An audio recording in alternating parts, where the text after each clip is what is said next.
Pacho said he wouldn't talk sexy and everything. I don't want that girl if she was from Copenhagen. That's for sure. We got somebody inside here who is upside down. Oh, Mr. Peter Wacker. Yo, Mr. Wacker. I said Australians never sounded so cool. Australia never sounded so sexy before. English never sounded so good, he said.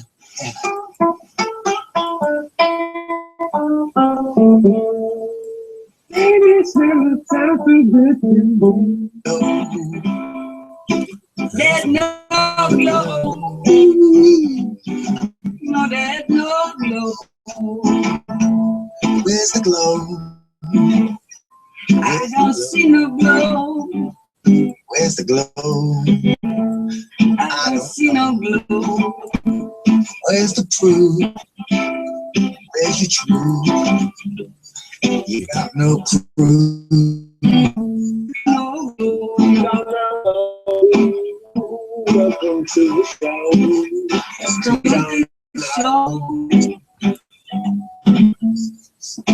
Welcome to the show. To the show. If you let it go, you never know. Let it go. So you never know. If I go, did they really go?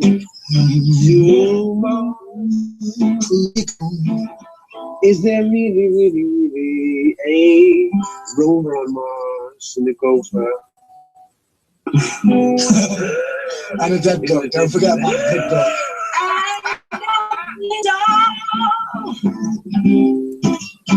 Like a gopher on Mars? Is it really a gopher? Is it really a gopher?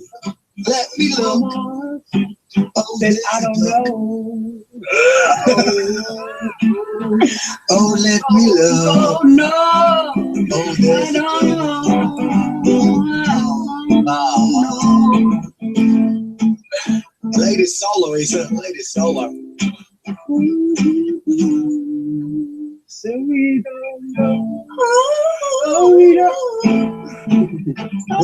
soul?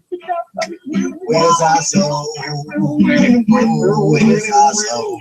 I certainly don't hold you there. Ask me where I am. I said, where's our soul? Where's our soul? Where's our soul? I don't know. I didn't know.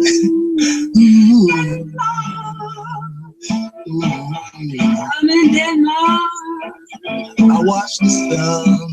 I watch the rain. I see the Danish girl. I think man made. I got rules. How does this back? Welcome to the show. To the show Where you don't know where you don't know. if it's part of the show.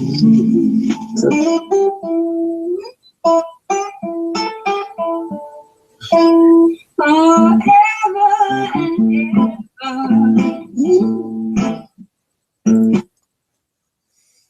Welcome back to the show, boys and girls. I'm your host, Mr. PonchoPete. I've got the formidable Jedi with me, and I didn't call it a word that rhymes with boot.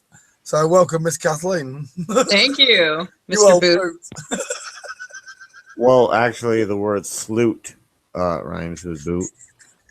Jibby the Sloot Master, yes. Don't I use the wish S I word. was a salute master, but my name's not Larry.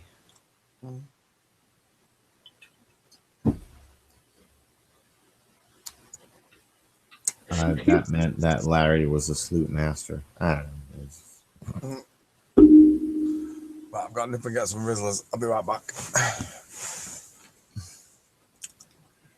Did you take care of your business, Kathleen?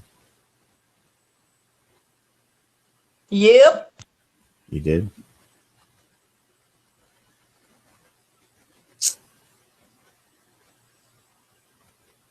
So, March 18th,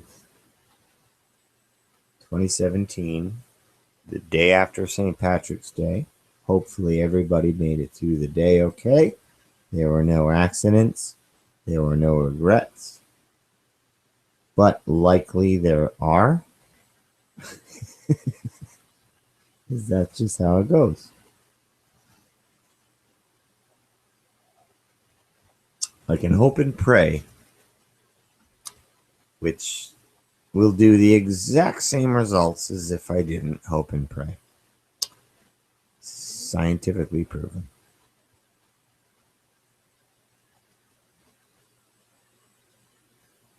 Was that anti-religion? I'm not sure what that was. Oh, I'm a scientific method kind of guy.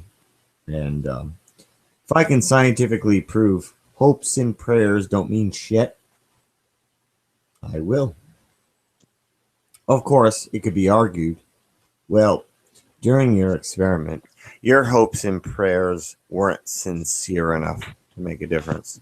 So therefore, that's why your test results showed no difference.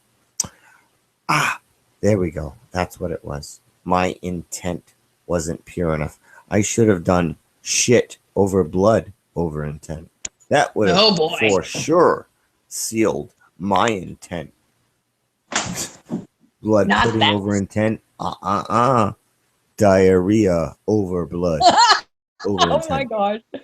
Well, how many people have diarrhea, blood diarrhea? A lot of people every day. So Every bad. day. People are like, oh, man, I hope my boss dies. Oh, I hate my boss. No. Oh no. And you know what that is? Blood over intent. Oh no. It is. Technically, it's blood over intent. You're sitting there shitting a fortune in Chinese food or whatever you had the night before. And you're shitting it out bloody. So you are technically spilling blood. over intent, and your intent is that you hate your boss, you hate your wife, you hate your kids, you hate your ass, you hate your face, whatever it is you hate while you're shitting, while you're thinking about it while you're shitting, you are manifesting blood over intent according to Quasi-Luminous. So, is it true that every time your wife or girlfriend has a visitor that month, Aunt Flo, is she making Yeah, your life hell via blood over intent? Oh, I hate him. Ah, I gotta change my pad. Blood Oh. over intent. No? That's a good point, though. Exactly. How many wives are pissed at their husbands or Yeah. boyfriends and are committing the technical act of blood over intent, bleeding with intent at the time of the thought of negativity towards their significant other? Huh. Why is this not manifesting in reality? Because if it did, Or is I it? think this secret would have been out in the lesbian community a long time ago. All you have to do is be on your period and think shitty of your man, and he will get cancer. Men would have been wiped out hundreds of years ago if this was true. Thousands of years ago. Hell, we would not be. We would be a conspiracy theory right now if that was true. Men, you mean these things I heard that had penises? Funny story. I don't believe it. No, these guys, they didn't have breasts and they had long ding dongs. I don't know. They existed. Nah, not likely. Not without blood over intent. Yeah. See, men would not exist anymore. Huh. What makes Quasi-Luminous's blood over intent more important than Rockefeller or Kissinger's multiple thousands of lives blood over intent sacrifice? Who says it's one way or the other? Well, Quasi-Luminous seems to think no matter what he does, no matter what he thinks, if he even pinpricks his finger and drops a piece of blood on a piece of paper and writes down, I love Neil Diamond, well, Neil Diamond will be the most loved person in the history of the world just because his intent wants it to be, and he spilled blood. Well, what makes his intent more important than others?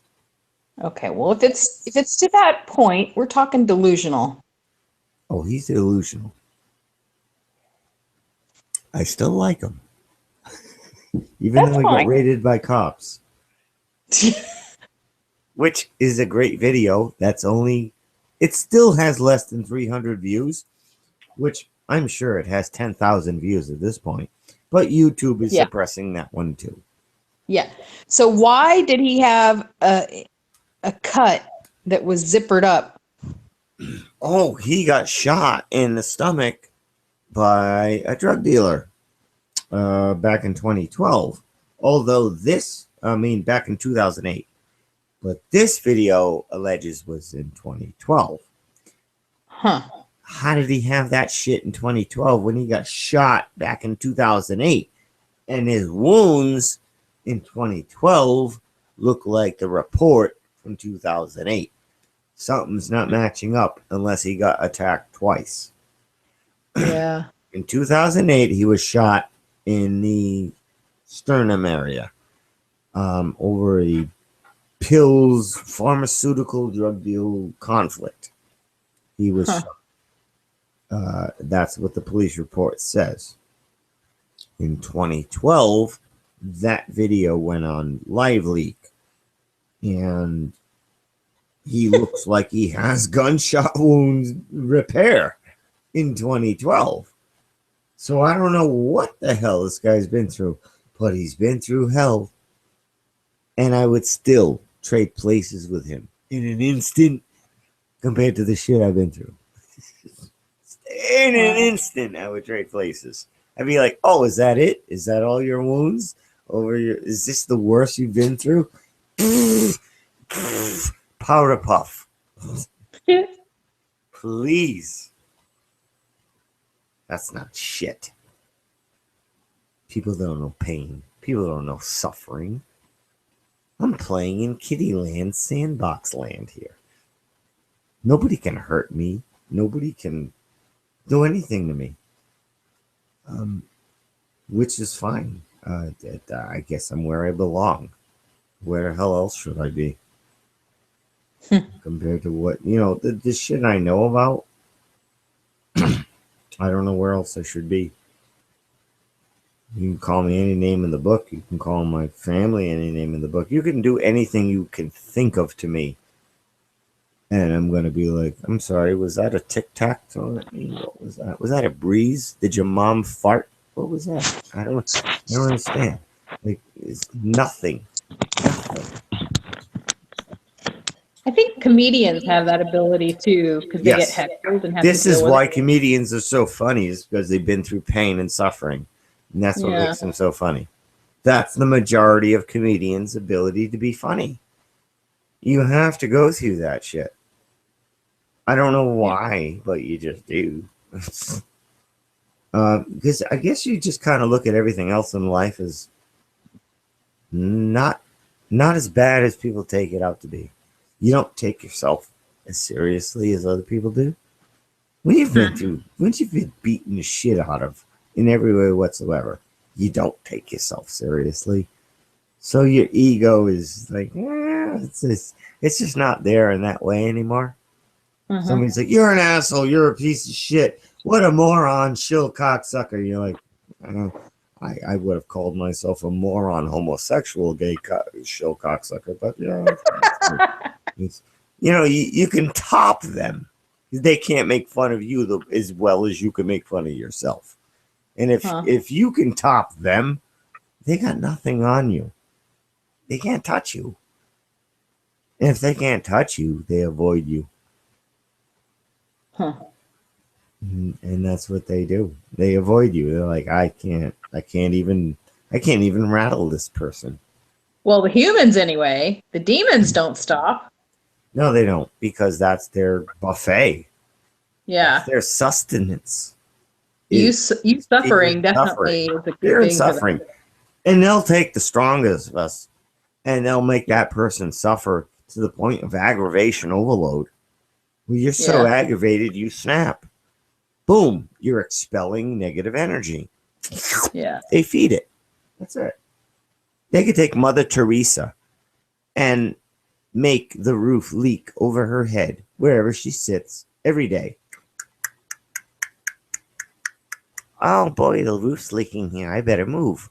I'm going to go to the other room. Oh, the roof's leaking here too. I'll go to the other room. Cut to 2 years later. Why is this goddamn roof leaking? Like, that's what Mother Teresa's going to do. She's going to lose her shit, and they're going to feed off of it. Because you can't stay calm forever. Superman said in Batman versus Superman that not everybody can stay good in this world. That's true.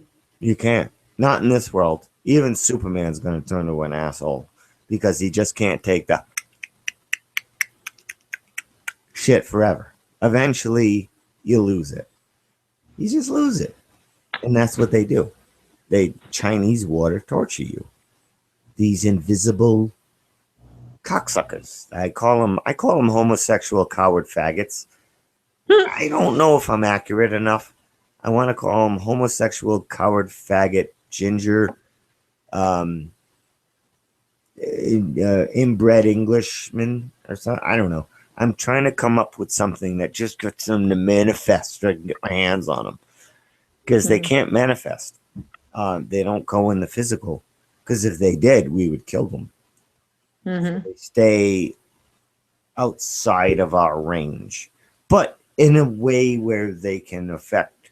Like, they see us as blurs, I guess, of energy. Like, they're not on our channel. Like, we're on FM 93. They're on FM 89. They kind of see that we're there, but they can't They can't splash the radio station. Mm-hmm. They can touch it. That's about it. Well, it's about food. See, this shit has spilled over into the physical, where we're seeing human beings. What they do is they feed off of negative energy. There are people out there who will make you suffer for no reason and just feed off your misery. Yes. That is the physical manifestation of what these abstract entities do. It's just a fractal of what they do. These things feed off of your negative output. Mm-hmm. And that's an abstract entity doing this. Now, that fractal pattern is spilling over into the 3D physical, where we're seeing physical humans doing the same thing with the same result. Like, they're feeding off of others' misery. Well, it's the same shit. Like, these things will put images into your psyche, thoughts. Like, you're talking to your boyfriends. He'd be like, why were you 30 minutes late getting home? What? Oh, I stopped at the store and then I got a phone call and then, okay, all right. And then this thought comes in your head like, no, he was banging that girl that you think he likes. He was totally banging her. No, he's lying to you. He's totally lying. And then this shit gets in your head, which doesn't exist in reality, but it's just popping in your head like it's being punched. Like, oh my God, he's so cheating on you. He freaking cheating. And it just goes in you. And then these people flip out. So the next thing you go pee, you come out of the bathroom. It's like, I hate you. Why you're cheating on me? And it's like, what? I just came home from work. And you're like, what's happening here? You thought you were going to come home to pizza and a movie. And it turns into like Bloodbath 2000. It's like, what happened here? I don't understand. That's them. That's them influencing the fear energy that was already there because you already hate yourself. You already think you're fat, ugly, worthless, and a piece of shit. So your energy level is already down tuned to 89.9 FM. So the guys at 89.0 say, hey, how you doing? High five, and then they grab onto you, and that's it. And then they stir the shit. And these things come into your head that are foreign thoughts that mirror nothing in reality. Because nothing in the 3D reality is actually even close to what these thoughts are telling you. But yet you treat these thoughts as if they're real, like a ball earth and water sticking to a spinning ball. These are all in the abstract. They're not in the 3D physical reality. But these people believe it like they are. Same shit. It's the same shit. That's it. Very easy to figure out. Mad TV Obama.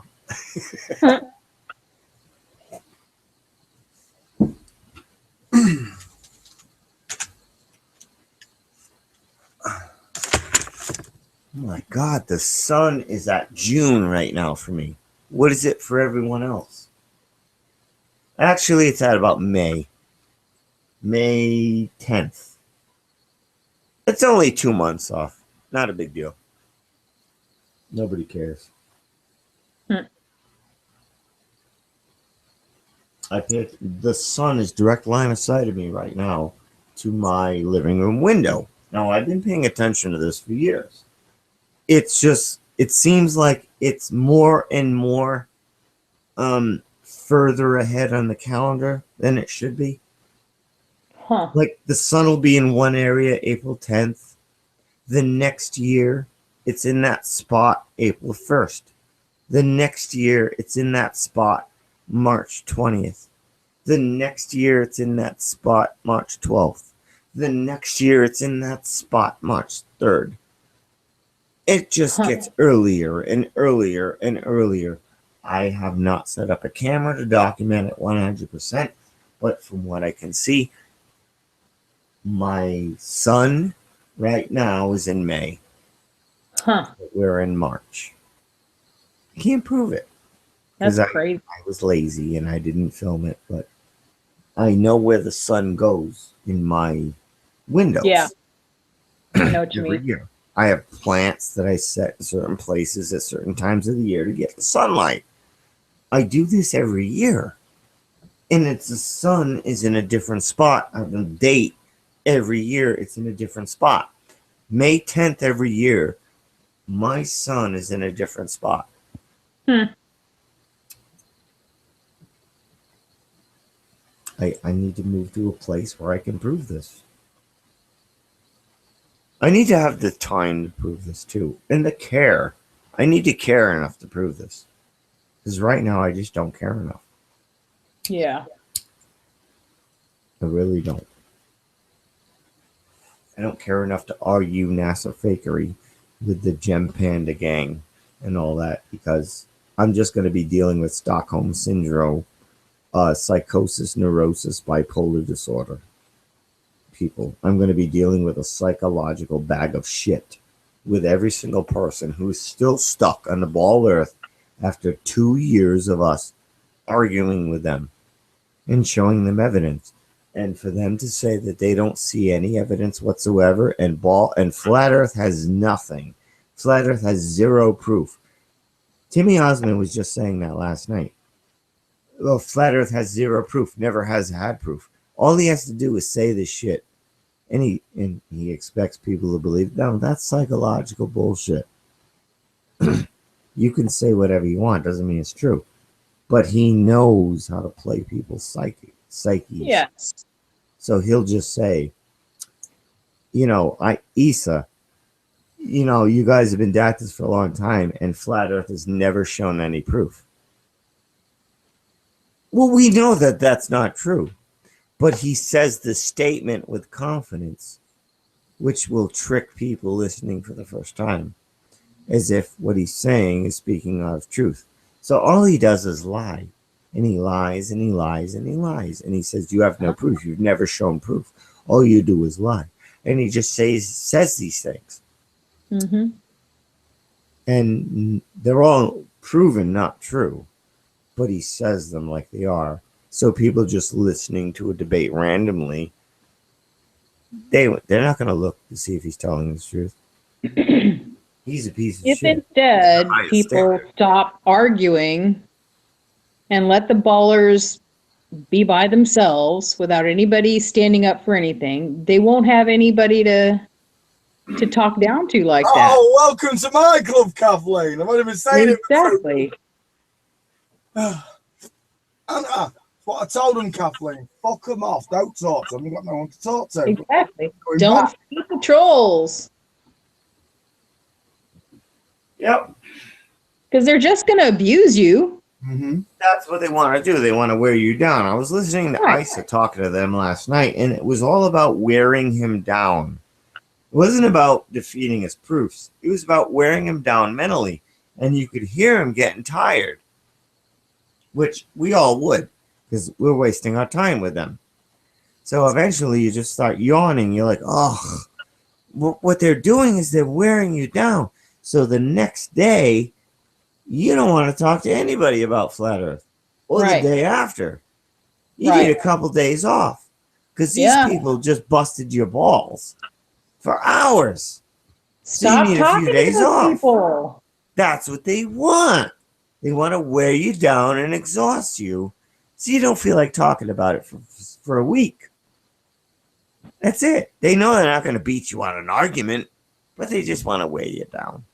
Stop submitting to that kind of treatment. Really. Nope. Be aware of it at least. You might have a chance then. I've done it before. I've done a 5-hour with Atheist Rex. I'm jumping on the next day. I'm doing it like, I know what he's up to. I know what they're all up to. Yeah, but all this stuff has been covered in a way that there's no reason to have the same argument over No, again and you're again and again. absolutely right. You're right. Absolutely right. There is no reason. I do it for personal reasons.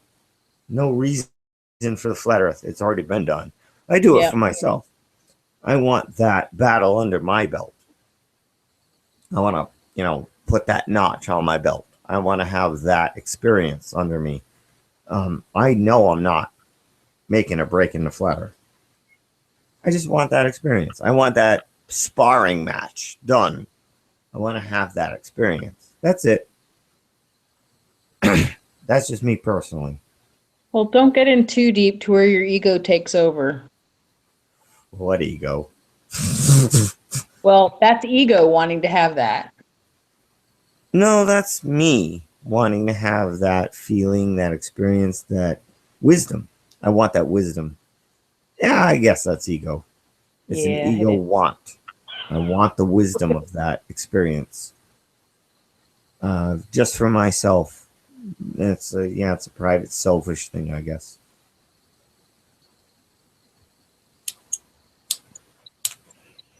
You don't need to get your value by doing that. It doesn't do shit to me. My skin is untainted. I just kind of like the experience and want the wisdom. I don't like the experience actually. It's not like enjoyable. I like sparring to keep myself A bed sharp. of nails you could lay down on. I like to stay sharp. I don't want my knife to get dull. I don't do it all the time. Every now and then I need to sharpen my knives. My blade, whatever you want to call it. I'm not making or breaking anything in flat earth. I'm not even trying to get on the map.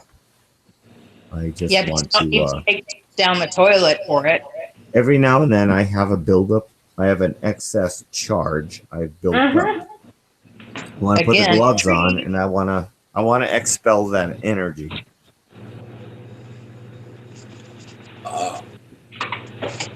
Go use a tree. I do. I pee on them every now and then. Not that way. Well, I'm giving them my energy. Is that a bad thing? Do trees don't like it? I mean, if trees didn't like when I pissed on them, maybe I'd slow down. You're not doing an energetic exchange to where you're becoming the same frequency of Earth. How do you know? Oh, for Pete's sake. No insult meant, Pete. You're being difficult.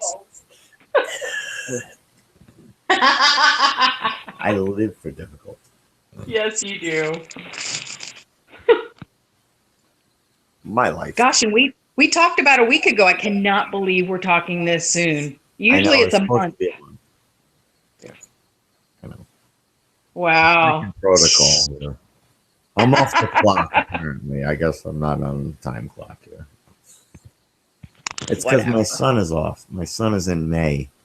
Yeah, and that's we're in March, so I'm all screwed up. I don't know what's going on anymore. I'm going to start mowing my lawn while the snow is still on the ground. I don't know. Got like 12 inches of snow on the ground. It's ready to start mowing the lawn where the sun is at.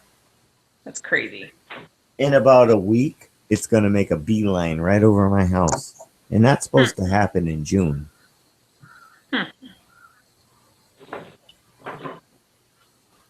It's already rising right now. Holy shit! What? There's a big ass orb near the sun. I can see it with the naked eye. Get your camera out. It's north. I P900. don't have a solar filter. Dude. It's Plastic north. lid. It's right north of the sun. It's a big ass friggin' orb. All you gotta do is put your thumb over the sun. Then do that. I am. Oh, you want me to do it on camera? Camera? I got trees in the way until 2 Blah, hours blah, from blah, now. blah. Get off your ass and get your camera. I don't know if it'll come out on camera. I got trees in the way. Jimmy! I can see it right now. I don't know if the camera can see it. Turn your camera on. I got to do it through a window. It's like 4 degrees out. I know. It's just so blatant. It's And right Murphy's there. Law's gonna, whatever. Oh, it's going to be called solar flare. Not solar flare, lens flare. Stop your belly aching. No. Why do you resist me? Because I'm on a voice changer. Hi, my name is Paula. I'm on a voice changer. Okay, so here's a question about voice changers. I don't know why you think I'm a man. I'm obviously a woman. If you, Jibby, be nice. If you use a voice changer, do you hear how it's sounding when you're talking? I am a voice changer. I don't use a voice changer. I know, but when people use those voice changers, can they hear how they're sounding? Because can you imagine? I think you can. The settings get wrong, and all of a sudden you go from sounding like, some famous blogger to, some famous.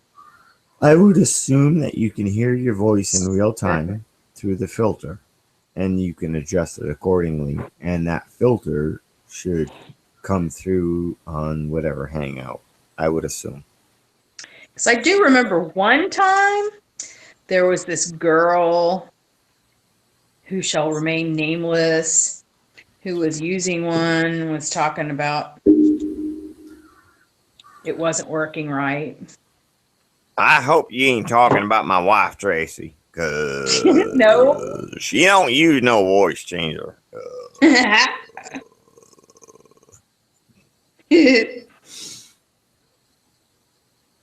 I don't know. I'm not even a good voice changer. I'm amateur. Yours is a fake voice changer anyway. I don't even care. I don't even care. Y'all are. I don't even care to say psyop anymore. Psyop. Seriously, I can feel Jeff's energy to the force, and he really doesn't care anymore. I can feel Jeff's energy. Like, I can't even do an imitation of him hating flat earth if he himself is not currently hating flat earth. Then I channel his current energy, which is like, oh, I don't even care. Like, he doesn't care. I can feel it. He really doesn't care. If he was really into it right now, I could just purely channel him because it's a current energy. But his current energy is literally, he does not give a shit right now. He's just dealing with whatever, and he does not give a shit. It's tough to do an impression of him when he currently doesn't give a shit. Which I kind of don't blame him. I'm starting to not give a shit either. I care about the truth. That's it. I mean, NASA keeps me going. The fact that they're still lying to people, and I know they're lying, keeps me going. I can't stop. They don't stop. I can't stop. Yeah. But you can't let yourself waste away in all this. I am letting myself waste away because who gives a shit? I understand, and I'm here to stop you. You better become a Jedi then. As if I'm not. Ooh. Irish. That's Sith. That's not Jedi. Hello? The Irish are the Sith. I don't think so. Yeah, you're 80 Sith. That's like proof. Sith is just the Latin for proof. 80 Sith, 80 proof. Look, if you're gonna say I'm beneath you, go ahead. Where's that laugh? I'm beneath you. Well, all you gotta is Oh, I see. because the Earth is round and Art can't come out. Jimmy. Coriolis snipers. Sniper. Seriously, this is the greatest South Park episode ever. I can't imagine it being better than shut your fucking Dude, face it off. was awesome. Like 2 seasons ago, 3 seasons ago. Huh. Well, if it was about Tim, I understand. It was about Stan Marsh becoming a cynical asshole. He turned 10. I think it was 10. And he just stopped hating all the music that he thought he used to like. So you go back and it'd be like going back and listen to Nirvana. And I thought I had a come as you are, as you.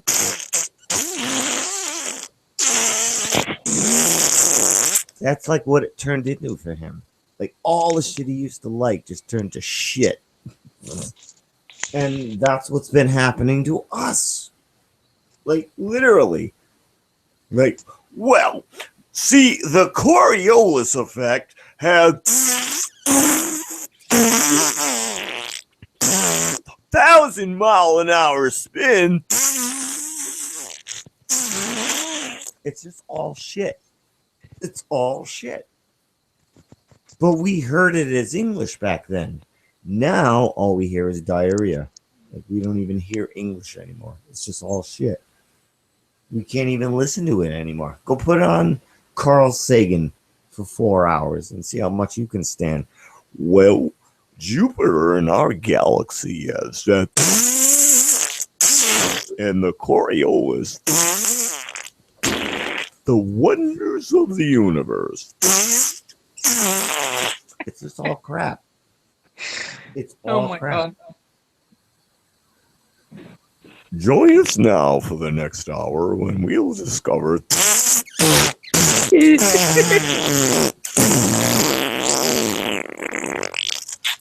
Oh my gosh.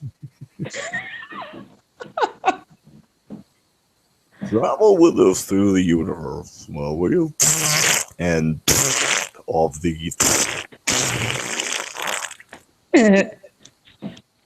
It's just crap. We live in shit. We live and root in shit. It's sewer earth. It's legal sewer earth, not lawful. It's legal.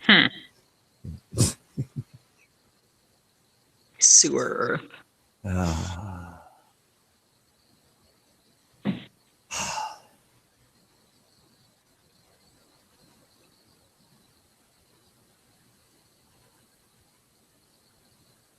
You feel better?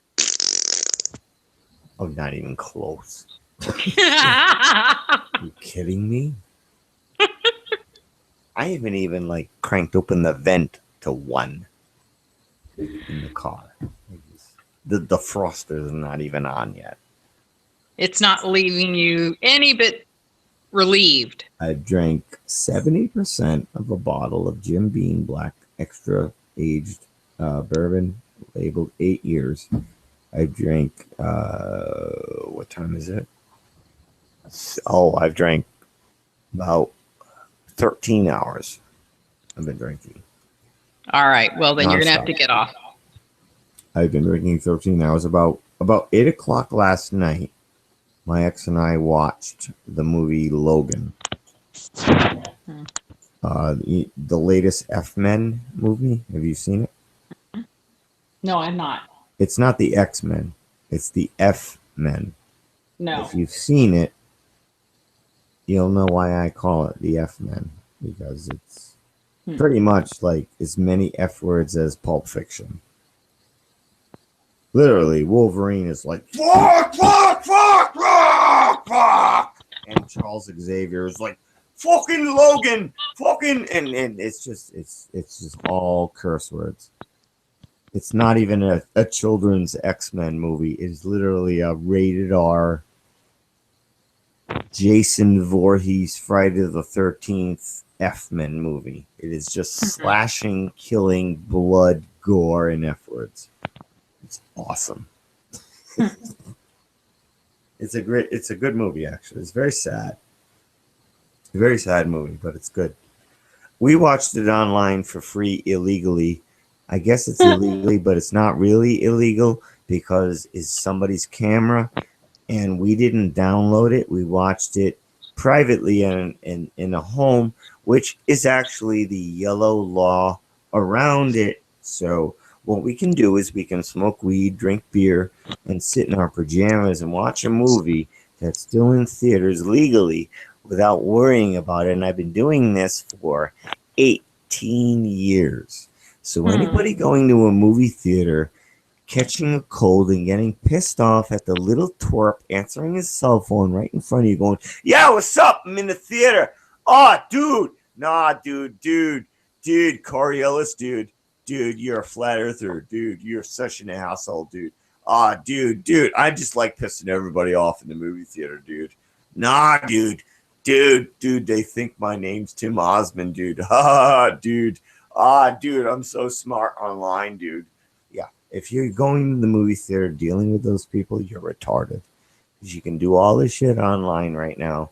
If you're not watching movies at home, talk to me. I'll hook you up. Hook you up. Holy shit. I haven't gone to the movie theater in a decade. And I watch movies while they're in theaters. I just wait for a good copy online. I don't need Blu-ray 3D IMAX up my ass Wolverine fist quality. I don't need that. Wolverine does not need to stick his fist up my ass for me to be appreciative of the quality. I don't give a shit. I just want to see the movie and the story. I don't need to see Wolverine's makeup and the quality of the brown, maybe it's Maybelline, eyeshadow on his face while his bald hair curls 45 degrees. I don't need to see that. I can see the freaking movie. And I have friends who are like that. I'm like, dude, I have the movie right here. Here's the link. Is it Blu-ray? No, it's still in theater. I don't need to see it. I need to be Blu-ray. Oh my God. And they're retarded. Yeah. These are the same people I say, NASA's lying, and they go, defriend, and they just defriend me. And I go, well, that was 30 years wasted. Right. Screw everybody. I don't care. I really don't. Y'all can sit here and suffer and die and Satan's CGI Matrix world of VR reality with flat, whatever the hell it is. I don't even care if it's triangle, flat CGI Earth. I don't care. If you don't give a shit about your fellow man, I don't give a shit about you. And that's the light side of the force talking. That's not the dark side. See, a lot of people want to think the light side of the force is Jesus from the Bible or some bullshit. Even Jesus whooped ass and had some kind of foot fetish or some shit. I don't know what he had going on, but Jesus is not normal. But the Jedi do not necessarily kiss everybody's ass. The Jedi are pretty badass. And they don't give a shit about people who don't give a shit. If you don't give a shit, we don't give a shit about you. It means you're not on our team. You're on team P Mars. I don't know what shape the Earth is, but I don't even care. Whatever to me, I don't even know. I don't even know what the Earth is, but I want to say I do. No, you're just a P Mars. You're just a nobody. You're fodder. You're nothing. I'm sorry. P Mars, I don't know the guy. I just know he's not really there. He's not even playing with a 40 card deck. He's a troll. He wants to be a troll. That's not alive to me. It's kind of like rigor mortis death, just kind of flipping around like no, you're not alive. You're just kind of you're a thing flopping around. You're a jellyfish outside the water on the shore. I don't even pay attention. You'll walk right by you. Who throws a jellyfish back in the water that's sitting on the shore suffering? Nobody.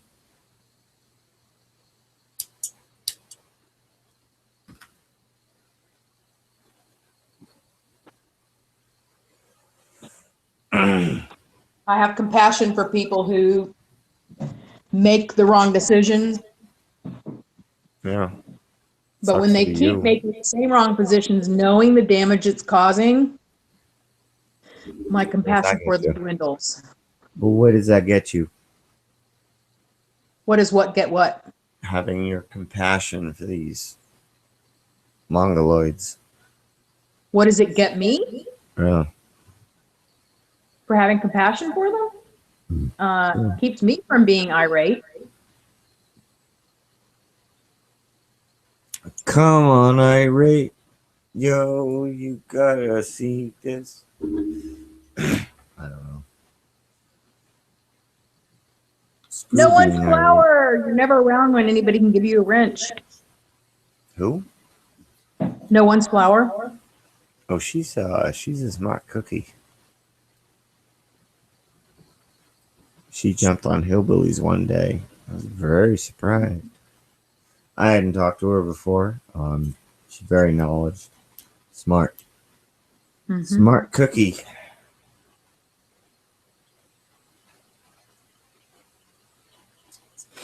Jump on the panel. I will retire. Well, I'm not doing anything good for anybody. I'm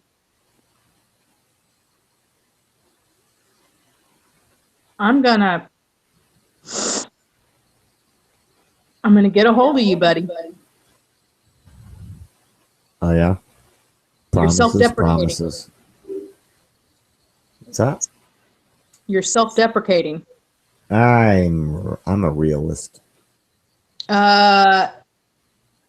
Actually, that would be called lying. I've been in this for 25 years. Uh-huh.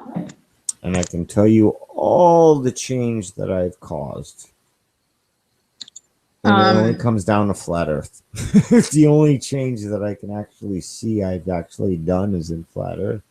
There you go. These are this shit, though. Here you are. All this bullshit, 9/11, vaccines, Sandy Hook, Boston bombing. I don't think I've done a bit of anything until flat Earth came along. But here you are doing something now. I've woken up doctors and lawyers. There you go. I did not expect that to happen. Right? I had 2 years ago, I was on a forum talking flat Earth. Mm-hmm. A lawyer contacted me. I didn't know he was a lawyer.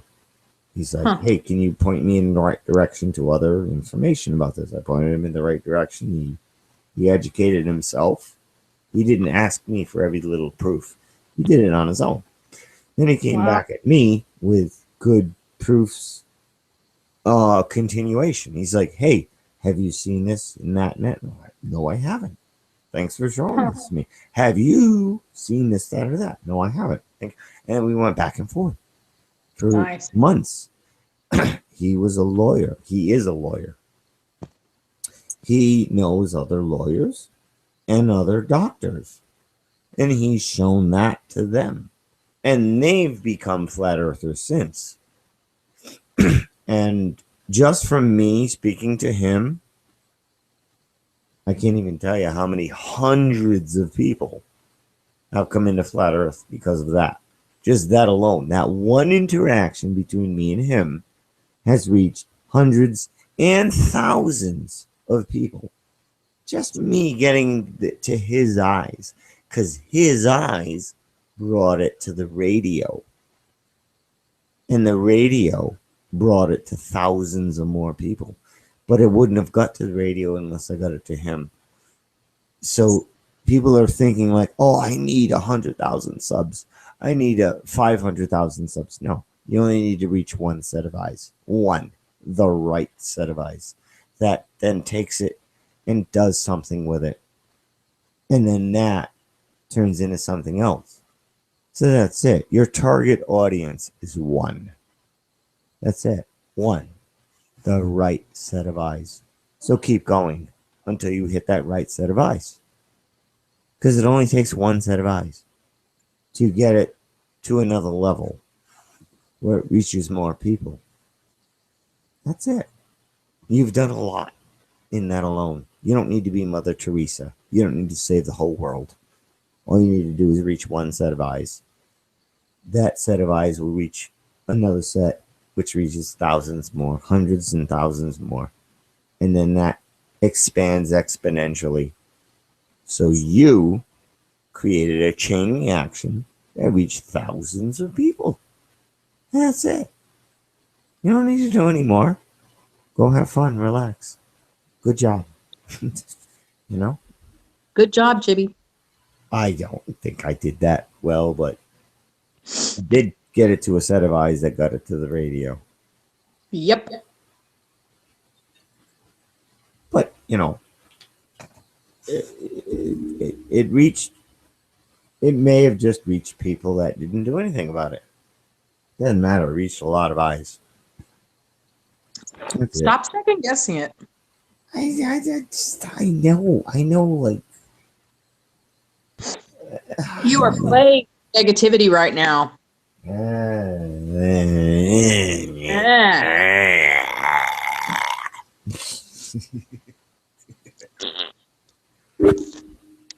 Hey, don't be talking about things like, and, okay. Okay. Okay.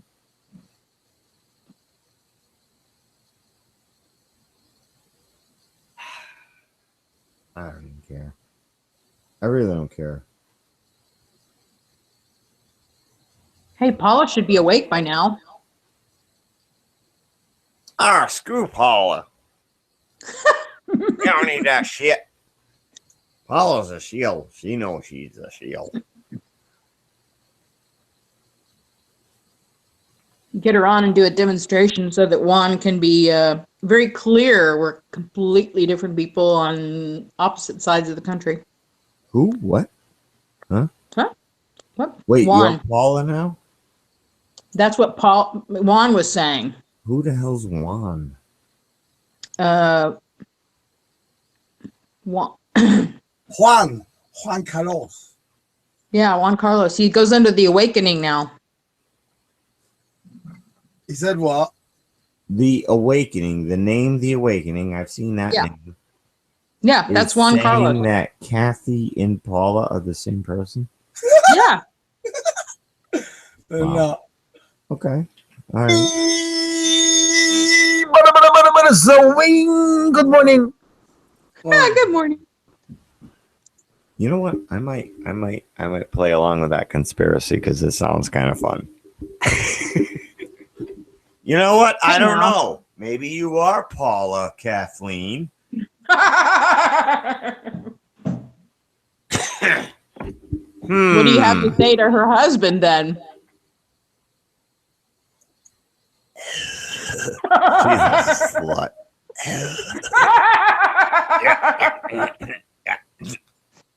It's Poncho. I may have been.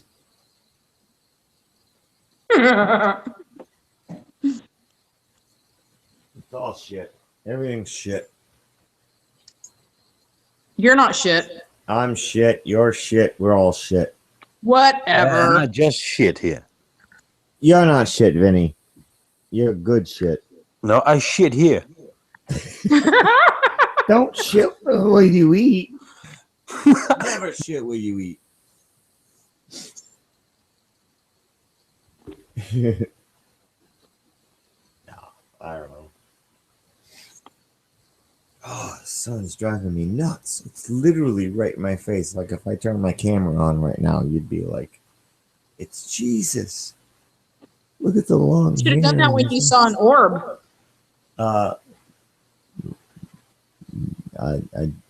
An orb is just something out of focus. I think.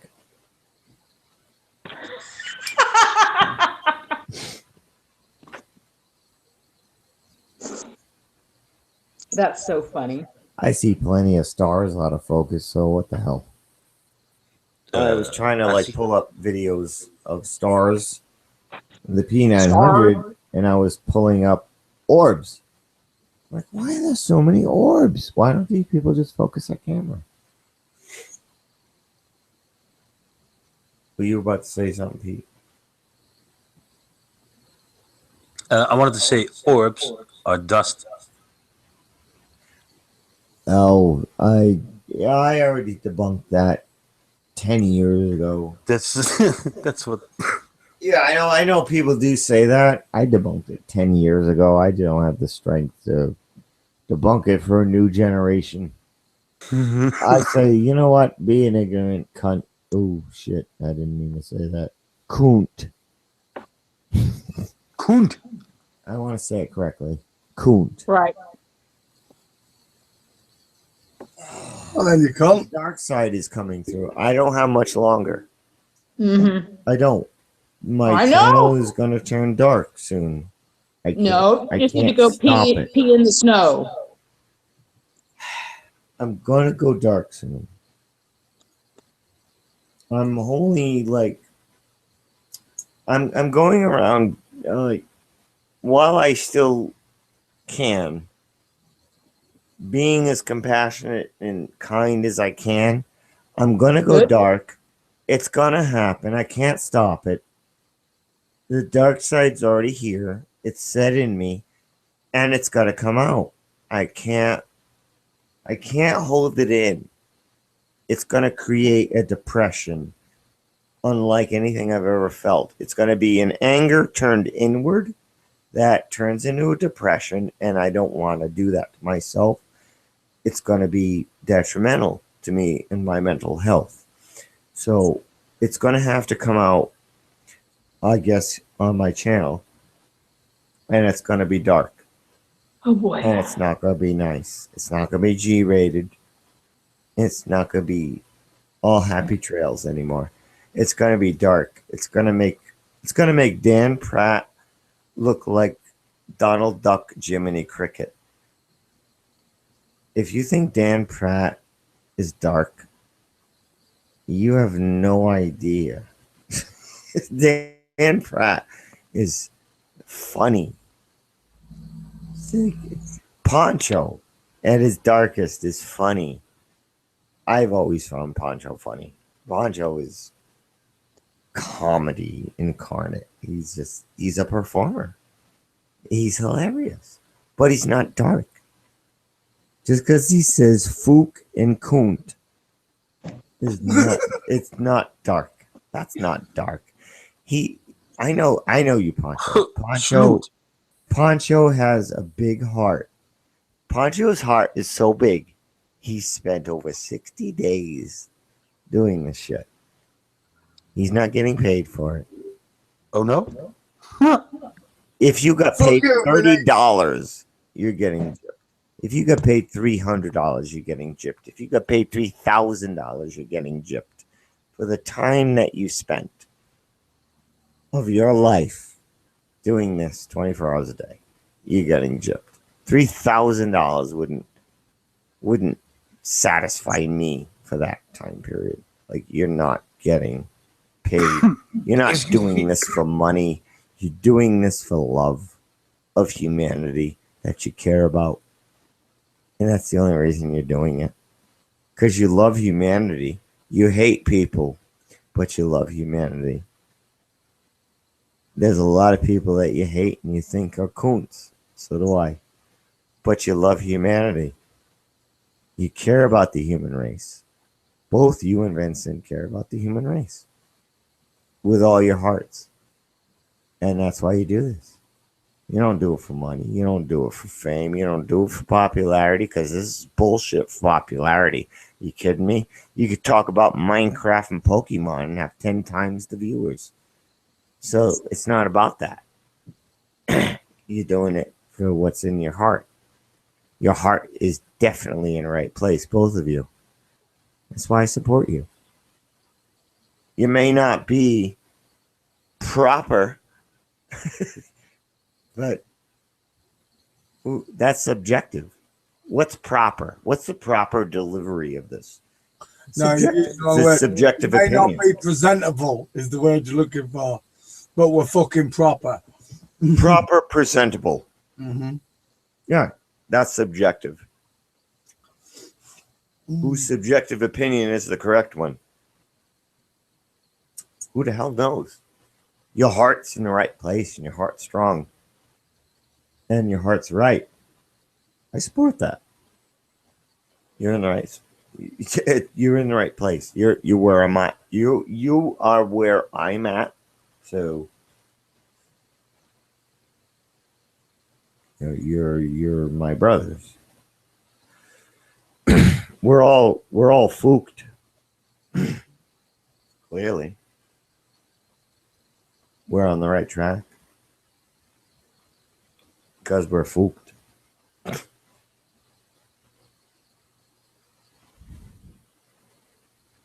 Yeah, it's not about delivery. In fact, JB, your have you had delivery is sleep lately? perfect. Have what? Have you had sleep lately? Sleep. Oh. I thought. 20 hours ago, maybe? Oh my goodness. I don't know. I don't keep track anymore. I have a scheduled course of events I have to follow for income, for the kids, for whatever. But I don't wear a watch. I haven't worn a watch in 10 years. I don't know. I just do what I have to do when I have to do it, like we all do.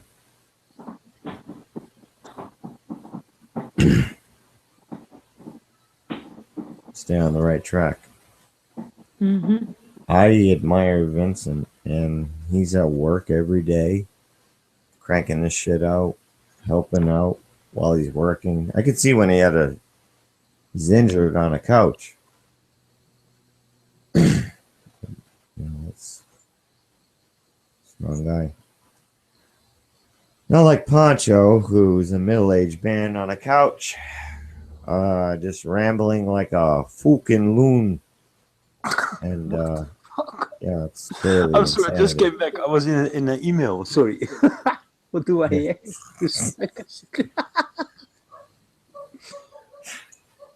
Yeah, What did you saw on it's my- funny because when I'm showing flat Earth stuff to people who want to see something engaging, the first place I go is Poncho Chan. You want to see something engaging? Here you go. Because Poncho keeps your attention.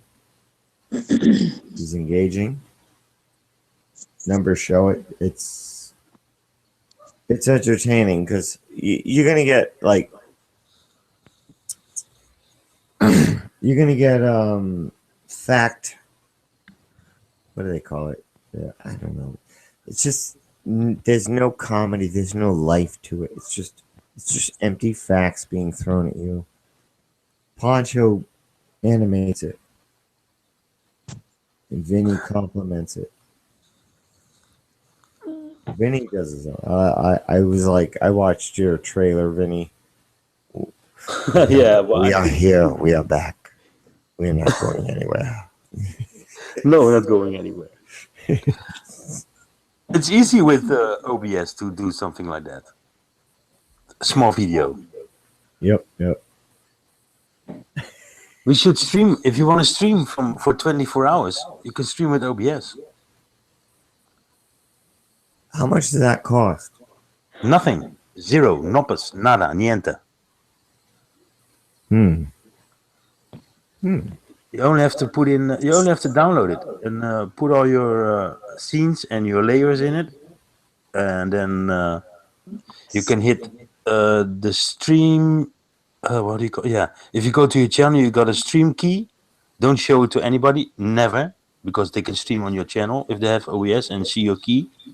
Copy and paste it into OBS. Start the stream, and you can stream as long as you want. No shit. Yep. Only if you invite people in a hangout, it can be an off-air hangout because you share the off-air hangout. But if you start an online hangout on Google Hangouts, then it stops at 8 hours, but the stream will go on. So you have to open another stream, and then everybody can log in again. So it's awesome. you can make the join link dispensary with 35 people or whatever. And you can always tell them you can join in this call, but it's off air, but we are always streaming. So you can always come in and go out whenever you want, but it's open. Like they do at the ISS thing. It's a stream, it's 24/7, but it's a loop. Yep. And but they're always streaming, always. They never stop. So that's what they do with those kind of programs. But OBS is free, easy.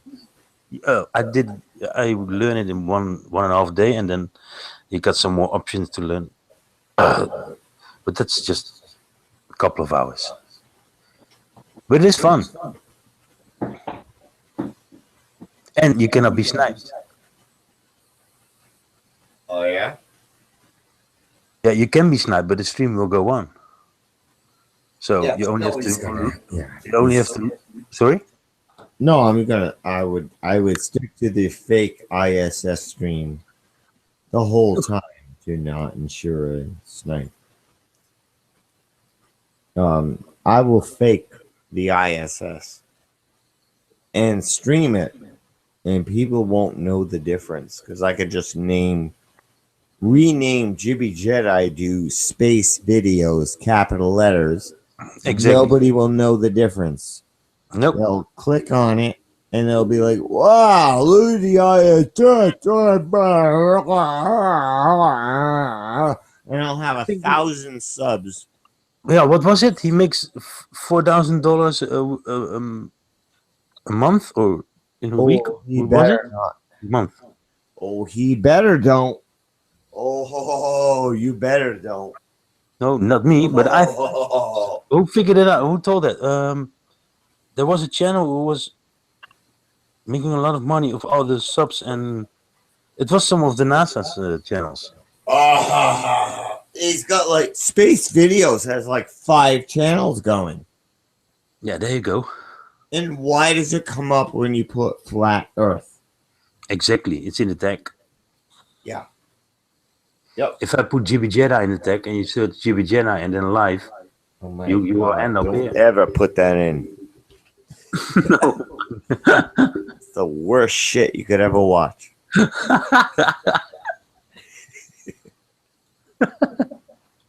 Man. That guy. Oh, one moment. I have to send an email back. One moment. I'll be right back. All right. Before I forget it.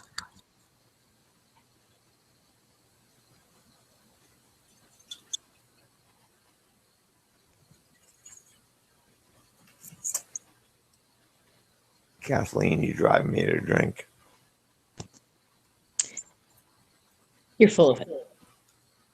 Exactly. I'm full of whiskey. I didn't drive you to drink. Give me a break. Nope, I'm going to blame you. All right. You can blame me. Yep. You're my scapegoat. That's it. You know what? Maybe another time, Kathleen, I'm going to leave the hangout because okay. you interrupted me, and I'm going to leave now. Therefore, I won the argument and debate. You did win. Yeah, you did.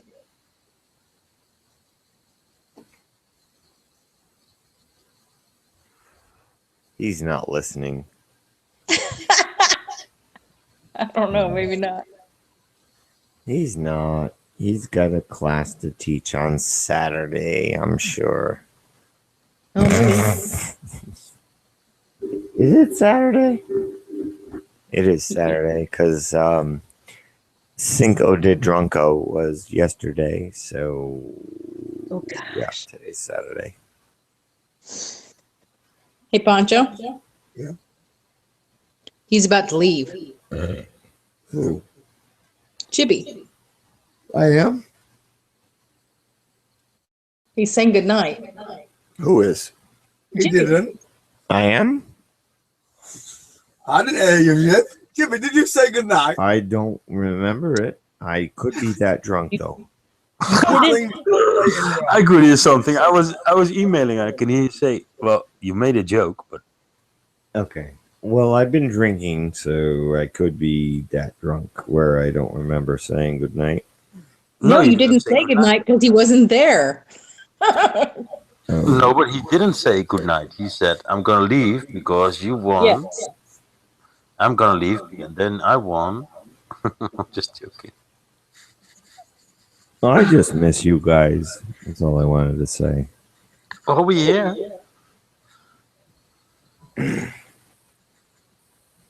I just been trying to spread my time out amongst many hangouts, and I just miss Poncho and Vinny. Oh, we open. We here. Oops. Hey, Poncho. Yeah. You sound really far away. Are you sleeping? Remember the conversation we had? Yeah, I'm not helping the conversation. Neither is Kathleen. We're both useless. What?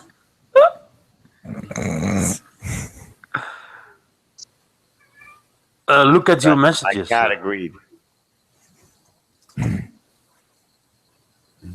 Poncho, can you look at your messages? That's the same. We can do the same thing. Private. Huh? Private message. Yeah, just on this channel. Have you guys done the Discord chat thing? The Discord chat thing? That other chat that's going on. Discord. I have talked to Discord. I got enough to keep track of. I don't need another format of chat to go sign into and keep track of. Like Skype and Google alone can take up like 5-6 hours of my day.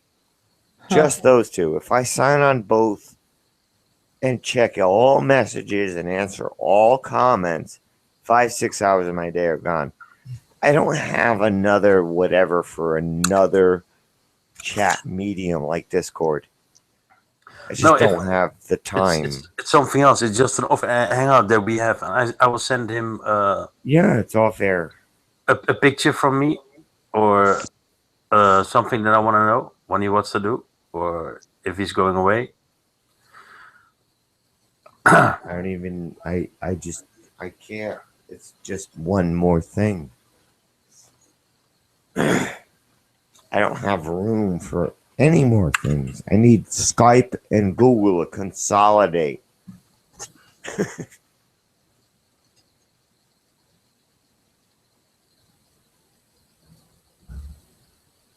don't know.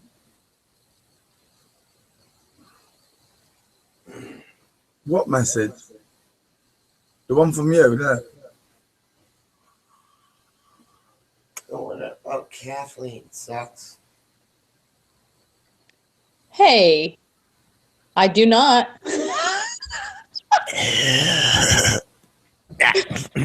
Yeah. She's a sloot. Oh, Jibby, you're a sloot. You're a sloot. A sloop? Sloot. Oh, well, I know I'm not a sloot. Sounds like something that'll be in the next Pirates of the Caribbean. Yeah. Like the Attack of the Sloots or something. Hi, Antonio. Pete Shea. Attack of the Sleuths.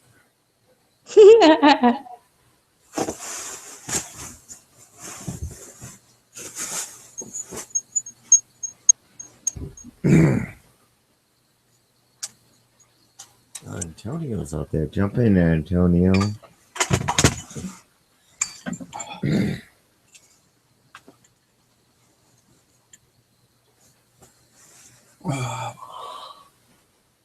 Oh, I'm on the tail end of my beverages.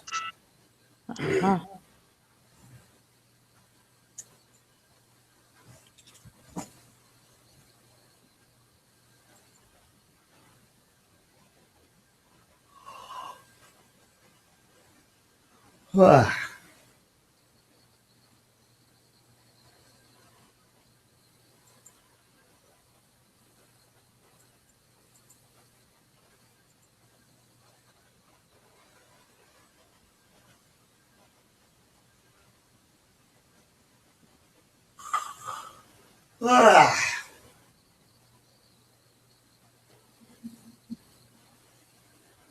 Sleuth.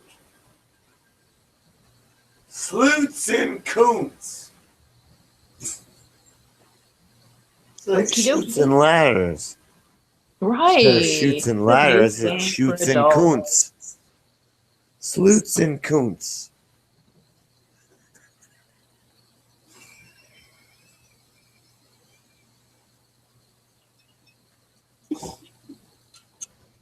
Oh, man. Be right back in a minute.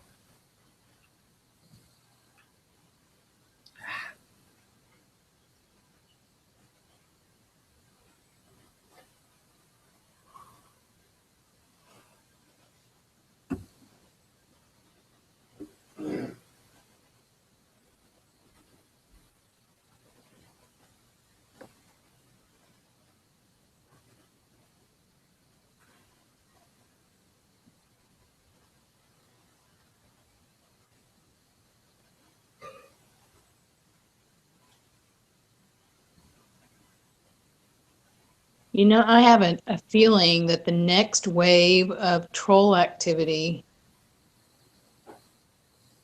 is going to come in the form of creative editing and spoofing to make something look like it's somebody else's, whether it be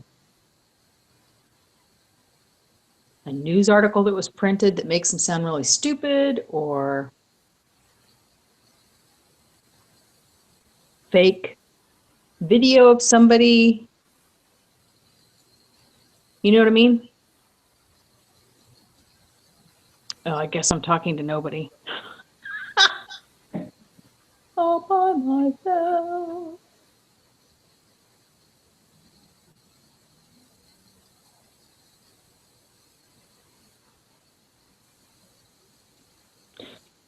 Okey doke.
So, what happened? Okay.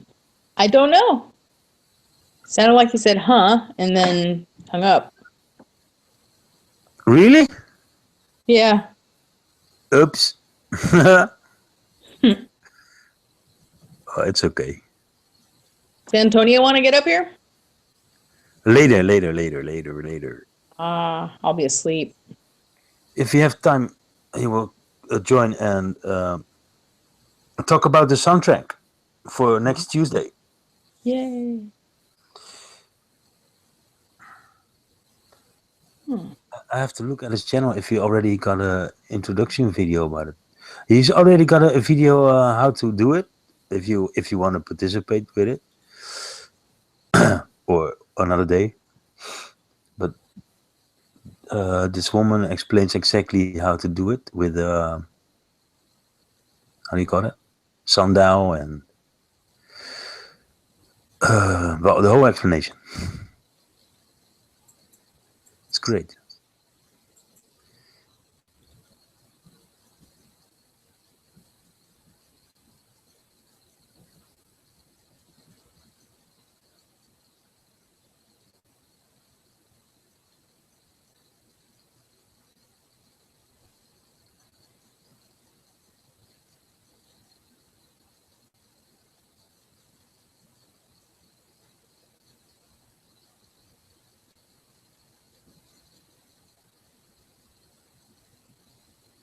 So Andre is watching the other ISS who's flying by.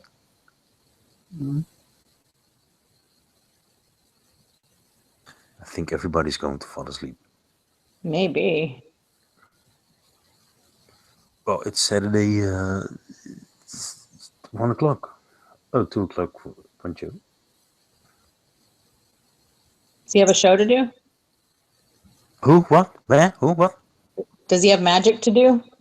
No, I got no more shows. That's it. I'm finished working. Oh. Okay.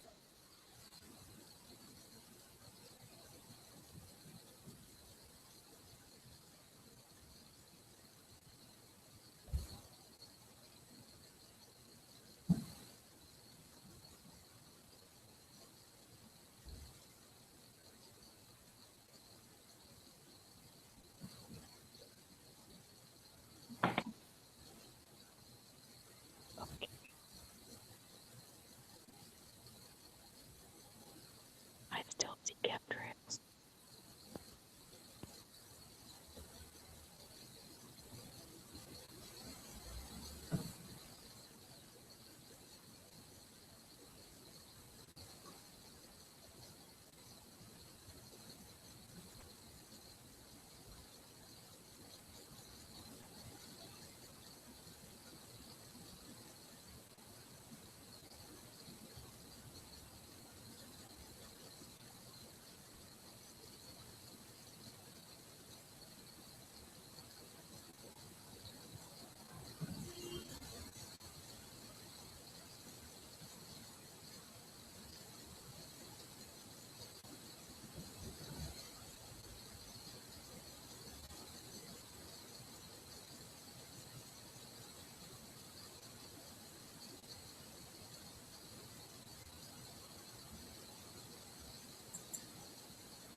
All right, I gotta go to bed. Past my bedtime. Right. Night.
Hello.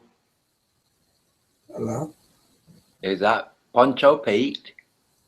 Hello, Antonio. Hello, mate. Are you just waking up? No, you're right. I'll be Or waiting. falling asleep. Hello, Antonio. Hey, how you doing, guys? I'm a little bit busy, but I'm great. Good, good. Busy is good. Listen, guys. Let me go and make a coffee. I'll be straight back. Okay? Oh, that's a good idea. I just wanted to say that. Cup of tea, a cup of coffee, and I'll be back too. Yeah. All right. Cool.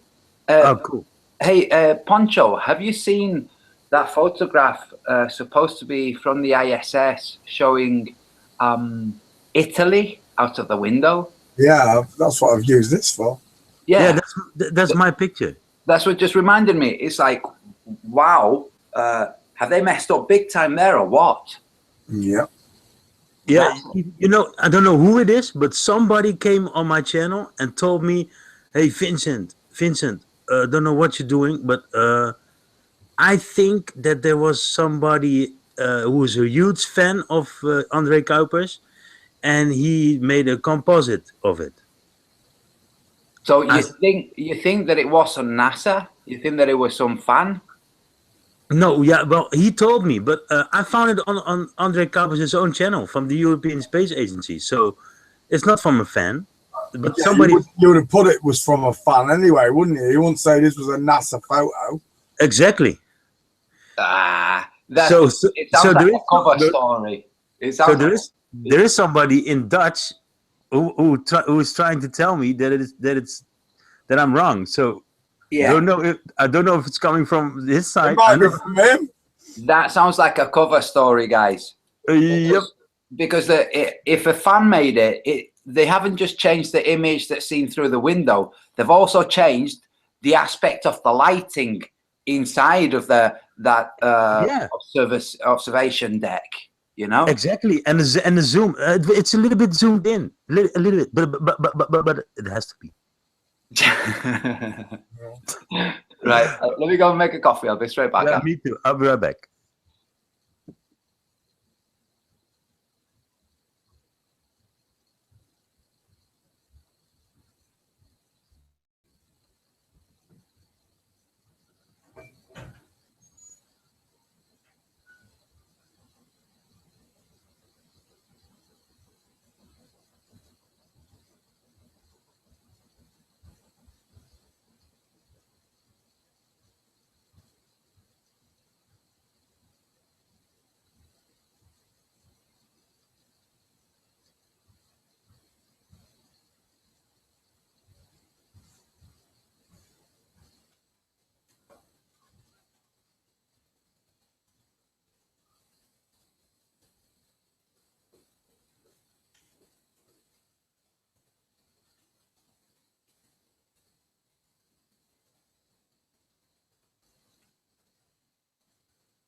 I think that's it. I'm just going to check.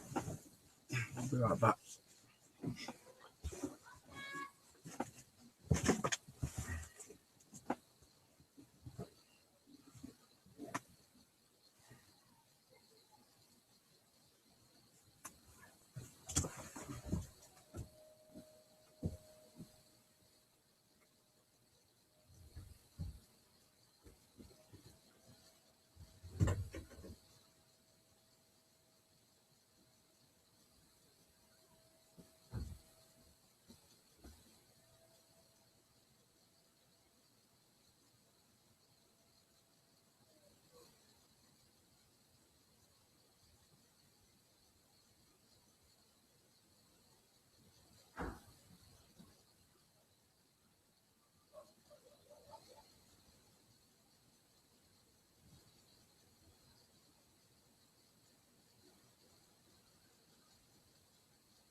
Hey, Pete, are you there?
Is that lulling you to sleep? No, you're all right.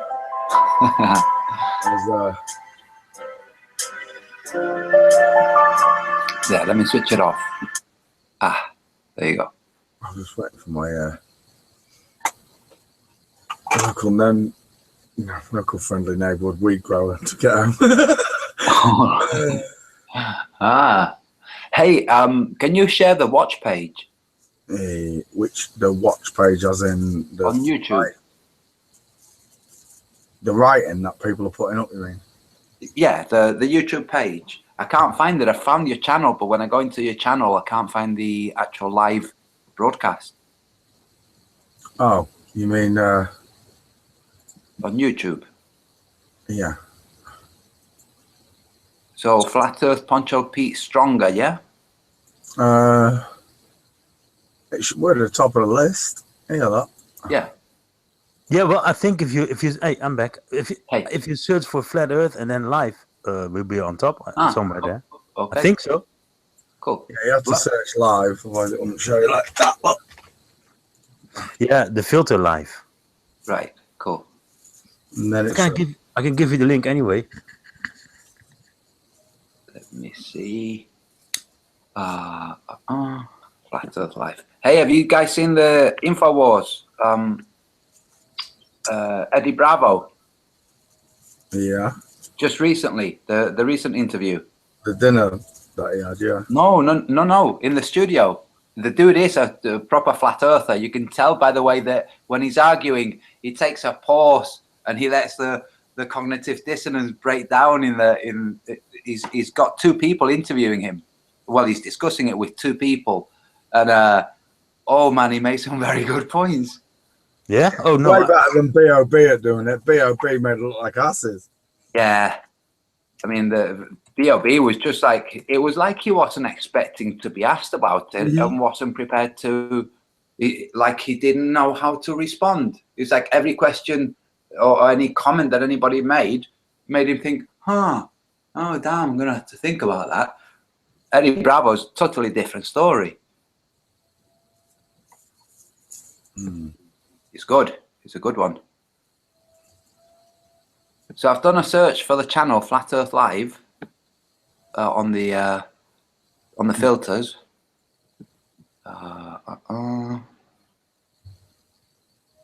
You don't see Poncho Pete. You see the name, but you see the got it. The green picture. So guys, okay, NASA live stream must have written Flat Earth in their description. Title. Yeah, they have to. Yeah, that's what all of them do. They all do. Even somebody in even Tom Osman. Yeah, even Tom Osman. Yeah. That is so cool. But there's somebody in India or something. He's got a news sender, but he's not. I'm not sure if he's talking about the flat Earth, but he's got a flat Earth in his search tags. Tags. So, but I don't know what he's talking about. But I never saw something about the the whole fucking flat Earth. Nothing. Only about news. It's weird. Yeah. Huh. Hey, listen, guys. Lindsay would like to join in. Is it all right if I pass him the link? Yeah, of course. Right, cool. So, Lindsay, I don't know if he's listening, but I'm going to pass him the link now. And Vinny, listen, after the sun tracking, is there some point where you and I can sit down on a Skype call and screen share and work on putting something together for visuals? Yeah, we can. Of course. Good. Because as I'm tracking the sun, I'm going to have the display. Well, the display. I've got this whiteboard behind me, so I'm going to have it there. Have the flat Earth map there, and I'm going to tweak it as readings come in. You know, but it's not very visually pleasing. Whereas if you can generate something, then that's a different story altogether.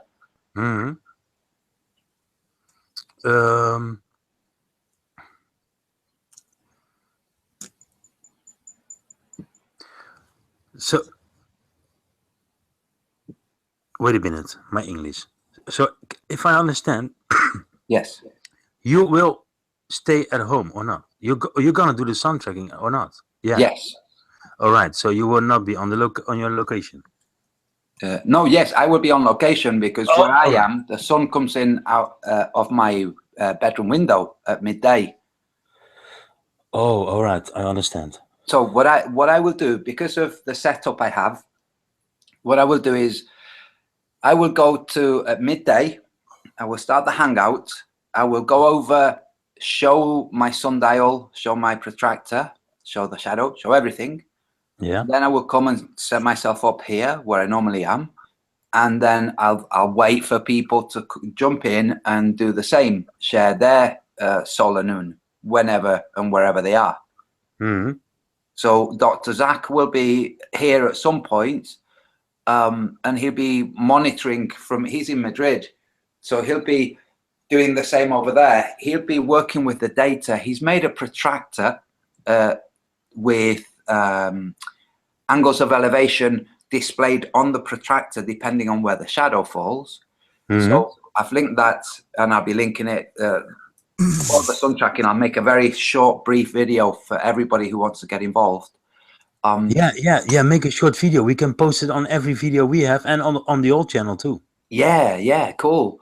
And then that's it. It's just a case of people jumping in whenever their solar noon is. I'm going to be doing it from solar noon on Tuesday in the UK to solar noon on Wednesday in the UK. So that means all of the solar noons available there have been covered, you know? So, yeah. And like I asked you to be channel manager because I'm thinking, hey, it might be a point where there's nobody on, and I just think, I'll just close my eyes for 5 minutes. And it turns out to be 5 hours, you know? So, yeah. Just in case. Well, it's maybe a little bit weird for some people because I already typed something in the chat as you. Yeah, but we've got. Give you rents. There's going to be a couple of people that are channel managers. Political Hillbillies has offered too, so that'll be cool. Yeah, I saw it. I saw it. Yeah, And I'm looking forward to it. Yeah, me too. I've spoken with Kofo72. Well, we've communicated, and he's going to try and share the solar noon in New Zealand. But we have a couple of other people in New Zealand, so hopefully, like fingers crossed, one of them gives us their solar noon. Yeah, I think I know somebody, and he was living in Oakland. Cool. Mark, CK. Mark. What? And there's Paul Mid. Paul Mid lives there as well. Oh, Paul Mid. Yeah, exactly. Yeah, so any of them to show the solar noon, that would be really cool. Yeah, I mean, the more readings, the better, obviously. But the thing I'm the most interested in is South America. I want to figure out what's going on with South America, how it lays out, because if you look at the flight that Max Egan took, it was flying consistently north, as he was flying east. So that places Auckland at a lower latitude. Instead of being at 32, it must be a minimum 30. You know, might be 25, and that's a big problem for the globe. Mm-hmm. That is, yeah.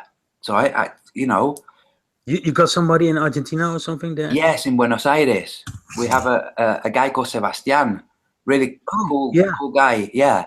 So he'll be sharing his on Tuesday, because by the time he gets to Wednesday, I'll be wrapping up when he gets to Solenoon in the UK. You know. Oh. So, on Tuesday, he'll be out there sharing his at Solenoon, and that'll be interesting. Yeah, very interesting. Yeah. Oh wait, I was passing the link to Lindsay. Yeah. Don't talk about mushrooms when he's there. No. That's how to get loads of Argentinians. Say again. I know how to get loads of Argentinians. You do? Yeah, look, wait. here, look at this. I know how. Yeah, you're right. The same way I said, right? The way I was doing. Yep, exactly. I know what you mean. Just here, look, Antonio. Where? I'm going to type it now, private chat here. Okay.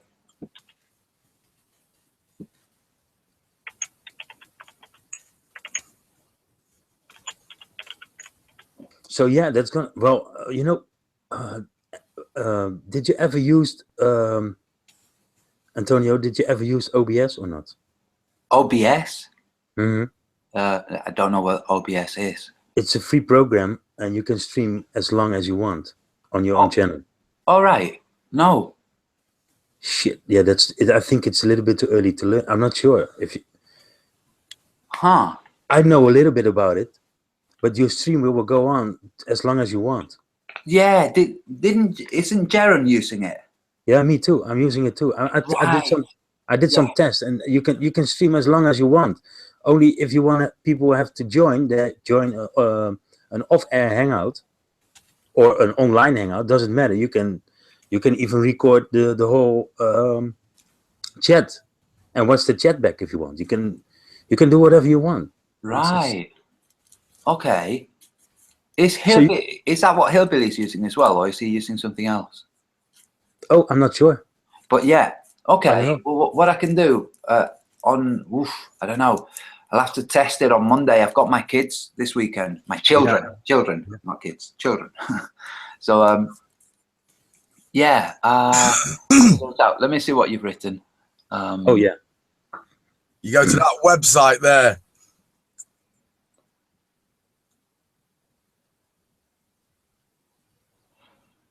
The website is the first name. The first word is the website. Yep.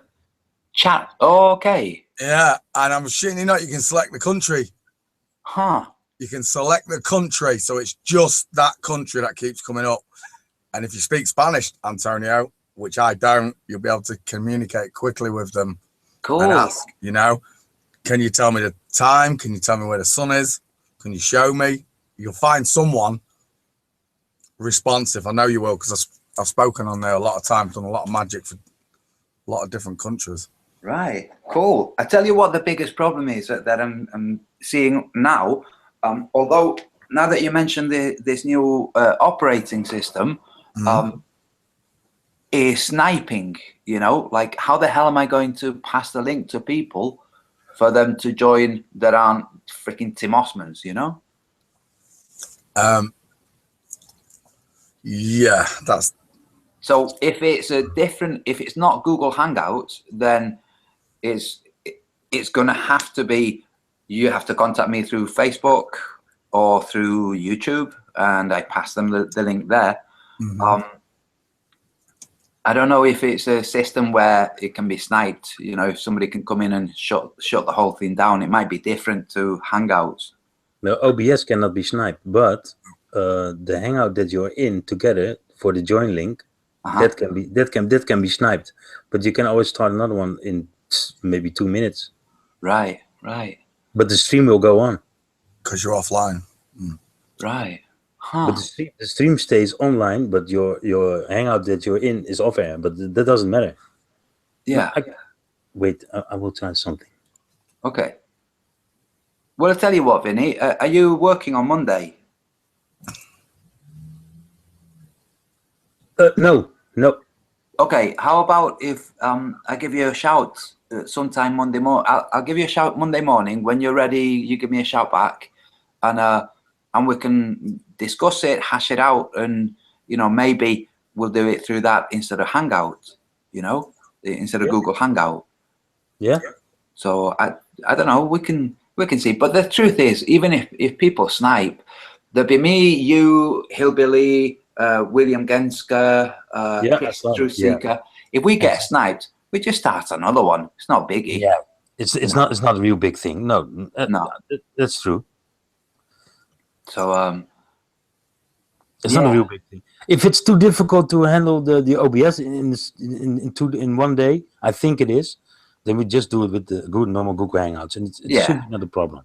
Yeah, I think I'm just expecting problems that might not happen. Because the truth is, if somebody does come in and pull it down, it's no big. It really is no biggie. Start a new one. Don't pass the link to that person. Yep. So, yeah, it'll be fine. Yeah, I think it will be fine. Yeah. We know a lot of legit people at the moment. We know who Tim Assman is. Yeah. You never know, but there's. Did you hear, by the way, how political hillbilly completely wiped the floor with Slice Barcane? When? 2 days ago, the day before yesterday. We made a video some time ago on the upcoming eclipse. Hillbilly and I made a video on the upcoming eclipse in August.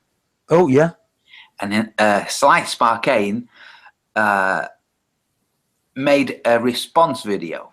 And in his response video, he had an orbiting moon and the Earth rotating and all of the details tweaked. He tweaked the details, okay? Now, what Hillbilly had done was he'd said, look, if the moon is orbiting the Earth every 27 days, then the shadow can't go west to east, okay? But here's the big thing. The moon doesn't orbit the Earth every 27 days. It always orbits the Earth every 29 days. So Slice Barcane set up his computer to display the moon orbiting in 27 days and making the shadow go west to east. So I just pointed this out to Hillbilly, and Hillbilly was just laughing and just egging him on because there's nothing he can do. That Slice Barcane cannot now go back to his video and change it. Because if he does, it would be demonstrating that the video he'd made was bullshit. It's cack. Yeah. So, and it was. I thought that that's what Hillbilly was doing. When we were first discussing it, I thought, because there's these two different moon things. Okay, there's the synodic moon, which is what we call the normal moon that's associated with a month and the lunar phases. And then there's this other moon called the sidereal moon that hasn't got anything to do with the phases of the moon. It's got nothing to do with new moon or eclipse or full moon, nothing like that. This sidereal moon is to do with the moon scrolling across the sky and hiding any star. So the point between when it hides star A and it hides star A again is 27 days because the stars rotate across with the moon, yeah? Mm-hmm. But slightly slower. So when Hillbilly set up the program to display the moon on 27-day cycle, I'm thinking, are you doing this on purpose? Is this a trap so that people, if they take this on and they display this, you'll then turn around and say it's 29 days? That's what I thought he was doing, But he wasn't. I said to him, I said, hey, Hillbilly, why were you showing the 27-day cycle instead of 29 and a half? And he said, huh? And I explained it to him, and he went, "Oh man, no way!" So, oh man, Slice Sparkane is freaking shitting a brick. Yeah, great. Ah. It also shows that he doesn't know that the moon orbits 29 days. Well, I'm thinking either. Well, you see, this is what the clever scientists have done. The sidereal moon, sidereal. Yeah, fine. That's easy to remember. What's the other one? Synodic. What the hell does that mean? Yeah, sidereal. We understand that. Side is there. It's in the word. Real. Sidereal. Sidereal. Brilliant. Well, that's not anything to do with the eclipse or any moon phase. This is the thing. It has absolutely nothing to do with it. But that's what they discuss most of the time when they're talking about the moon. That's what they do. They say, look, the moon is at phase number such, and this on the sidereal moon cycle means it's at blah. All they've done is shift their attention away from where the moon is in respect to the Earth. That's all they've done. And they've done it on purpose, because if you figure out the moon takes 29, it varies, it shifts slightly.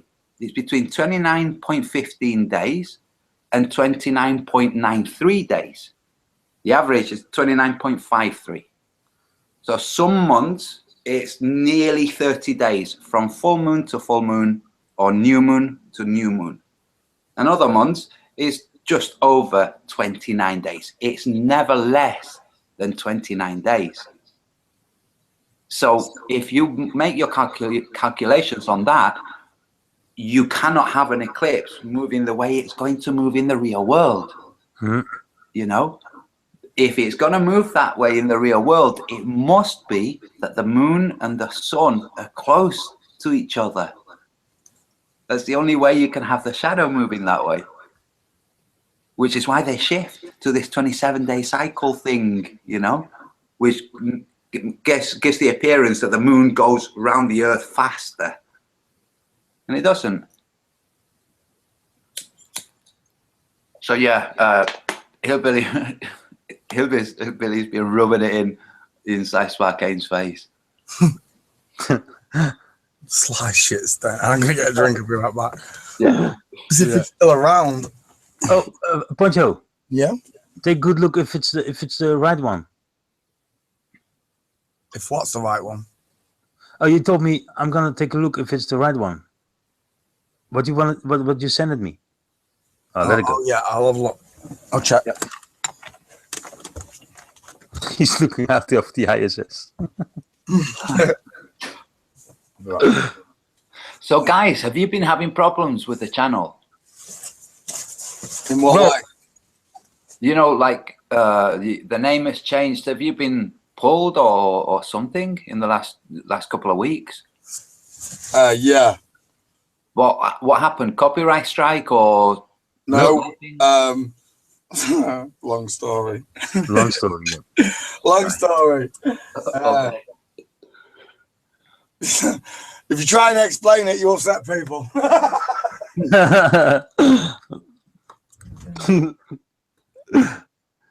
But it's good that you're up and running again. But I do hope, guys, and I sincerely hope that this doesn't offend.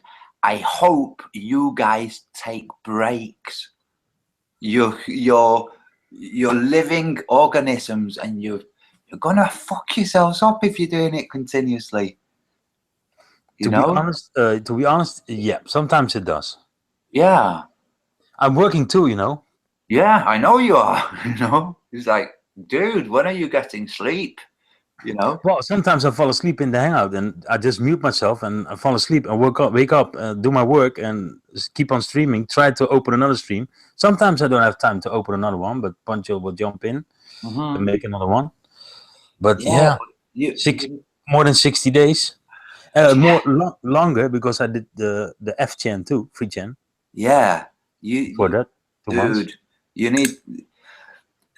When are you getting time to sleep and dream? You know, where you've got nothing in the back of your mind that you have to be present to. You know, where you can really drop away from this world or drift away from this world and dream, and then wake up and you know, have that refreshment that comes from dreaming. Yep. It's important. It is important. You're right. Like last week, was it last week? Yeah, I think it was last week. I took 2 days off. Well, you know, 2 days off. It really means you only check flat earth stuff a few times in the day, you know, but you don't engage massively in responses. You don't sit too long, you know, thinking on a video. Take some time off. I watched some completely insignificant, inconsequential comedy sitcom. Like a thing that's really just chewing gum for the brain, just nothing, complete blah. Yeah. And I spent 2 days doing this. And whilst I was doing that, without me guiding any ideas, just bump little flat earth ideas were consolidating. Just little ideas, nothing to do with the visual world around me, nothing to do with my environment. It was all internal stuff that I wouldn't have had the ideas pop into my mind if I'd been continuously engaged with responses and helping people and passing links and, you know, conjuring up another video. Yeah, I understand what you mean. Yeah, you know what I did? I did it for a week, but I'm still streaming and doing the Hangouts. But I did for a week watch TV without sound. Yeah. Whoa. If you are awakening like we are, or woken up, how do you call it in English? Yeah, woken up. Yeah. You see that stuff in the morning, what they show the children. Yeah. Oh my God! And then I turn it on for a week with sound, 2 weeks without sound, and 1 week with sound. You can. Oh my God! It's. I want to make a video about it, but it's so much. I forgot to write things down. No, I have to do this, you know, because I'm working. I have to do one thing, write things down. What I want to see back. I don't care about the copyright strike if they give it to me because it's from the national TV. Yeah. But I want to show everybody how easy and how smoothly they indoctrinate your children. In almost every program, you see a rocket, a star, a moon. Yes. You see the rockets going there all morning long. Well, some people put their children in front of the TV in the morning. Yeah. Just go and watch this. I will make the breakfast and I will do this, that. But you don't know and you don't see what they show your children all day long, the whole morning. Yeah. Yeah. You know, it was a little bit rest for me too, because I was in the Hangout, but I did not pay attention. I just was watching the TV without sound and then with sound. It's, well, and even the news. Oh, the news is horrible to watch. Oh, man. Listen, at the school, my daughter's school, went to a parents-teachers meeting thing regarding the new education system they're introducing in the UK. And one of the things they were urging parents to do was to help the children expand their vocabulary. They were urging parents to sit and watch the news with their 10-year-old children. Yeah, there you go. And this is like, right, this has come from the Department of Education. This, that the teacher has said, the teacher hasn't just thought, how about people sit and watch the news? If the teacher, the more natural thought would have been, why don't parents sit down and watch documentaries, you know, which in themselves, there's going to be, you know, misinformation, but that's a more natural, but the news, so you want to be sitting there watching the news with your child? Yeah. What the? Yeah. It's lunacy right now. It looks to me, the way NASA has been behaving, they've been really, can I swear here? Right. They've been really fucking up big time, you know. Here we've discovered these new 7 CGI planets and look at this photo, and they've been fucking up big time, and it looks like the media is messing up big time too. You know, yeah, they do. They do. You know what happened here in the Netherlands? We got every day now. Every day, it's a program called Galileo, and they show you how gravity works. They show.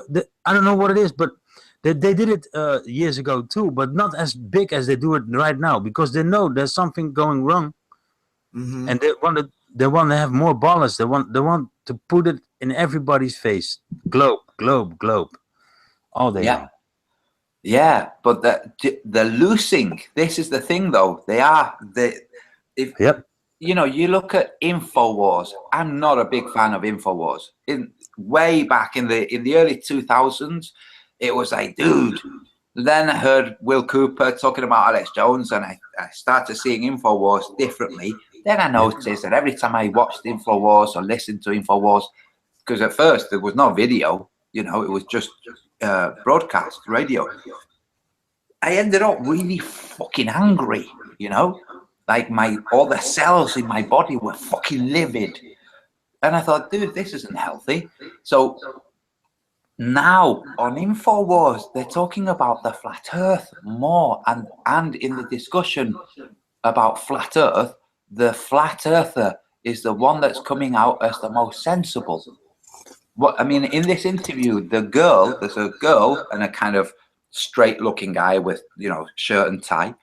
The girl at one point, she's chipping in with all the really silly globe objections, ships over the horizon, all of that, and he busts that wide open. But at one point she says, "Oh, my brain is hurting." She literally says that. My brain is hurting. It's like, yeah, it is hurting, because one of the things Eddie Bravo says is he was watching documentaries, space documentaries, with Joe Rogan, loads of them, continuously for months. They loved them, and he says he'd be watching, you know, hours and hours of space exploration, and from time to time his consciousness would kick in and say, everything that we're looking at, as beautiful and magical as it looks, all of it is CGI. And then he'd just like shake his head and go back into the, you know, suspension of disbelief and carry on watching. And then he'd say to himself, how do we know any of this stuff is what they're portraying it to be? And then again, you know, he'd shake it off and go back into disbelief, suspension of disbelief. And this, before he was a flat earther, you know, I remember the same thing. I remember watching Cosmos programs and thinking, wow, that's amazing that that star is that big compared to this one. And then, it's like, hold on a second, how can they establish the distance to it to establish its size? You know, and then I'd shake my head. You know, you just dismiss it. They must know how. That's what your brain tells you. Well, they must have equipment. They must have special knowledge or ability or something. Otherwise, they wouldn't be showing us this. They're saying, no, they don't at all. They're just inventing things. Creating. Yeah. I mean, if you look at that slideshow of the size of the stars, you got the sun, then you got the next one, much bigger. The next one, much bigger than that. This exponentially growing size of stars, and then they pan away and they show all of them side by side, where the Earth is like a grain of sand. The sun is like a grain of sand. All of that is just invented, completely invented. They haven't got a clue how big Sirius B is or any of those things. They just make it up. Yeah, it's, you know, it's all CGI. It's all, no, how do you call it? They all get the binary codes, 1 and 0s, to create something. It's yeah. And not only this, but if you think about it, it's like, right, hold on a second. Let's just figure this out. That star that they say is the biggest is also the furthest away, because they all work like that. You know, it tells you how big they are and how far away they are from the Earth. So, okay. So the biggest one is also the one that's the furthest away. Then what kind of orbit is that doing around the galaxy if it's at the same point relative to the next star next to it in the constellation? If it's that far away, that must be doing an orbit that's unimaginably fast around the Milky Way. Yep. You know, what is this? But yeah, it's all just freaking bullshit. I said yesterday in the Hangout, when flat earthers have any moment of kind of temerity, and they go, oh, you know, it's difficult to really find anything you can show somebody else to demonstrate that the earth is flat, you know? When you think that, it's like, okay, well, what can be shown to you to say that it's a globe? Because the only things that can be shown to you is CGI stuff. Yep. We can show telescope footage. Oops. We can show telescope footage of ships coming back into view that went over the horizon. We can show telescope footage of, there's a guy in Australia showing from his vantage point an island that's 83 miles away. You know, that's not possible on the globe Earth. Nope. So it's like, oh, okay, you can relax, because there's nothing that they can show you that says globe other than your idea that you have to first have the globe in order to see the southern stars and the way they move as being representative of the globe. If you didn't have a globe, you wouldn't assume you were on a globe. You would just think that's weird, but you wouldn't think, oh, must be on a globe. So you can relax, say, okay, all of the globe stuff is gibberish. Not only that, Dr. Zach showed me a website that calculates the shadow length from the Earth. So you put in your latitude and longitude, and you check to see how long the shadow will be at any point. In fact, I can pass it to you guys. Well, if that's correct, it contradicts SunCalc and it contradicts timeanddate.com, like massively contradicts it, not just a little bit. So like the highest point for the sun in Spain is 4 p.m. Not 12 or 1, 4 p.m. What maths are they working that? Dr. Zach is looking at it, scratching his head, going, what the hell? I've just linked it here in the chat, by the way, Vinny. Yeah, I got it. Take a look. You can put your location and look at solar noon, when your solar noon will be, and look at the solar noon has got to be the point where the sun is at its highest in the sky, and the shadow is going to be at its shortest. All right. Hello, Lindsay. Sorry, Lindsay. Antonio. Hello, Lindsay. Welcome to PonchoPete Chan. Thank you. Hello. How are you guys? All good. All good. Could do with your mic being slightly higher, Lindsay. My mic. Okay. Is that any better? Yeah. Yeah. Very cool. So good morning, good afternoon. Good morning, good afternoon. Yes. Dude, that was fun yesterday. Indeed. Yeah, it was. Yeah. Yeah, it was fun. Exactly. Yes. Hey, Vinny and Pete, you know, if you want to take a break from what you're doing, you're welcome to jump on, you know. Yeah, thank you. Yeah. Yeah, well, I already talked with Poncho about it. I think Monday and Tuesday, when you do the soundtrack. Yeah. I think we will be there. All right, cool. We'll shut this one down. We'll come over there. Yep. Oh, brilliant. But what I meant is, you guys are welcome to come onto the Crush Hangouts that we do on Fridays. Because it's, I mean, dude, it's fun, you know? So you're welcome. I'm always there. Yeah, no, I see you in chat. I've seen Pete as well a couple of times in chat. Like, hey. No, he leaves me here talking whilst he goes off, the bastard.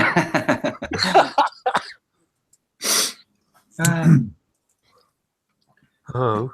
But dude, guys, what do you think about how well the whole flat Earth stuff is going? It's grown massive. I mean, if you just think of this, right now, in reality, there's you guys that have a channel that's rolling Hangout, that people that want to hear about flat Earth or what any of it's about, they can go and they see just two totally normal guys, you know, batshit crazy at times, I will but say it was otherwise normal. totally normal. Yeah. But they can see, oh, these are just like mates. That everybody will either know somebody a bit like Poncho. Well, no, not everybody. But do you know what I mean? Yeah, I know what you mean. So it's like, and when people go into the chat, they'll see other people in the chat. They'll see other people's channels. They'll find other videos to watch later, and it's growing like in a way that I don't think anybody would have predicted. I don't think anybody would have predicted that there'd be rolling hangouts where flat earthers could go and hang out. Mm-hmm. You know, so I think it's cool. Yeah, you know, what I find amazing is I'm an administrator of a couple of Facebook pages, and every day you're getting multiple requests. It's just growing exponentially. People are just inquiring more and more and joining these groups.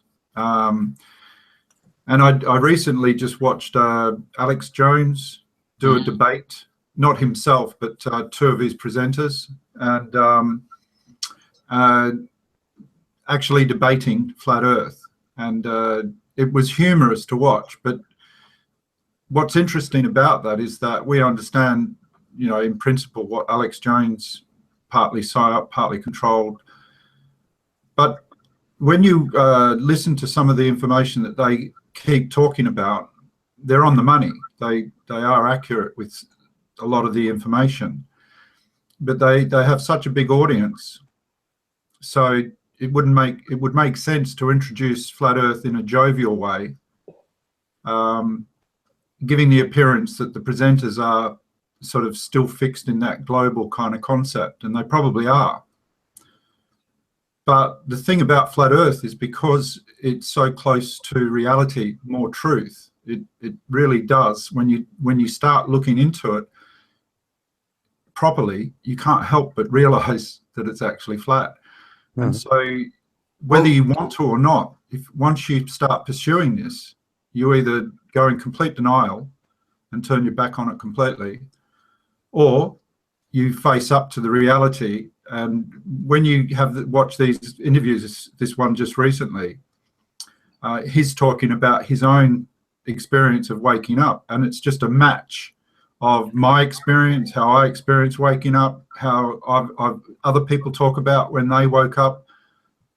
And the thing about it is that the more you wake up to the flat Earth, the more you can align yourself to all these other topics that talk about our universe, our nature. Well, if you think of what the basic premise of InfoWars is, I mean, it's called InfoWars, and they're saying there's a war out for your mind, and the authorities are full of shit.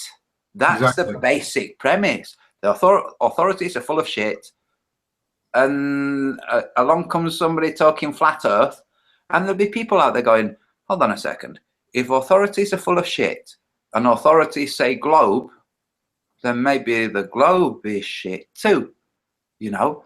But he's telling of his revulsion towards it. You know, yes. The first time I heard about flat Earth was from a globing friend of mine who said to me, "Oh, have you heard about these flat earthers?" And I hadn't seen anything on YouTube, nothing at all, nothing. Okay. Then I said, "What?" And he said, "Yeah, there's people going around saying the Earth is flat." I said, "Oh, what?" I mean, this is what I said to him. I said, oh, "That's got to be people who have there aren't any further conspiracies for them to look into, so they've just made up a new one." That's what I said. Yeah. And he went, "Yeah," and that was it. And then a few weeks later, I see a video that Deep Inside the Rabbit Hole had edited, and it was actually Lawrence Wright doing a talk. It was a really poor talk on the flat Earth, okay? But the reason I clicked into it is freaking David Wise, he's a freaking wise guy. He had written chemtrails and the flat Earth.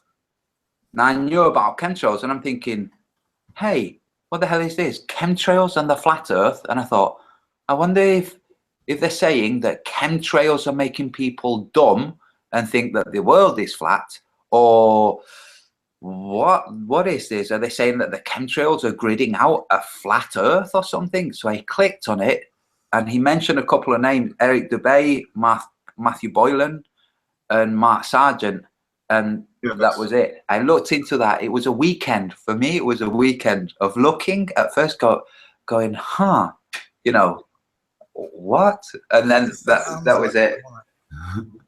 Ah. Yeah. I can't believe he presents himself same as Trump does, the same as Boris Johnson does. You know, these are sort of extreme madmen, if you like. That's how they present themselves. But in reality, you watch some movies, and there was one particular movie where this journalist, this TV presenter, went completely mad, yelling at the cameraman, you know, yelling through the audience and saying, "Wake up, turn the TV off, turn it off now." Oh, what network? This characterization of being insane because you're going against the mainstream, or you're going against the controlled opposition, you know, that the agenda. But it's also going insane because you've seen that everything is a lie. Exactly, which, if you don't go through a small level of utter confusion and almost, if you like, that defined insanity, but the insanity is not a mental disorder. It's a readjustment of your paradigm. It's a readjustment of how you see things, and you can't align it to the things that you used to align it to, which is the globe stuff. So, you know, you look at Alex Jones, okay, he's been around for a while, so he's capturing a particular audience. And the point about it is that I was watching the sort of Pizzagate saga, if you like, and the thing I learned about Flat Earth is that in reality, in order for you to learn something, you can't have a prejudice or a preconceived position about it before you start looking into it. And so, in other words, we develop critiques before we even watch something. And this leads us into a mental picture or a mental perception, which quite often blocks the information that's coming across. And the information in reality is truth, but it's being delivered by somebody we've already created a perception about. So the information gets either denied or blocked or altered, and we critique it and give it no real energy, you know, not reality, so to speak. But when you actually become aware that information is the key to learning, like the Flat Earth, like I had to learn the things that taught me the difference between observing something in a flat Earth perception or a global perception, and the global perception didn't fit what I was learning. And so therefore I had to be open-minded enough to allow myself to not use the preconceived prejudices or what I had learned to create this narrative that supported the globe construct when I was given information that conflicted with that. I then had to be open enough to allow myself to take in the new information and then develop enough learning in that regard to accept the information as more real, because it actually measured properly on observations and discernment. That was, there was no comparison. The globe didn't fit the model of reality.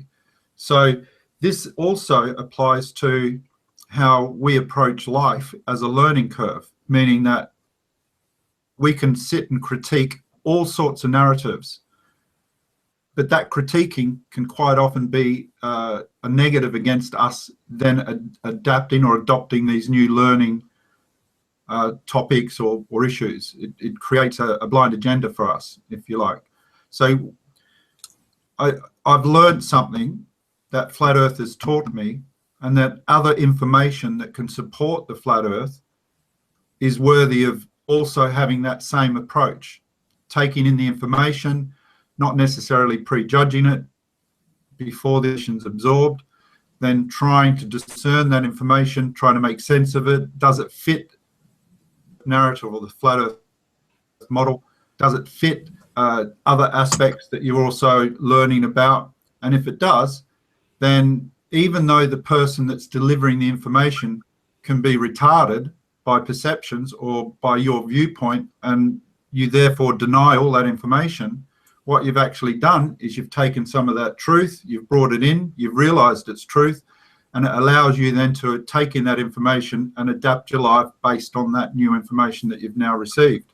Yeah, and not only that, but this information gives you pointers on how to test whether or not the information is correct. So we have the curvature math that tells you a ship over the horizon will go over the horizon at this rate because that's the curvature mathematics. But you can go out to the beach and you can check with a zoom lens and go, hey, that's not what the globe says.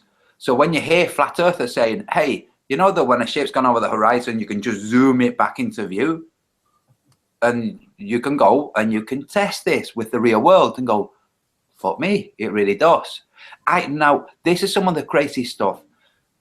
All of us have grown up on the flat earth, not knowing, not realizing, not paying attention to it, not paying attention when you're at a lake and seeing the cool reflections that doesn't look like it's spinning wildly. It doesn't, it looks unnervingly still and it feels just like it is not moving. And people can say, well, you're so used to the feeling of moving that you write it off. It's like, well, hold on a second. If that's right, when I've been near the equator, why didn't it feel different?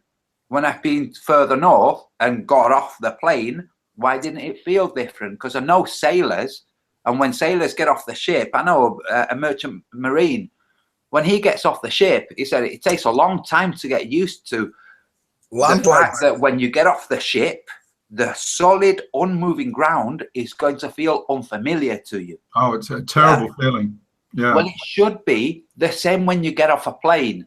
If you get on a plane in freaking Israel, okay, which is very much of the Tropic of Cancer, okay, you get on a plane there, you've been there, okay, everything feels normal to you. You get on a plane, you're sitting down, there's motion, all of that. You then get off a plane in the UK, it should feel different.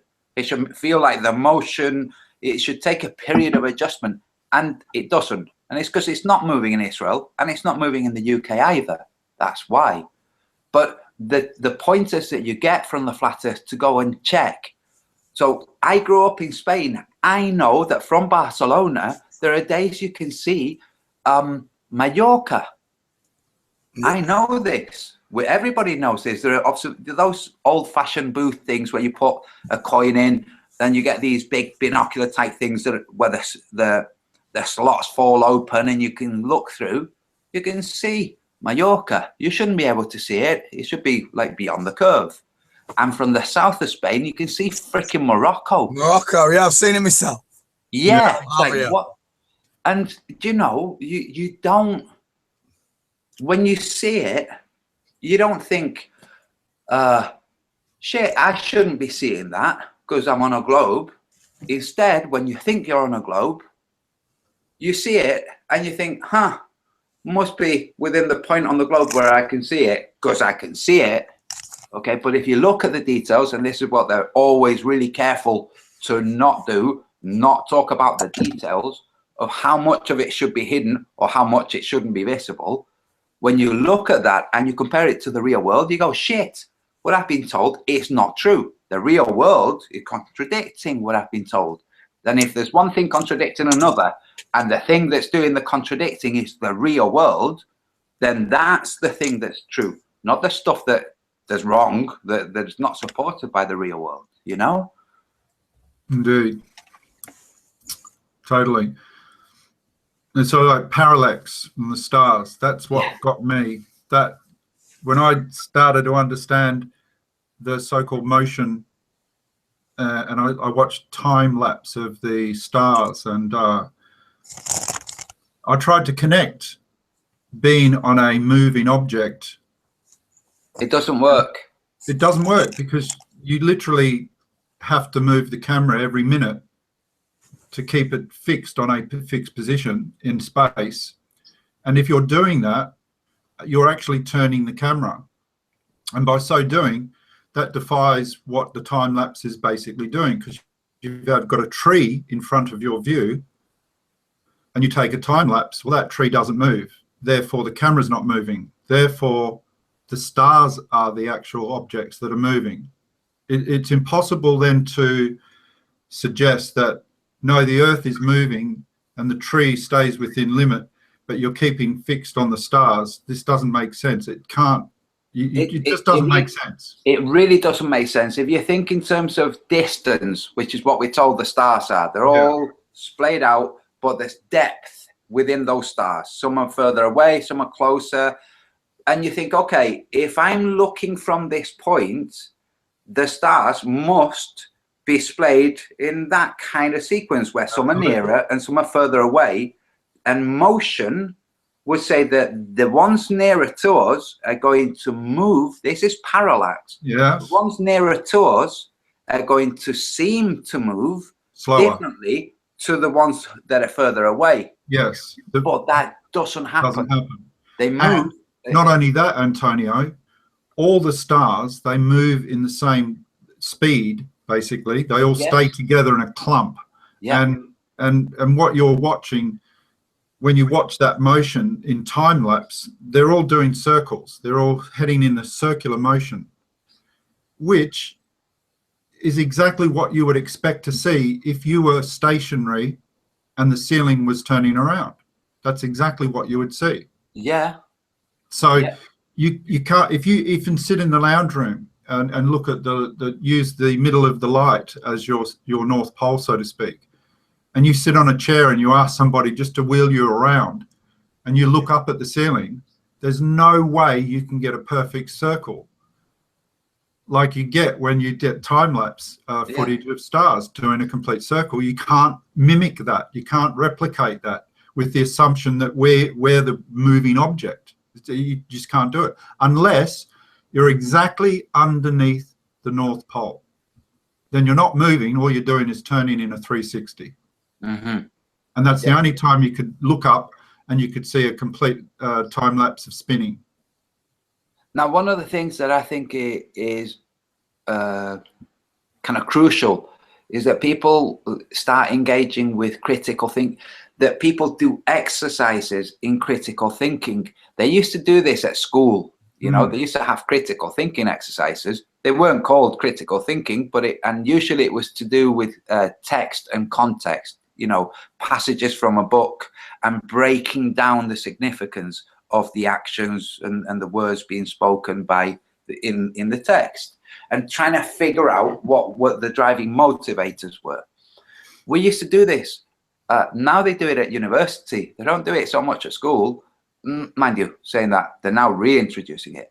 But if you think in terms of how you could establish whether we're moving or the skies are moving, okay, is, you know, it would display, this is what the globe says, it would display the same once you've disregarded parallax, which is one of the critical things if we are moving, okay, or if the stars are arrayed in depth of field and they're moving.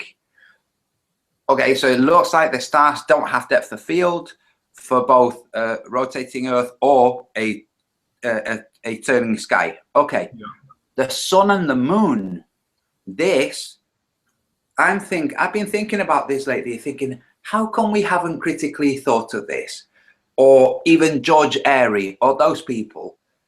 If you're moving and you enter an eclipse, the eclipse, the motion of the sun and the moon, in respect to you, if you're trying to establish whether you're moving or they're moving, the eclipses are going to tell you that it's they that are moving, just by the way the shadow falls. Just that. You're going to be sitting there, and there's your sun, and the sun is moving into the path where the moon is, right?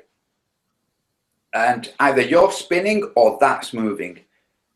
And you see, hold on a second, the moon is to the right of the sun, and the sun keeps going further and further if the moon is a disk or whatever, and that's what's caused. But anyway, you have this thing that's hiding the sun.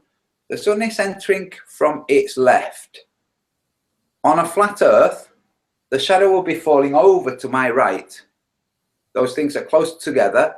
Shadow is moving that way, is over there, and as the sun moves, the shadow comes closer to me to the point that I'm in shadow, and then moves further over. If I'm spinning, and that, by the way, is what it does in the real world. If I'm spinning, then that's not going to happen. I'm going to spin towards the sun and towards the moon, and the moon is going to keep up with my spin more than the sun. Although now you have parallax, now you have the sun moving more, okay? Exactly. But Antonio, just think of this also. If the alleged sun is 93 million miles away, and the moon is allegedly, what, 180 kilometers away or whatever it is. Yeah. The sunlight that's traveling, by the time it hits the moon, and the close proximity alleged between the moon and the earth wouldn't create a shadow. No. Because the light would be sprayed so much over a parallel lines, and the small object of the moon wouldn't cast almost no shadow whatsoever. It would be drowned. The angles from the sun, Yeah. if you think about it in terms of angular size, okay? Yes. You have the moon, say this big. This is just an example, and it's totally out of scale. The scale is way bigger than I could represent. The moon is this big, the sun is this big. The light from the sun goes out in all directions, including towards us, to the point that it comes this way and that way towards the earth.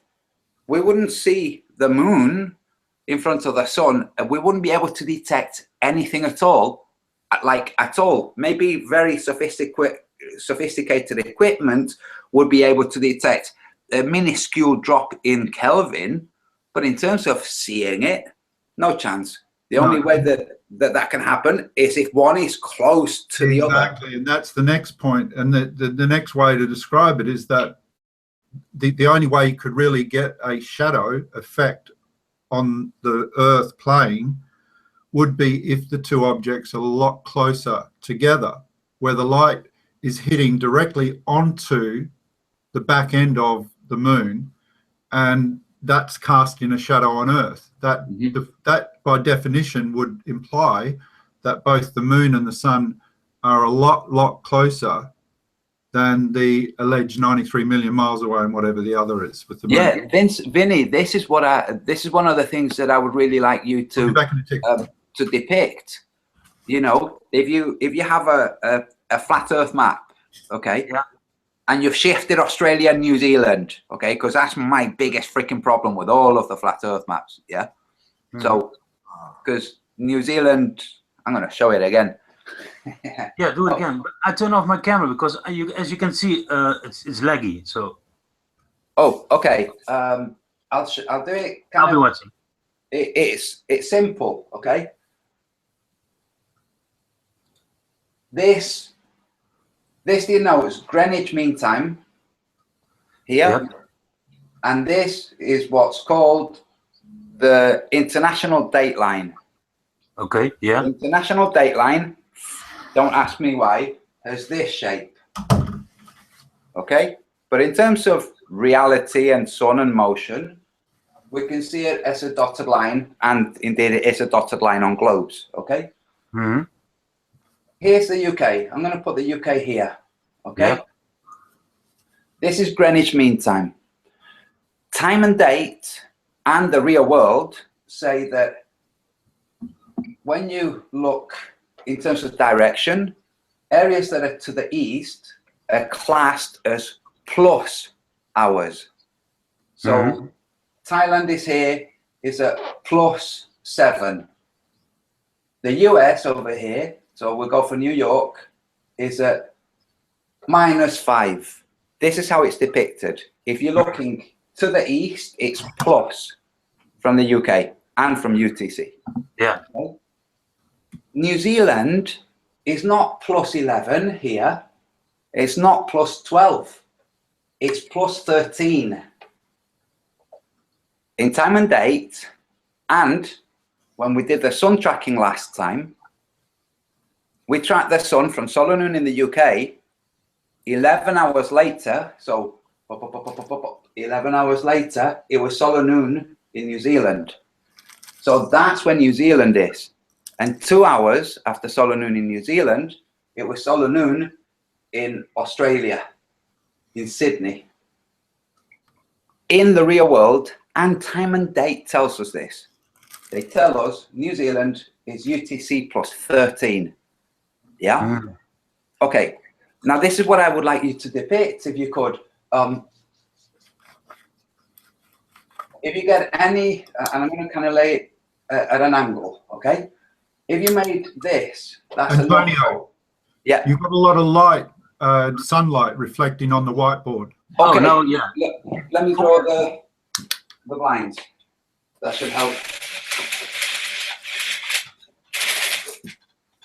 Is that a bit better? Yeah, much better. Well, what I'll do is I'll pick this up. Yeah, the first one I could see really good, but yeah. Okay. This is another line, I think, not a pencil, or not? No. Okay, so. All right. Can you? Okay, I'm gonna make it from an angle. Okay, and there's the North Pole. If you could depict a sun here and the moon here, okay. Yeah. So this is the shadow from the moon is going in that direction on the Earth. Yeah. So from the sun, actually, right now, it would be in this direction. Yeah. Yeah. That would be where the eclipse would be falling. And as the sun, I'm going to make the moon dark. Okay. As the sun catches up on the moon, the eclipse, so the sun will get to here. Yeah. The eclipse will fall there. Then the sun will be here. The eclipse will fall there. If you could show this, so if you could show the sun catching up to the moon, casting a shadow as it catches up with the moon and carries on moving, that would be really good for all the globelings who can't understand how the sun and moon can be casting eclipses on the Earth the way real eclipses happen. You know, and not only that, but if we then picture, here's the sun and here's the moon, okay? If we picture any point on the Earth, so I'm going to say here's Thailand or here's India and here's the US, yeah? Yeah. If we picture an eclipse happening that's visible from the US, then you're going to orient yourself from the US looking this way, and you can establish the horizon. So you can establish that your horizon would be in this way, in this shape, and respective to the moon and sun, you would have a horizon, and you would have the sun and the moon like this. Yep. Okay, and as the moon moves and the sun moves, you would have the moon, sorry, a little bit higher, and the sun a bit closer. And you can predict how the moon will move across the sun as seen from the US. Yeah. Yeah. And I will bet you anything that it's the opposite of what time and date show. Yep. So what I think, Vinny, if you can show this, if you can just have two discs, one over the other, and extrapolate the shadow and as it will fall, yeah, then you've got a really good example for the globelings. And if it turns out that it works better than the globe, I mean, the globe doesn't work. The spin of the globe, the rotation of the moon, the orbit of it doesn't work. It genuinely doesn't work. But this does. And that's a big deal, because when the flat Earth starts, when the flat Earth ideas start reflecting the real world more than the globe ideas, then it's finished. It's game over. University students will debate each other over this. Oh yeah, exactly. They generally will. Well, what's interesting with this, Antonio, is that because it's growing, there's obviously a demographic that this is affecting, and this demographic is also young people that are the next generation. And as they're becoming more and more open to this information because it's growing, they're basically getting hints from people that they would normally not follow, but listen to. So some classmates, you know, parents come home and they tell the children, look, the Earth is flat. We've done our research, so don't listen to whatever school says, but don't talk about it at school. Just, you know, keep it to yourself. But if anybody talks about it or anything like that, you've got the knowledge and you've got the information. The Earth is flat. So these children go to school. They don't necessarily talk about it too much, but they get close to some friends. Their friends become, you know, buddies, and they tell little stories and little secrets with each other. Oh, my mum and dad says the Earth is flat. Oh, really? Yeah. And so we've looked into it, man, and it's flat. It is flat. And if your mum and dad haven't looked into it, then the schools are lying to you, you know, and all this sort of stuff. Next thing you know, you've got this little group that go out and do some more of their own research. Then they ask the professor or the teacher at school, in high school or even primary school, hey, teacher, why don't we talk about the flat Earth? Why don't we learn about this? Is it real or not? My mum and dad says it's real. You know, I've got these things that their mum and dad have shown me, and you know, what's going on? It looks real. It looks like it is flat. And then the teachers have to confront all of this and keep it down and push it away. And then there's a lot of teachers that will be open and waking up to this. So they'll collaborate with the children and they'll say, well, you know, if that's how you feel, then yes, if you've looked into it, it probably is flat. Well, if nothing else, we know that some children whose parents will be flat earthers, and we met some, didn't we, at the Bedford level? Yeah. Yes. Some children whose parents are flat earthers who, well, let's face it, all people who live on the world are flat earthers. Just a load of them don't know it. They think they're on a spinning globe. But some of the children who already understand the flat earth, not only understand the flat earth, but they understand the charade of the globe, okay, and they can repeat it and they can pass all the exams if they want with the globe ideas. Some of these children will become teachers.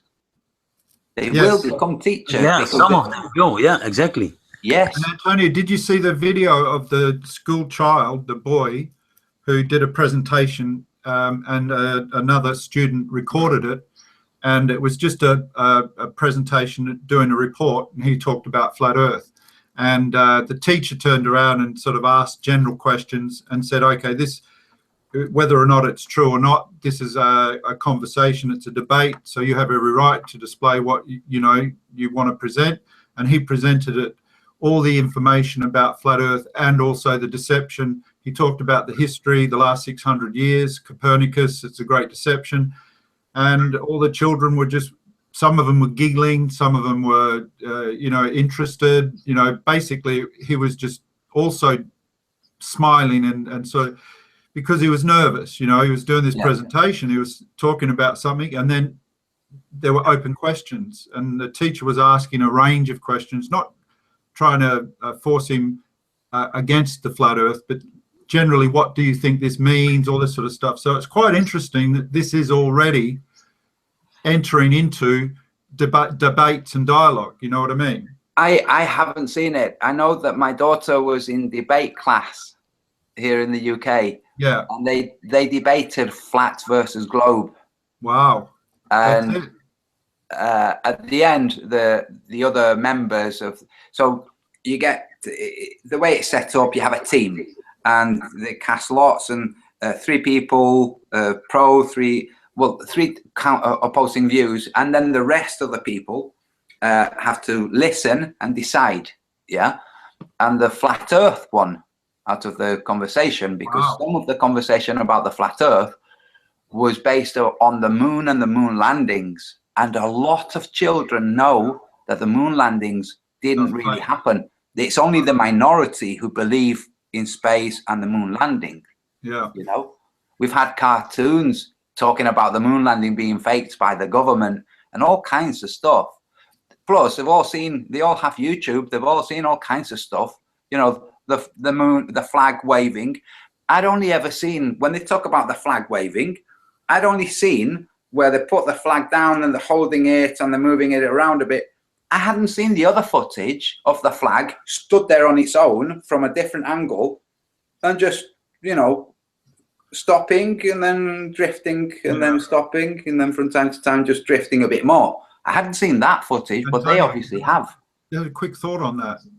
It's interesting. The children that are developing the awareness that the Earth is flat, and therefore the awareness that they've been deceived, you know, there's sort of a growing awareness of that.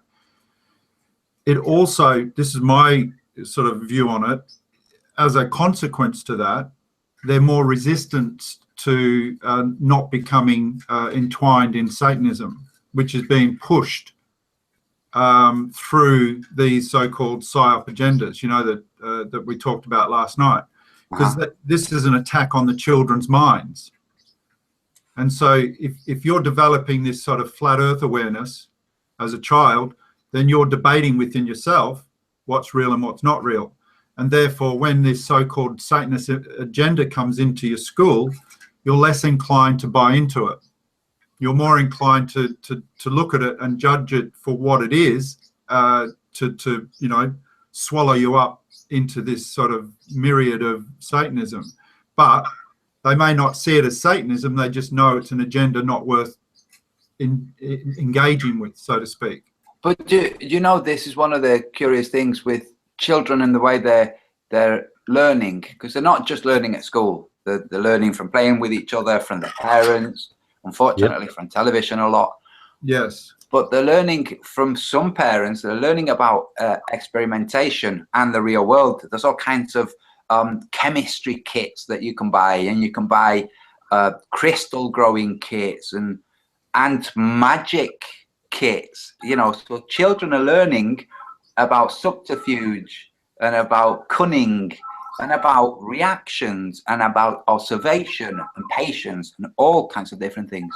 So when you get these kids and the whole Satanism thing comes in, where if you have a child whose parents are Satanists and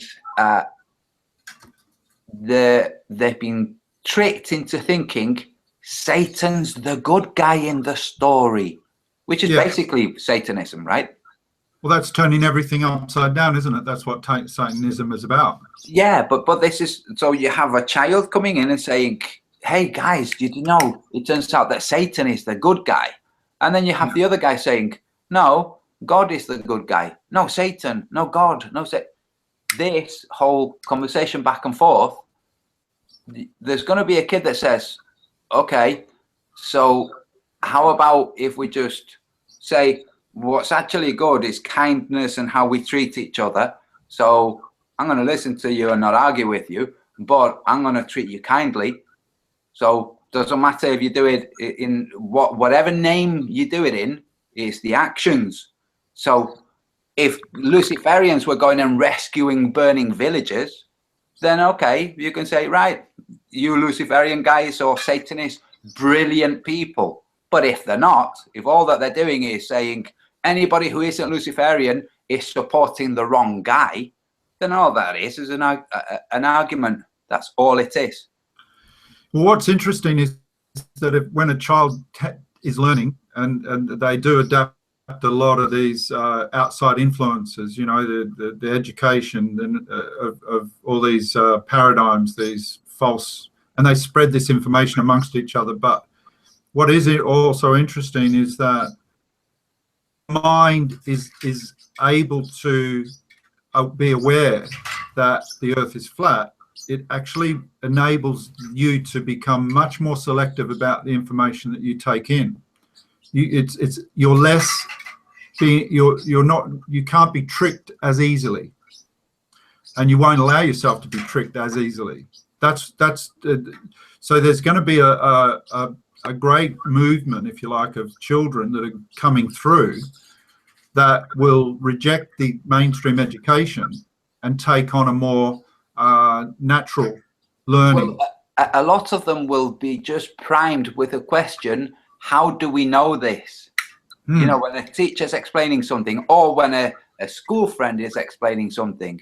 Because some of the stuff that luckily is available on the internet is learning about narcissists and psychopaths.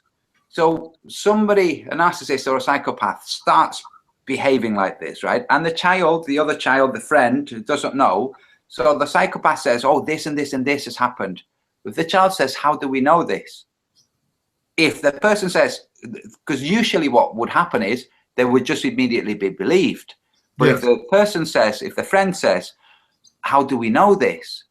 Then the narcissist will immediately just not continue to engage like that, because they haven't got a friend there, you know, in their mind. Yeah, exactly. And it saves the child from the grips of the narcissist, because the other option is for the narcissist to say, Matthew told me, in which case the friend is going to say, hey, Matthew, did you say this? Yeah. And it's going to turn out they didn't. So it very quickly, it will help children with the question, how do we know this? Yes. You know? And what's interesting is, let's say, for example, in your example, the narcissist is the teacher, and you've got a class of 30 children, and you're talking about group dynamics where one or two individuals, being the minority, won't have a voice.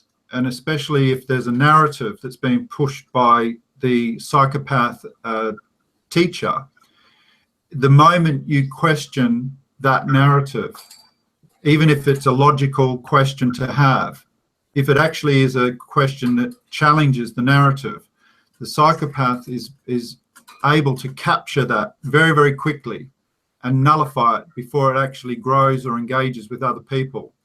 And they embarrass that person for even entertaining that kind of question. And the child in that minority group stays silent simply because they understand what it can create.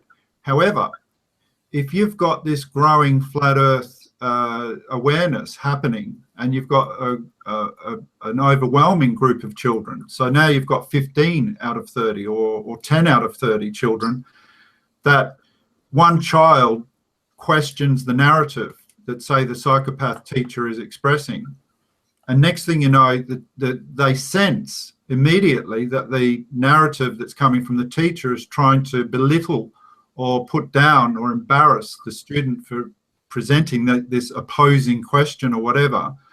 Next thing you know, you've got the strength behind the minority is no longer just a minority. They're a proportional amount that can support each other, where one student is likely to then support the question and say, no, but that's not answering the question. The question this person was asking was such and such, and you didn't answer it. And then you got another student might back it up and say, yeah, we want an answer.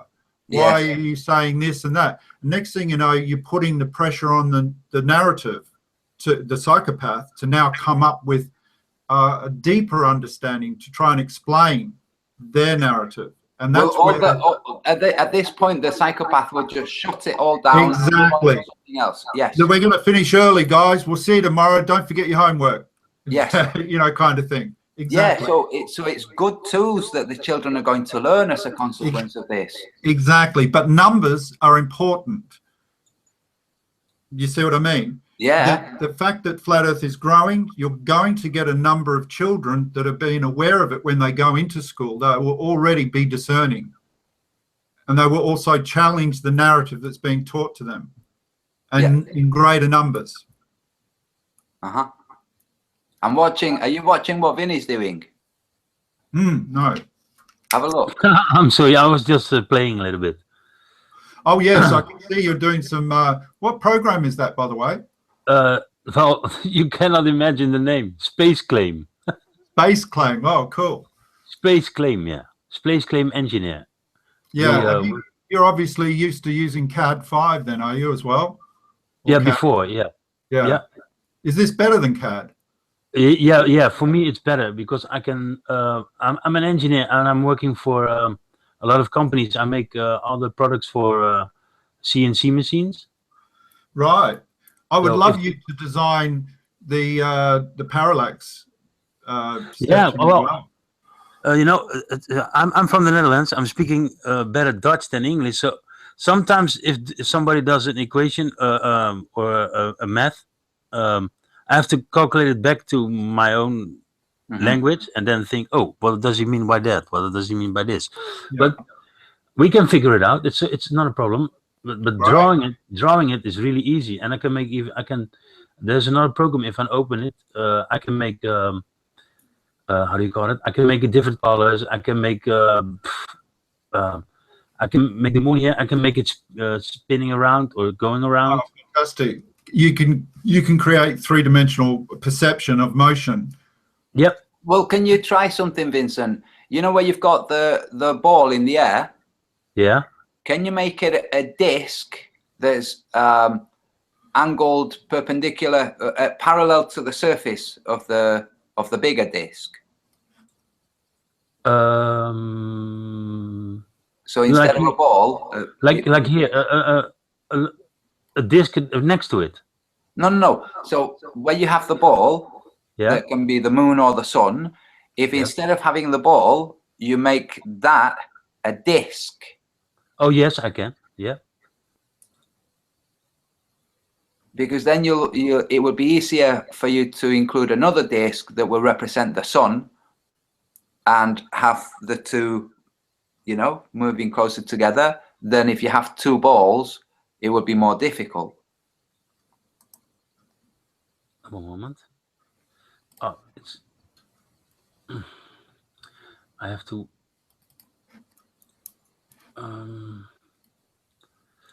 Well, I don't know what it is, but since I'm streaming, this is. Whoa. I'm not sure if it's my mouse or because I'm streaming, but if I do it without streaming, it's going really fast. But as you can see, I don't know if you can see it, but it's really going all sides for me. It's going. Yeah. It is. It's because you're streaming, isn't it? I think so. I'm not sure. It's taking a lot of my computer, and I'm not using the big computer. I can, if I'm on the other computer, I can wait. I can try it again. One moment. Just shift this one. I can move. Come on. Move. Damn it. I'm sorry. If I make a disc a little bit higher, I want to.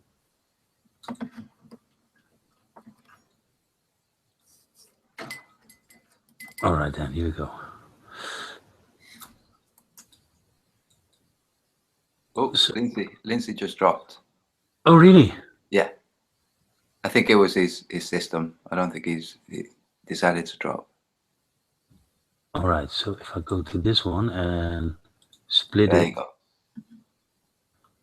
Split it like this, and I want to. Ah, damn. Yeah, here it is. Okay. Oh, no, not here.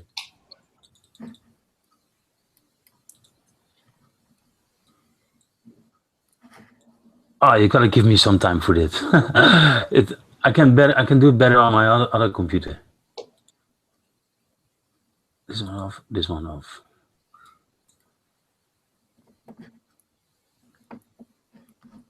Maybe just start all over. It's easier. All right, so if I just make a disk.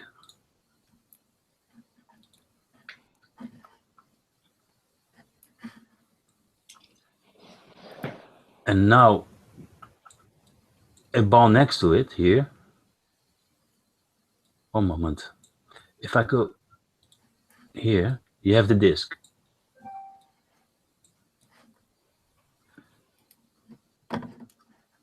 Oh, I know what you mean. Yeah, I've just drawn it on the board behind me. I don't know if you can see. Oh no, I'm in. One moment, I'll come back.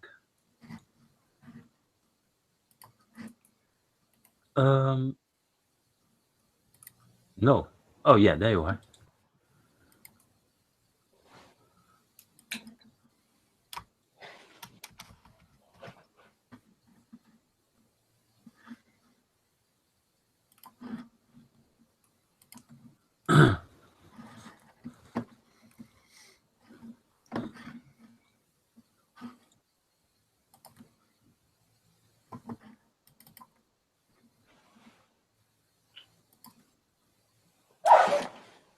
All right, I see. Can you put your camera a little bit higher? Yeah. This is just, I've exaggerated things. Let me make sure. Okay, so this is generally a disk. This is the North Pole. The sun and the moon, I have separated them so you can see a little bit more clearly. Yeah. And I have drawn lines that would converge about here, but the surface of the Earth is there, and that would be the shadow, that would be the eclipse. But this is slightly exaggerated, you know? So all right. If you show it like this, later, if you want to make each one into a ball, it's fine, it's okay. You've already established everything, you know? Oh, yeah, exactly. Yeah, yeah. Ah, cool. Let me work on that. And I still got your map, but I tried to. Do you got? Oh well, I can convert it in another file, because if I use your file, the lines that you draw in between it, they always interrupt my program. I don't know why. Yeah, if you can translate it, you know, you can make it you can vectorize it if you want, and then use that, of course. Look, what I'm going to do now, what I'm doing here, just to help a little bit of clarity, is I'm placing a matrix.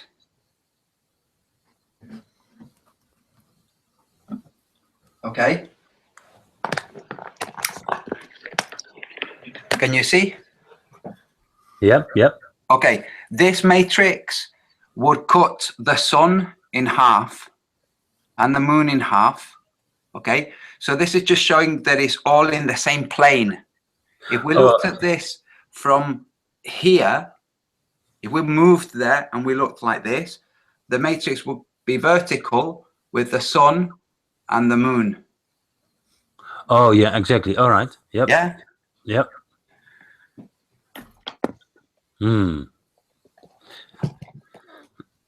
But you don't need to include any of the matrix or anything like this. It's just so we can see the two things are on the same line.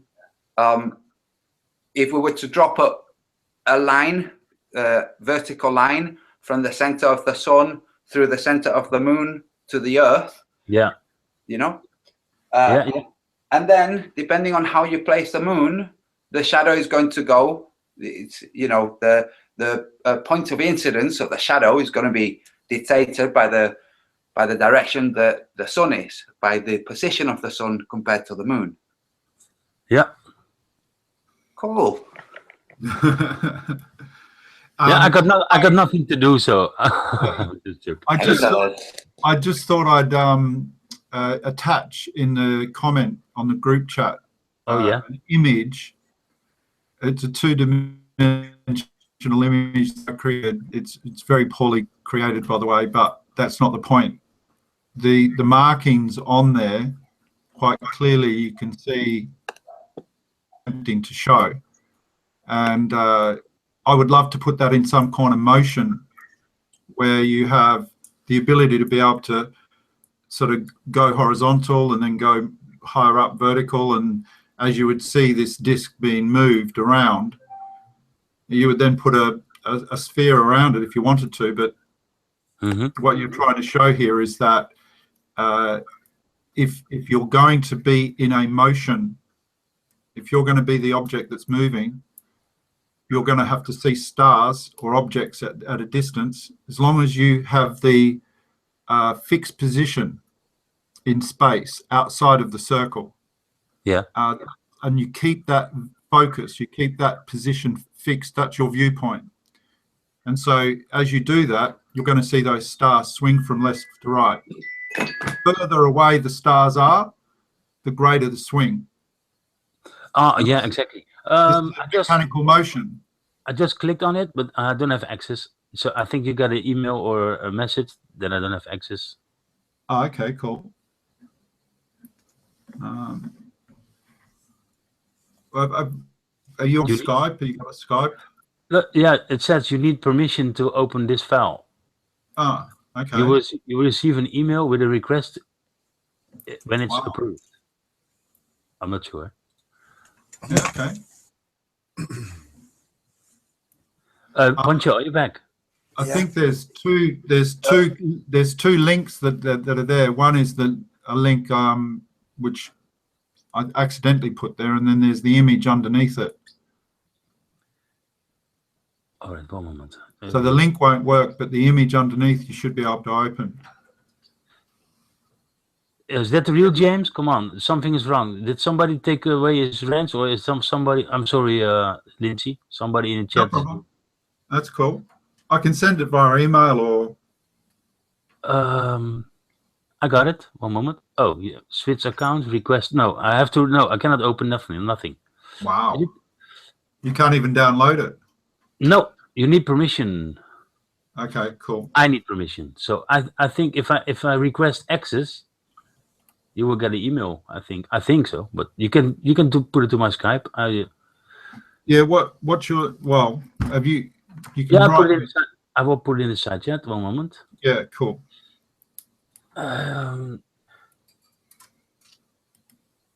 Poncho.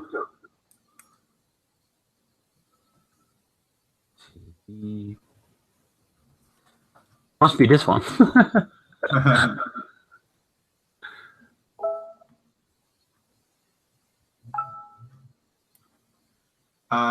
Is that your Skype name with all the spaces in it as well? Yeah. Okay, cool.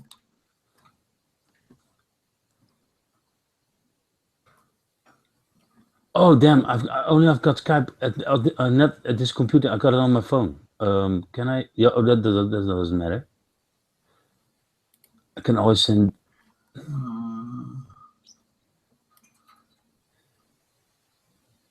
Yeah, I'm finding a lot of names, but nothing that matches yours.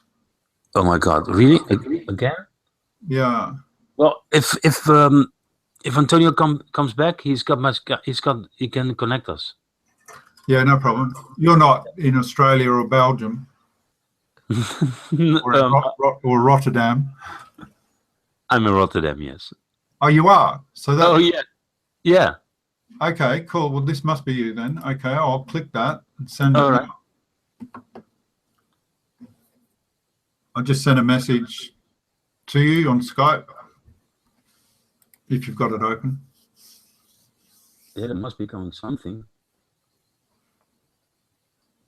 Well, I'm not sure, but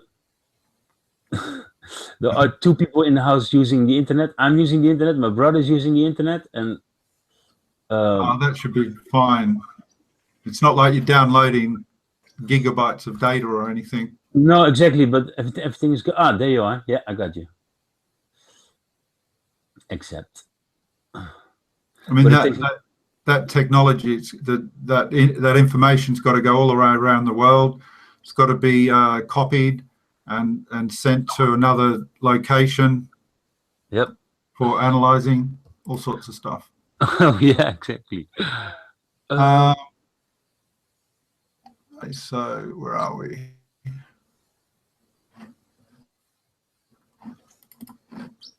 There we go.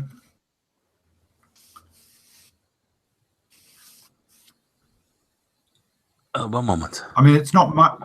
It's not much of an image, as I say, because I'm not that good an artist, to be honest. But doesn't matter. What it's depicting, even if the rotation is not going in the right rotation. It should be the other way around, I think. But the point is that is easily seen, you know, as a two-dimensional thing. Yep. You could convert that to a sort of 3D motion image, keeping the vision, the line, having a creation between your viewpoint, P1, for example, to this fixed point in space or outside the motion, the object that's spinning, what I call the fixed object in space. And then you just have the backdrop with lots of other objects, stars, if you like, or galaxies. And you can see P1 in a straight line where it should be. But now if you move to P2 position and you create a straight line, it's all the way to the left. And then you move to P3. In theory, it should go back to the same position around P1, but I had to create a bit of a gap there. Yeah. And then when you then move to P4 and you draw the line, it's way over to the right. So if you sped that motion up, you would see the viewpoint would be going from left to right, left to right, left to right, left to right, back and forward and back and forward. Oh yeah, exactly. Yep. Okay, well, all of this talk is not getting my display done. So, what? Yeah, I'm saying to Lindsay, dude, Vincent's working on the display of the sun. Parallax and hey, by the way, did you know the Ptolemy? Do you know the Ptolemaic model? That's Ptolemy with a P. Ptolemy. Yeah, I've heard of it. It was discs. Sorry, not discs. Spheres within spheres. So you had the external sphere had the stars, and then you had a sphere inside of that, each sphere being transparent apart from any point where there's light. So you had the external sphere with the stars. Outside of that sphere was heaven. Okay, so that's the end of the universe. Inside that sphere, you had a series of wandering planets. Inside another sphere with more wandering, and so on and so on and so forth. That was the Ptolemaic model. And everything, every physical matter has a sphere of energy surrounding it. So everything is spherical in fractal. So what's minute and what's enlarged is the same pattern. I can see the energy around it, around any material form being spherical, like a toroidal form. But according to Nassim Haramein, the shape of atoms has to be a plate. The actual, the most dense point, a gyroscopic plate. So you've got a plane. Everything has a plane. But I'm talking about the energy that surrounds the physical plane, which is exactly what the Earth is. The Earth is the physical plane that we're standing on, what we live on. That's the energy. That's the greatest magnetism. That's the greatest where you get living energy existing in that plane. That's the most energy, green energy. And then you've got the toroidal field surrounding that entire object. And you know what? If you think in terms of you've got the flat plane, which is the horizontal point, the central point of the toroidal form. Yes. Where this convergence from up to down happens is where you have this matter. Above that, we have the atmosphere, which is massively charged, but in a really thin matter structure. So air, hydrogen, spaced out molecules, but underneath the surface, it's dense matter. And what you see when people dig holes is that it gets really freaking hot. It's like, and so dense. What's the furthest they can dig? Well, 8 miles. 8 miles. The thing is, in terms of the energy that's going through that matter, because that matter is also there underneath the surface, the energy, the toroidal form, is passing and spinning all of that matter. So no wonder it's hot. Because a another good way to picture this, Antonio, is if you get a bucket of sand on the beach and it's got a little bit of moisture in it, and you tap the side of that bucket, you're creating vibrations, and you're sending those vibrations through the grains of sand, and they create motion. And as they do, they shuffle into nooks and crannies more and more. They get more compact. Yeah. But this is forcing the moisture to the surface. And so eventually you'll get water, layers of water on top of the sand. And that's because the sand is fitting in those little cracks and crevices, and they're forcing the water up. But also the sand is getting denser and denser and denser. And the denser it gets, the further down it wants to go. Mm-hmm. Because it's denser than its environment. So when you go down to about 8 miles, the Earth is so dense that it won't allow anything above it that you can have, like a diamond, is not tough enough to drill through that thickness, that heavy, dense thickness. And everything in that dense level is vibrating intensely, because the more pressure you put on something, the more vibration you increase it. So underneath the solid Earth, beyond 8 miles, you've got this dense heat magnetic vibration generating energy, constant energy, and this is emitting upwards, it's emitting outwards, it's emitting downwards, and it's creating the continuous vortex that comes underneath and then around, and it completes the circle. So you've got this energy coming up. This is part of our living. So Earth is alive through, that energy, that magnetic energy that vibrates Earth and gives it life. And then you've got the sun and the energy from the moon and the energy from above coming into Earth, creating this combination of energy that creates life. And so that clearly describes Earth as a plane, because, as you said, everything on its minutest scale, down the subatomic level, is a replica of what we now image Earth as being, a great big toroidal vortex field surrounding a flat plane. I have to say this. I love it when you say, as you said, about something that I said, when I said something a bit kind of vaguish, but you say it really kind of scientifically, and it makes, if anybody tapped in, they think, dude, isn't Antonio clever? Well, yeah. Well, yeah, it is. It is. I do simplify things. Yeah. Well, I find it really interesting to listen to Lindsay all the time. Yeah. And that's the same thing for you, Antonio. I always watch the show. Yeah, I'm always in the chat, but I'm listening to it, and it's, well, yesterday was a lot of fun, and yeah. Hey, I saw one of your hangouts. It's called Whenever I Trip, I Run to the Police and I Say I Don't Have a Sock. It made me think, oh shit. So my paranoia, Bob in the chat wrote, paranoia will destroy you. Like, that's it. You don't need to say any more about paranoia. That encapsulates everything. Yeah. I think I discovered why why it's so slow to draw, because my computers are connected to other two screens and a TV. So I think that's the reason why it's so slow. One moment. Right. I'm gonna fix something. Right. Cool. I'm gonna go make a coffee. Yeah, I want to discuss going back to the sort of how this growth of flat Earth is emerging, and the fact that it's not going to go away.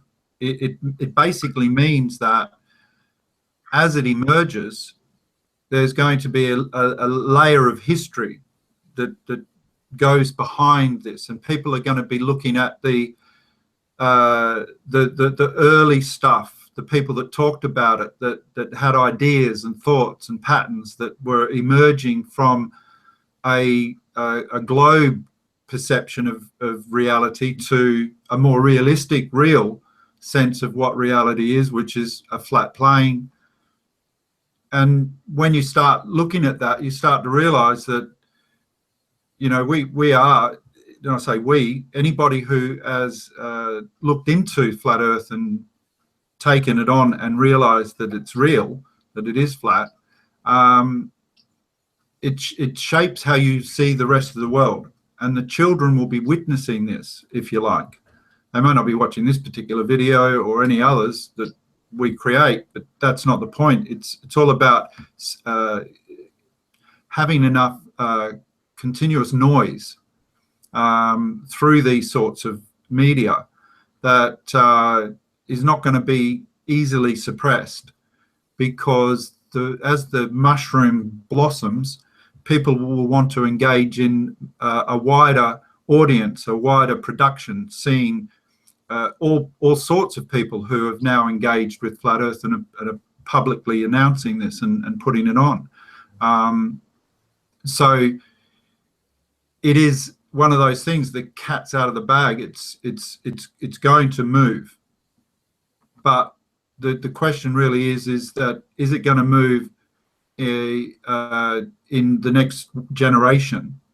And I say that because when you think about the next generation, they're more likely to be, say, in their 30s. So I'm actually talking about the generation that is still, you know, just going to school or are, you know, just entering high school and are becoming aware of this.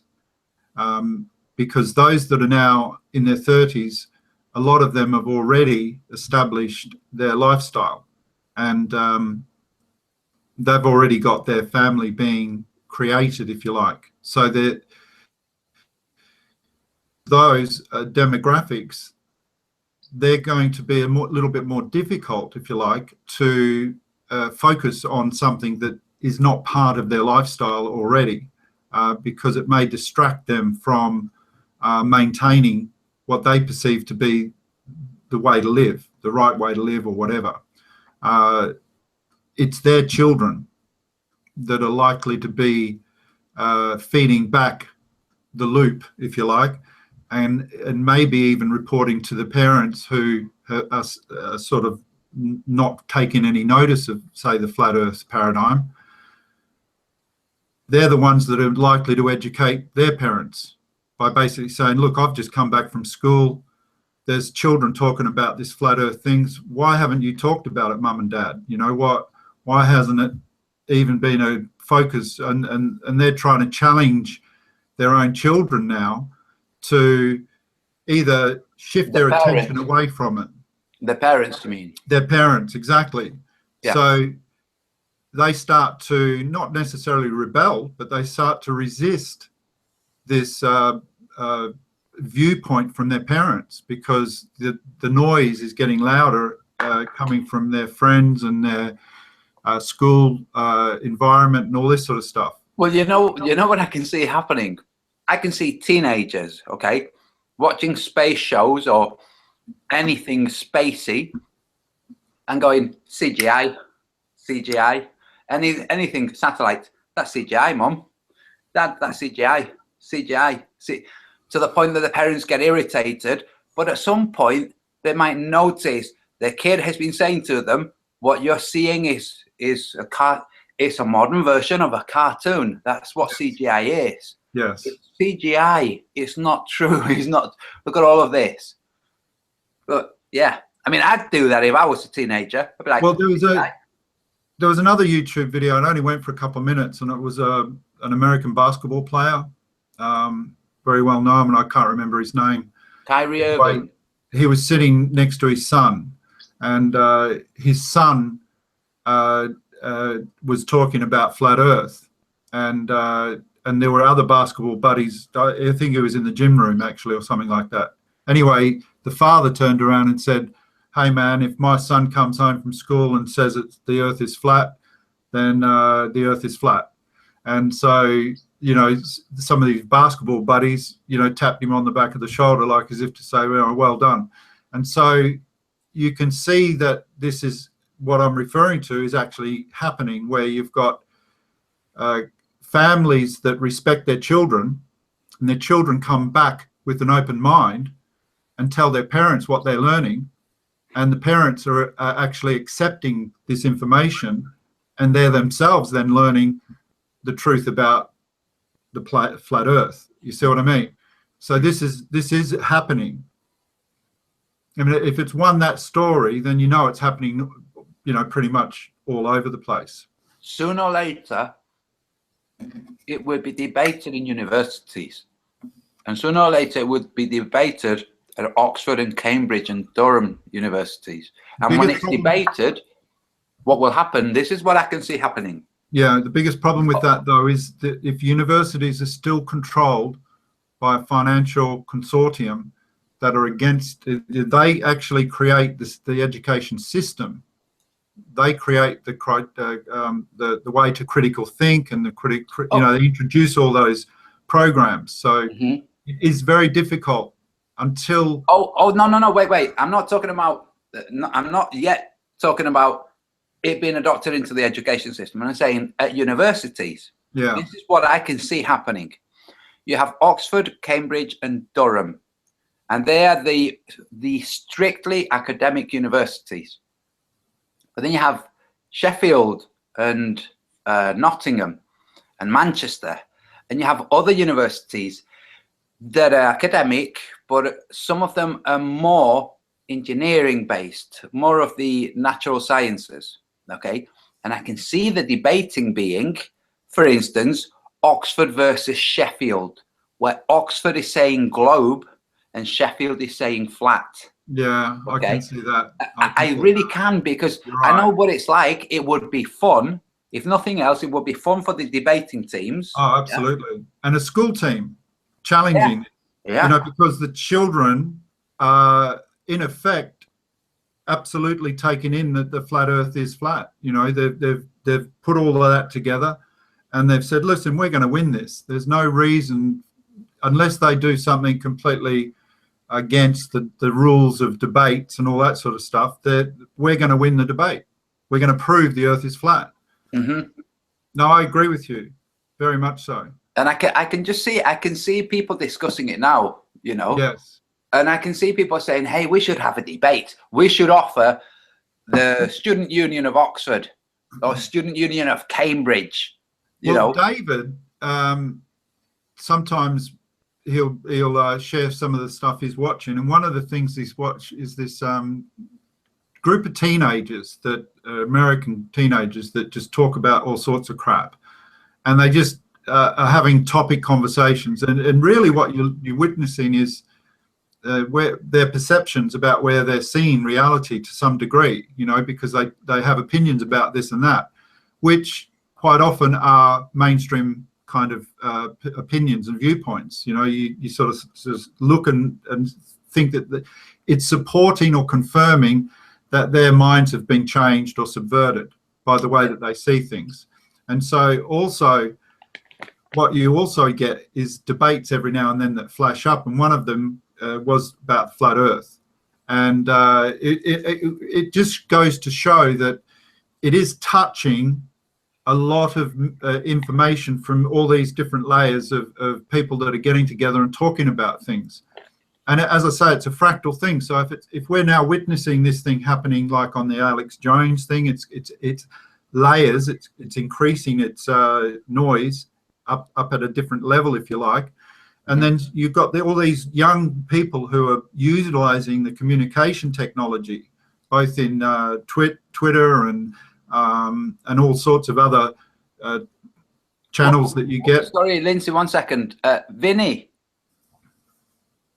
you're muted. Not anymore. Sorry.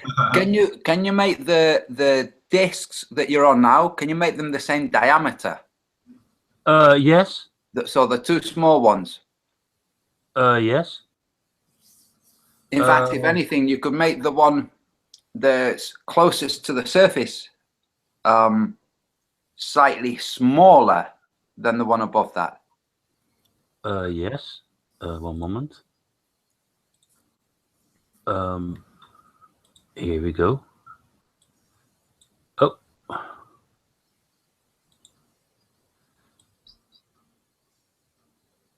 Yeah, cool. moment. But it would be only a fraction smaller than the other. So that you know where you get the corona or the annular eclipse. Oh yeah, well, you know what? I'm just draw 2 new ones and make the let's say, well, one moment. I have to know what kind of diamond.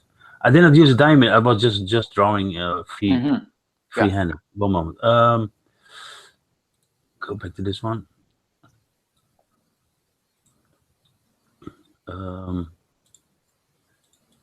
Select.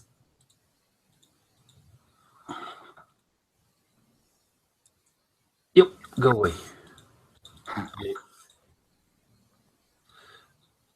So yeah, Lindsay, what you were saying with the forms of communication. So Yes. not only the range of of topics that are being discussed at schools and colleges and with kids in parks, but the means by which people can communicate. You know, I can picture kids in a park where one's putting one argument and the other's putting another argument, and it's a group of people, and one of them, or maybe both, have got somebody else that isn't with them, telling them, feeding them stuff. You know, one saying, hey, they just said about ships over the horizon. And then along comes the answer from the other guy, not Google or, you know, from another person who's engaged in the thinking, you know? Exactly. And I can imagine going to the playground, as you say, and children getting on that sort of merry-go-round thing and sort of showing their mates how it would work, you know, and trying to give it by example, you know what I mean? Because a merry-go-round, if you go on a merry-go-round, that's a perfect example of how parallax actually would work. Yeah, but wait a second. You've just made me think something. You know, you get these swings now. They're on a... oh, yes. Okay, so if we were spinning and you've got... So let me describe it, okay? You have this bent bracket. It has a chain. And it has, so it's hanging from one point, and then you have at the bottom here a car tire usually. Okay, I mean, this isn't being built by homeless people. This is built by the council. Okay, and kids get on it. They can swing whichever direction, but they can swing round like this. Okay, if we were spinning, then centripetal force would make it go whoa. And then shallow, it would make it swing. In fact, Foucault's pendulum, you can tell it's complete bullshit, because if it was true, what you should be able to do with a Foucault pendulum is not swing it, stand it plumb and leave it, and the spin of the earth should make it swing. Very true. Well, that's the example that they gave on the gyro, isn't it? Where you put you create the spin of the gyro and you put it in a fixed position, and then you rotate the plane underneath, and the gyro stays in a fixed position and it doesn't move. Therefore, in theory, it should be turning, but because it's fixed in space and it doesn't turn, it doesn't make therefore any sense when you then have the spinning plane underneath doing the spinning. It doesn't make sense. But you know what I see it as a problem? This goes back to the discussion earlier about critical thinking. With some globings now, people who converse and appear to be intelligent, okay, but when you delve a little bit deeper, you find that their thinking is kind of fluoridated, yeah? Yes. So their thinking says this: gyroscope spinning, fixed in space, don't know what that means, I'll discard that.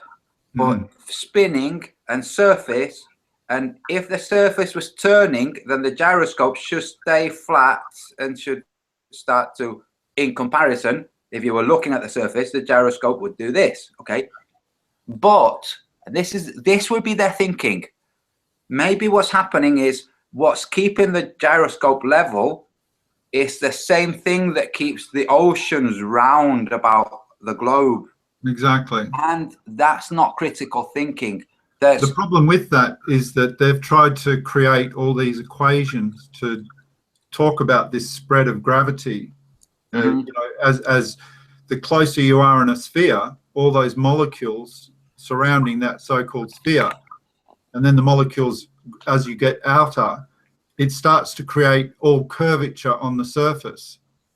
Yeah. So in essence, what they're saying is that all the energy that's drawing this so-called mass inward to the core, to the mass, it's actually not level, it's actually curvature. It's one great, so the waves of gravity, if you like, are pulling in a spherical motion everything in, and it understands the energy of that. So therefore, when you get to the surface, like a water of surface, all that equation then tries to define how that same amount of pressure and gravity force keeps everything in that curvature motion, or that curvature framework. It doesn't really make any sense, and the math doesn't add up. It just doesn't work. Especially if you look at, you say, okay, so you have the globe and you have the highest point of density, the very center, this molten iron core crystals, molten crystals. Molten iron core crystals that somehow emanate a magnetic wave, okay, that becomes the aurora borealis, and later out in space the counterpoint is the Van Allen radiation belt. Okay, so right, magical. You have this ball that gets less and less dense. You have surface, and then less and less dense air, atmosphere, that goes less and less to the point of zero. Now, this is important for people to understand. Zero does not exist. In nature, you're quite right. It cannot exist. Zero is specifically an abstract concept that's valuable only in the fact that it's depicting something that does not exist. It only works in maths. Yeah, it doesn't. There isn't 0 stones or 0 apples. There's zero doesn't exist. But wait. Yeah, I know. You get out, and the density gets smaller and smaller and smaller to the point of 0, which is impossible. Yes. Well, let's pretend, and they do. They say it's not actually 0. It's 0 point. They describe a whole bunch of things that it's not being 0. 1. That's how much density. 0.1. Okay. Well, the point before this 0.1, you know, you can feather it out. You know, you can fade it to this minuscule level. Brilliant. Now, why does the shuttle have to power its way? Why does it need heat plates to come back into the atmosphere? Because let's consider this. We've just described the gentlest transition imaginable. All these escalating zeros to the point of a minuscule 1 in terms of density. So the most gentle transition imaginable. All the shuttle would have to do to enter the Earth would be match the Earth's rate through space, match it, and then just let go. And the gravity would very gently pull it, very gently. There wouldn't even be any heating, because the cooling would be happening at the same rate as the heating. So it's just in their own thinking, you can see gaps in intelligence. Yes. Because they should have been able to cover that. And they should have said, when they went to the moon, they should have said, we don't need any shielding, we just leave off to really gentleness. Antonio, the interesting thing about that also, just as a sidestep to it, the understanding of maths in terms of what's real in nature and what's just a math equation. And so what we understand is that we use division in maths, but division doesn't exist in nature. And when you talk about the concept of cell division is a misconcept that they're using the language to confuse the people that are watching this. You don't cell divide. All cells multiply. So in nature, everything multiplies. It never divides. Yet our perception, when we think of biology, we use the term cell division. Therefore, we have this concept that things are dividing. But nature, nothing divides. Everything multiplies. That's the reality of maths. So division... I've never thought of it that way, you know. Division is a false mental perception only. But in reality, division doesn't exist. Huh. When you birth a person, you're multiplying. You're not dividing. So everything in nature multiplies. That's the real math. Mm-hmm. Hey, Hillbilly's in the chat. Oh, hello, Hillbilly. How are you doing, Hillbilly? Is my microphone still working? Hey, Hillbilly, I was telling the guys about how you spanked Silly Sparkane when I first came in. I was telling them about it. It's still making me chuckle. Mm-hmm.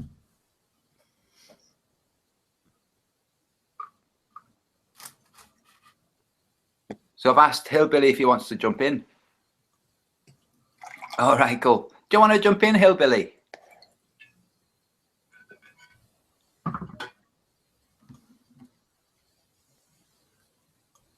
Hey guys, there's a lot of silence. I'm going to start playing Trailer Park Boys. Yeah, it's an interesting concept to know how much science has confused our how we establish our reality. It's a warped perception. Well, what the mathematics? Oh. And in reality, the only numbers that exist in nature are 1 to 9. That's all there is. Yeah. All the other numbers can always be derived back to either 1 to 9. Yeah. And that's what nature does. It multiplies, but it multiplies where the two objects that are multiplied form back into that equation 1 to 9. They derive back to their 1 to 9 creation. That's how they expand with the Fibonacci. Well, we even have it to the point where we count from 0, okay? But the way we're taught to consider time is from 0 up to 1, or even, you know, a nanosecond. From 0. It's yes. Like, no. This is trying to coax the human mind into accepting the possibility of 0, which means a non-state of being or existing, into being a state of existing. It doesn't exist. No. And multiplication, this is a deception again. If you've got 1 multiplied by 0, will never equal 0. It will always equal 1. Hillbilly. And can you hear me now, guys? Yeah. Sorry. Yes. I was talking to you guys. I thought, why don't you guys reply to me? No. I don't know what happened, but I had to refresh. So I'm back. I'm sorry. I was asking questions about the drawing and what Lindsay was saying, but I got no answers. I thought, why do you resist? They're ignoring me in my hangout. Why do you resist me? Hillbilly, do me a favor, and Antonio, or anybody for that matter, do me a favor. Either grab a pen and paper or write on your whiteboard. I just want to do a brief exercise. Put on the whiteboard an equation. 2 times 2 times 2, 2 plus 2 plus 2 equals, and leave the answer. Don't put the answer there, just put the equal sign. And then 2 times 3 equals underneath. Wait a second. Did you say 2 times 2 times 2 on the first one? You got 2 plus. 2 plus 2 plus 2 plus 2 equals, and then 2 times 3 equals. Now, in our education, the answer that is given by that is actually 2 times 3 is supposed to be 6, correct? Mm-hmm. Okay. Now, what I want you to do is do the 2 plus 2 plus 2 and put the answer there, which is 6. Yeah. Now, what I want you to do is take the 2 times the 3. Just 1 second. That's 6 too. It's not 6.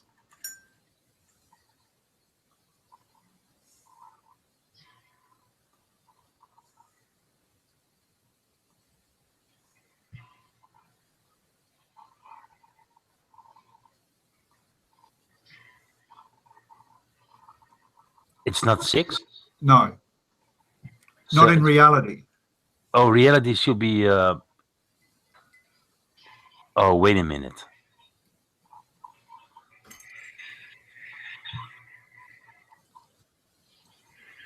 Let me present Antonio. He's speaking.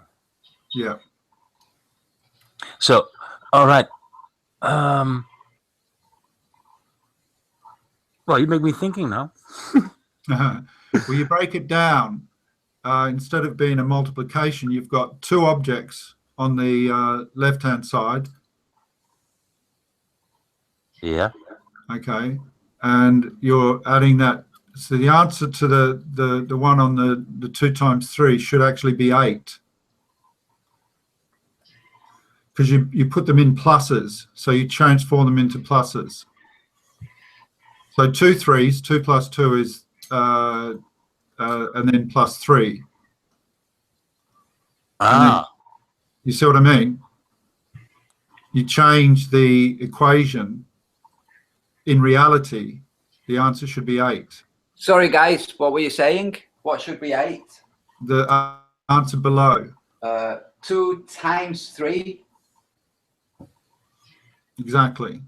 Should be 8. Yes, because in nature, that's not how multiplication works. In nature, you've got 2 objects on the left. So you separate those objects and they become pluses. It's 4. Oh. Yeah. So what now? So if I understand it right, this 2 hillbilly, okay, the 2 in front of the multiplication, these are 2 things. Yes. If they multiply by 3, yes, you have the first one that then becomes 4. If they multiply by 3, if that one unit splits once, you have 2. If it splits again, you have 3. If it splits again, you have 4. Yep. Yep. So in nature, we are deceived with using the maths the way we perceive it, and therefore it's the same as using zeros. The 0 is a deception, because if you put up on the drawing there 1 times 0, and the way we understand math, yeah, it should be 0. Yeah. But in reality, the answer is 1, because you cannot take away a real object. Yeah. And because 0 doesn't exist, you can't then multiply it against that. The answer is 1 in reality. Yeah, because really this means 1 unmodified by anything. Yeah. Equals 1 that's not been modified. So there goes my education in my school. Thank you. No, but the thing is, the mathematics that we have, which is like the contemporary, the conventional mathematics, yep, it works perfectly fine for giving answers that are verifiable within that matrix of conventional mathematics. And it keeps our mentality there. Yes. Wow. Yeah. Huh. Never thought of it that way. No, me neither. Well, if you, Okay, I've been thinking in terms of converting mathematical concepts into physical. Okay. Yes. So 1 stone minus 1 stone. It's like you're saying no stones. Okay. No. 1 stone minus 0 stone. Well, there isn't a 0 stoneness. So it's 1 stone. Yeah, you haven't done anything to the stone. It's like saying you have 1 stone and you don't do anything to it. What happens? Well, you have 1 stone. 0, listen guys, when 0 was introduced, sorry, Antonio. It was introduced. 0 is, I know what 0 is. 0 is nothing, but 0 means, the only thing that it means, for instance, on a CNC machine, it's always a reference point. You cannot use the 0, nothing, nowhere, but nothing. Yeah. 0. Yeah. And the other thing is, I believe, correct me if I'm wrong, though, I think the equation of a 0 was part of the monetary illusion to create a way of taking something, but describing it on a ledger book as having nothing, using the multiplication of 0. Well, what was happening at the time? You had competing styles of maths, or competing mathematical matrices or matrices. You had the base 20 and the base 12 back then, and you had the Greeks and the Egyptians, and then you had the Persians further over. Okay, and what the Greeks were using was mathematics to relate to ratio. So they were working with abstract concepts like polygons. So ratio is absolutely necessary. But the Egyptians were using mathematics to relate to space, as in territory. So it was 2 styles of mathematics, one of which was based on concrete, actual acreage, or square yards or stadia, whatever they were using. The other were the Greeks were using it for more abstract concepts. The Persians then got this 0 from wherever they got it to describe a lack of. And when it was introduced for the ratio guys, it didn't make sense. It was describing oblivion, and that's how they saw it. The Greeks and the Egyptians saw 0 as oblivion, because you can't have 0 space, 0 acreage. You don't have acreage, but you cannot have lack of acreage. You cannot have 0. Having an acre and having that acre taken away from you does not equal 0. 0 would mean a space on the ground where there was no ground, an abyss. And that's how they saw it. They saw it as an abyss. One saw it as an abyss, and the other one saw it as oblivion, lack of existence. And they saw it as a hugely threatening thing. That's literally, they saw it, and they had arguments, they had fights, they had problems with it. But it looks like it won, because that's what we use now. Vinny, you're muted, by the way. I don't know if you're saying anything to us. You said I was listening to you. Say again. I was listening to you, and I was still thinking about the about the math. I'll find a video that I just recently watched, because it actually describes it better than I can, because I can't remember it verbatim. But what it showed quite clearly was that the mathematics that's being actually taught is completely transforming how you see reality, because you associate that equation to how reality must also generate itself or work or function. So you have a distorted perception about how reality functions, and you don't think beyond that point. because all the mathematics that you've been taught works, but it's that false paradigm. Yeah, so it is interesting it works that, within itself. exactly. And if you therefore understand what like what this showed here, the mathematics, what it actually does when you actually learn that everything in nature is multiplication. The whole process about everything is about multiplication. If you watch a Platte bacteria in time frame growing, all that bacteria, everything is multiplying. The whole Platte will just fill up with bacteria because. Let me represent it here visually. Can you see this area, guys? Yes. Okay. I'm going to represent this 2 times 3. Okay, that's 2 things. Yep. Times 1 is nothing. Times 2 means that. Now each one becomes a thing. So division of cells or multiplication of cells. That's multiplication. And it's multiplication. So that's 4 that you have here. Now, if you do the same thing,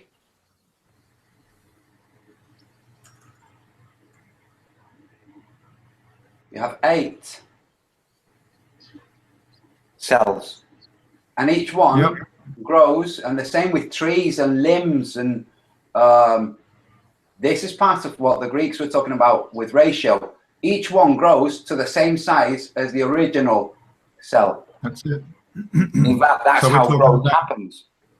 Expansion, growth, and as expansion and growth occurs, it meets its boundary. Once it reaches its boundary, it takes another action, and that another action is then setting form to multiply itself. And the act of multiplication is by separating the 2 helix DNA strands and giving those strands to the new cell wall that gets created, that creates these 2 new cells. So now you've got split DNA in now both of these nucleus, but these now nucleus introduce RNA and they copy the entire strand, and now you've got the full chromosome, you've got the full DNA back in its original. So it's actually been copied or multiplied. So really, if you think of 1 times 0, that's a magic trick. Yes, exactly. It's not real. No, but it literally is a magic trick. You've got a bowl, okay, and you have 1 stone in the bowl, and you say to people, "I'm going to do a magic trick." You see this stone inside the bowl? Well, we're going to call the bowl, this circular opening, 0. And we're going to say the stone inside is 1. It's a stone. Stone, you put your hand in, times 0 equals no stone. Bye. You got your stone in your freaking hand. Exactly. It's a magic trick. If somebody did this with a pound, I'm going to do it with a pound with my globaling friends. I'm going to do a magic trick to them. With my globaling friends. The point about understanding mathematics concept also is that regardless of what you do, you can't take away. That by definition this is the whole thing about 0, which is what astronomy relies on. Because without 0, astronomy stops existing. Like it literally, because they can only depict things that are real. So if they start depicting things through 0, they're starting to depict things through something that's not real, which is 0. Yes. So when you think in terms of distance on land, you've got miles or feet. None of them ever reaches 0. The one that you're standing on is 1. It isn't 0. Everything is the next one on top of the one before, continuously.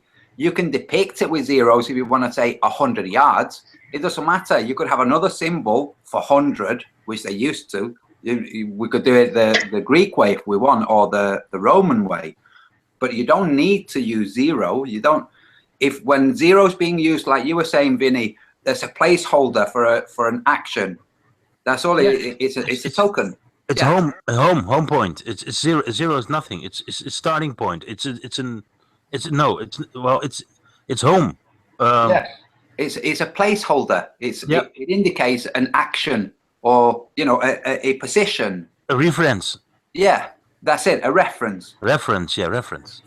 But that reference, even that reference, if you said which is reference zero, you would say that's reference zero. So okay, so that's reference. The first reference is reference zero. Yep. Yeah. So with the astronomers and their reliance on zero, when you look at what they're talking about, it's like, okay, how far away is this? And they say, well, it's so far away that there would be so many zeros in the description of how far away it is that we're going to translate it into light years. And then if we want, we can add zeros to the light years. So we can say 1,000,000 light years, Because all they've done is they said, well, this is what it is. We haven't got a clue, but we can describe it this other way that also doesn't have a clue. That's what they're doing. That genuinely is what they're doing. We haven't got a foggiest idea, but we're going to describe it with lots of zeros. And then we're going to translate that into a different version with also lots of zeros. Yes. That's what it is. And then you've got the realist who say, we're serious. Go there, over there, that one, there. That one, not that zero. That one. Yeah. Yeah. Vinny, how's the model coming? Oh yeah, well, I was listening to you guys and I was thinking about a lot of things. It happens. Well, I can go back to that, but excuse me for 2 minutes. I have to go to the Jacks. Sure. I'm gonna show something just in a minute when I find it. If this is the one that I think it is, it may be. Hopefully, if it's not. Okay. Cool. Hey, Hillbilly. Yeah, Hillbilly, you're screen sharing something. I'm not sure if you want to screen share what you're screen sharing. Yeah. Oh yeah, I definitely want to screen share. All right, no problem. I'll be back in 2 minutes. Cool. So what are you showing, Hillbilly? Jim Panda's sock puppet accounts. Really? Yeah. Each and every one of them is his accounts, and that's only one page. I got another page. There's let's see, let me bring them up here so I can switch them around. How many does he have? Okay, on one page there's 27. On another page there's 30. Let's see, there's 3 rows. 1, 2, 3, 4, 5, 6, 7, 8, 9. That's all on that page, so that's 27. And note that it stops with the Jim Panda, and it's going to start right back up with J's and go in alphabetical order. Okay? And there's Jim Panda again, starting with the J's. Now we got 1, 2, 3, 4, 5, 6, 7, 8, 9, 10. 30 plus 27, 57 sock accounts just associated to this account. Now, how many main accounts does he have with sock accounts associated to them too? Wow. Wow. So when a Flat Earthers video shows 150 thumbs down, it can be as simple as him on his own, if he's got 150, or him with another pal. Exactly. He can also do the same thing with liking his own videos, like Sly Sparkane's doing. Pay attention. Everybody normally gets on the average, 1 out of 10 people will thumbs a video either up or down. It doesn't matter. For every 10 views you get, you'll get one person who's going to thumbs it. That's true in every aspect. Go look at girls talking about putting on makeup. Go watch tiny house videos. Go watch mud swamp videos. That's true in every application except for Sly Spartane, who seems to be getting 3 out of 10, 4 out of 10. But I've already busted Sly Spartane, who's got me subbed under sock accounts. The name Everett Anderson. It's a troll that I battled with to the point that I got tired of his willful ignorance, blocked him, deleted his comment. Now, the comment didn't show up. However, YouTube notifications to Gmail showed me his comment. How did Sly associate himself to a comment that's been deleted? Unless he was Everett Anderson and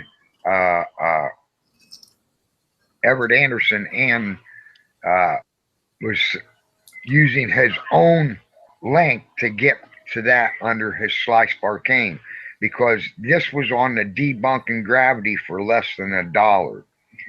Sly attacks that comment. He never addresses the video.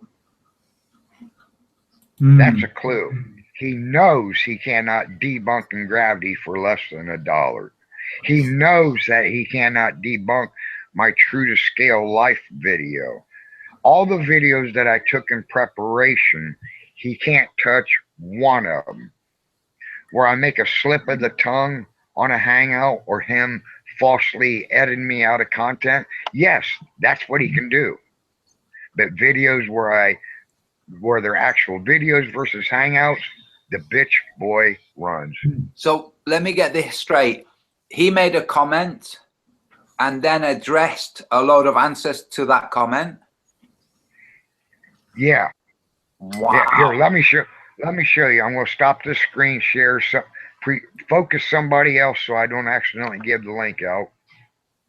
Okay, so if I talk, it will kick over to me. And yeah, I'm presenting you now, so nobody can see it. All right, cool. Okay, I should be good to go now. Now let me go to my account. Here so people can see. Cool. Subscribers. Oops. Here you go. Subscribers.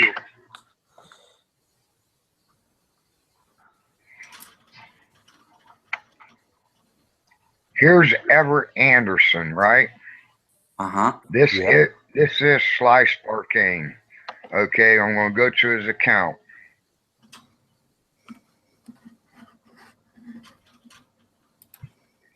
Zero subscribers. Pay attention here. Come on, load. I already got this user blocked. See, I got the unblocked user option. Yeah. Here, he subbed himself and he subbed me. Note his liked videos. Go to all.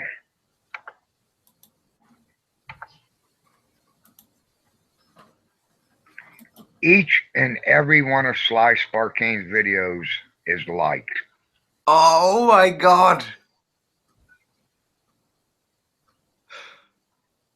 You have just so busted him.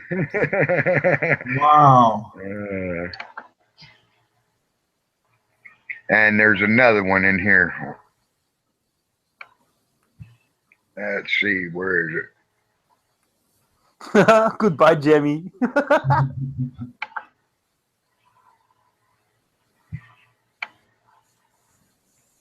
Gosh darn it.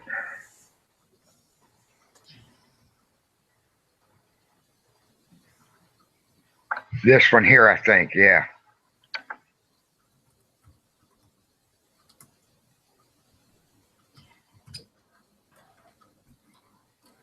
Come on. No, maybe it's not that one. But I noticed one of them, he's got both of you and me subbed. No, it's not this one. They got so many, it's hard to keep track. Whoops. It's okay. But man, it doesn't matter. It's okay. Nobody can see it. Guys, I can't believe that this is what they're resorting to. I mean, I thought, and I knew Arcane was underhanded. When he made his first video response to one of my spaghetti videos, I knew that he was underhanded because he was tweaking his angles. Yeah? Whoa. So I knew that Slice Arcane is he's a dishonorable person. This is not an honorable person. He's a dishonorable person, okay? I just didn't realize that he was that profoundly dishonorable. Something else I want to show you here. Present me again. I'm sorry, Hillbilly, but so many accounts. Come on. I got it on the application now. Cool. Yeah. Okay, check this out. Earth's Discussion. He is Earth's Discussion. The subscribers, you got to, if you check it out in the videos, he's got a few more subscribers now. He's got a few more videos now. But he is Earth's Discussion. Jim Panda is. Yeah. He's over there hiding under under his Earth's Discussion name. I went in there. I did a 1-hour hangout today, just calling him out and exposing all of this, right? And so I go over there and checked out the comments and everything, and I told them if they can show 1 inch of curvature in 1 mile, I don't want the complications. Take me over 10 miles and use the right-hand theory. I want the 1 inch at 660 feet. And if they can do that, I'll delete my account. Yeah. Right? Yeah. They said, oh yeah, I'm so dishonest that I won't delete my account. Of course I will. But it's so much easier for them to make a false assumption that I wouldn't delete my account. Well, that just tells you that symbolizes their worldview. They are so dishonest that if they were to say something like that, they would not delete their account. That's what they're doing. They're just projecting. They can't understand somebody having integrity and meaning what they're saying. If you look at some of those other names, by the way, over on the right, Hillbilly, if you move down a little bit, look at the names. I'm looking for my names over there. No, look. Fuck you, dumb cunts. Wallow in. Here, let me show you the Poncho ones. I knew it.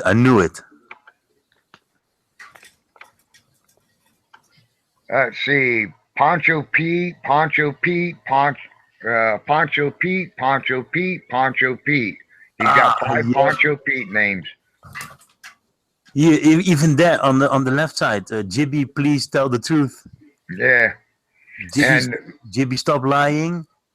Oh my God. Let me go back and point out one more. Well, thank you for this, Hillbilly. I'm having fun today. And let me go back and zoom this in here just a little bit. Jim Panda. Yeah. Top right. Yeah. Yep. He fucked up and showed his accounts. And he said he don't have accounts. He doesn't troll. He doesn't condone trolling is what he tried to tell me. And when I went to Patricia's Hangout to watch Vegan Warrior, right? Yeah. Yep. He says he don't condone the actions of Timmy Osmond. Well, this is exactly what Timmy Osmond does. Yes, it is. Yeah. Wow. Busted. Hillbilly bitch slapped another troll. Yes, he did. Wow. You should change your name. So that's Slice Spartane down. That's Jim Panda down. Tim Osmond's my next victim. Yeah. Wow. It must dismay them so much if they do what you've done, yeah, which is have a look at our background and they see that we don't have hundreds, you know, we just what we say we are, and that's what we are. It must be so appalling to them to think, oh shit, I've got to make 50 accounts to combat 1. You know, Yeah. Jesus. Wow. Jim Panda, the unbannable. Well, only takes 50 tries, 57 tries, and I got this account banned. But stop and think about it. My mods can ban him in less than a second. Say that it took him 15 seconds for each account. Let's see. Come on, load. Clear. 15 seconds times 57. Uh-oh. Equals Watch out, Link. 800 Yeah. The equation is not right. 855 seconds divided by 60. 14 minutes and 25 seconds. My mods can delete him in 57 seconds. He's a negative 13 minutes. 13 minutes of his life wasted. Oh, what is wrong with them? What's wrong with the brains? Well, it could be a big troll, or maybe they're paid. This is what I'm thinking, you know, because there are organizations out there that pay people. And I don't know how many comments. When I first heard about it, it was Shell Glow, who's in Australia, explaining that it was $5 for every 12 comments that they send, for which they get a response. So they can't just write 12 comments under one thread. They have to make a comment, receive a response to that comment, respond again. 12 of those earns them $5. What? Yeah. Ah, that's why. So if you want to play with them, I love it. Okay. So you argue with them for 11 comments. And then you just remove the whole thing. Yes. Okay. Well, thank you very much, Billy. That clears up a lot of things. Yeah. Well, hey, people, I didn't want to do this. I didn't go looking for them. They came looking for me. Yeah, I understand. I asked them politely to leave me alone. Yep. They wouldn't. Now that I'm doing this, they're starting to leave me alone. Yes, of course. That's all I asked for. They leave me alone, I'll quit. I got better things to do. Think of more original arguments for flat Earth than bitch slapping them. But if I need to bitch slap them, so be it. You know what, Hillbilly? I think you and I should do another hangout, like the one we did where you were showing me the eclipse. We should do the same thing, but with the updated figures, the 29.53 days. Yeah? I can get working on it, start setting it up. Yeah, cool. And then we can address it specifically. Whilst we're doing the hangout, we can specifically address it to Sly Sparkane. You know, in fact, we could even compare it with Hiss, just back and forth, because what you noticed, I noticed it too. All these sleight of hand tricks, like slowing down the rotation of the Earth and speeding up the moon and having the shadow not point away from the sun, but instead towards the Earth. And all of these dirty tricks on the wrong matrix, because it's on a 27-day cycle, which is not the moon cycle. We can, we can fuck him up big time. Now, what I'm going to do is I'm going to pressure Jim Panda into deleting this account. He's only out 124 subs. He's been a member under this account since 2012, so he can't be too freaking popular, right? Yeah. So what's it going to hurt if he deletes this account, download his videos, re-upload them on a new Jim Panda account, and then every time we see him, Jim Panda, go up and click your name. Let's see how many stock accounts you got associated to it. So how do you, if I wanted to check, how would I check? No, this is him. He was didn't know he was doing a screen share and was switching accounts, and it came on. Oh, and oh really? Yeah, YouTube's the one that got it, and he's got it uploaded to images. And I clicked the link and I took screenshots of it. Oh, wow. Wow. Wow. Oh man, he has messed up big time. And look how foul he can be. Yeah, that's what I was referring to earlier. Look at the names of some of these channels. Yep. Look at all that hatred and bitterness being thrown out there, which no doubt the world is just bringing to his doorstep immediately. Is he feeding off this, though, you think? I don't know. He's British. He doesn't need this to actually... Or do you mean feeding off in a narcissistic way or in a naturalistic way? Yeah. In a narcissistic way, the guy obviously has some kind of mental problem. Oh, yeah. If I can't deal with people having a different opinion and thinks, oh, I'm going to make loads of channels to combat people that have a different opinion to mine, then he obviously has some very deep, embedded, rigid problem in his brain. So it's like he sees himself he's on a mission. Yeah. Maybe self-destructive or whatever, but it's a mission with intent. Well, this is one of those things we addressed ages ago, which is the flat Earth reality. It tells you don't have to give a name to the thing that made everything, but there's something that made everything. Even if that something is some kind of unconscious energy, it's still a something, okay? The chances of it being unconscious, 0, which doesn't exist. Yeah, exactly. So it's conscious. Yeah, it's conscious. So interesting topic. I'm just thinking, I've you know that mathematical equation I was sharing with you, because we were talking about 0 and how math is a deception. I found the link, and I'm not sure if you'd be interested in just watching a snippet of it. The title of the I just wanted video, to ask you that, Lindsay.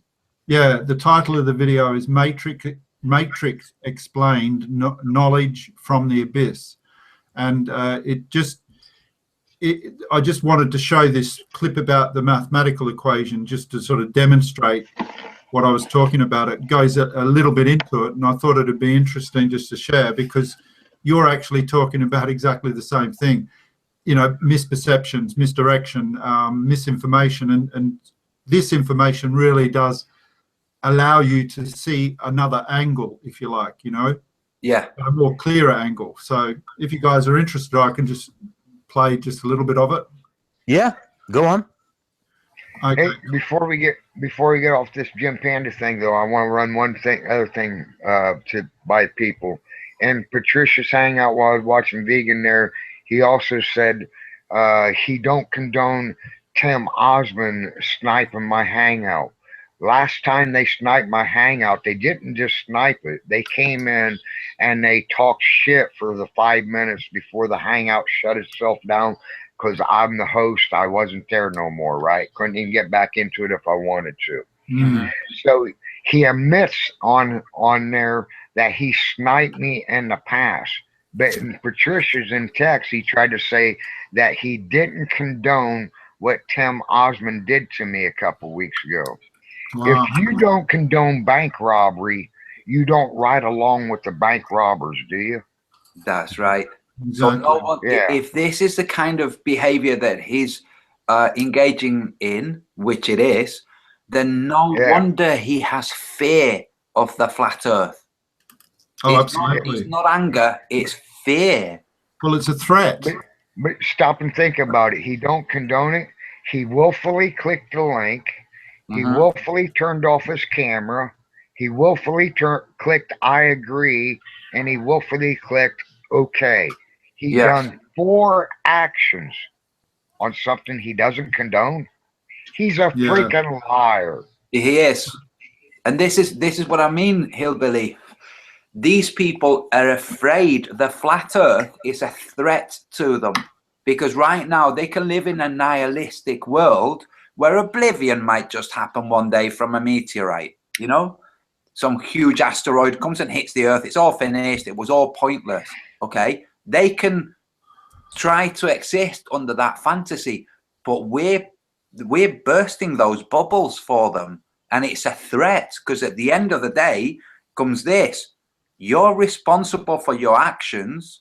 That's the limit of your responsibility, is your actions. The actions of everybody else are their business, but your actions are your business.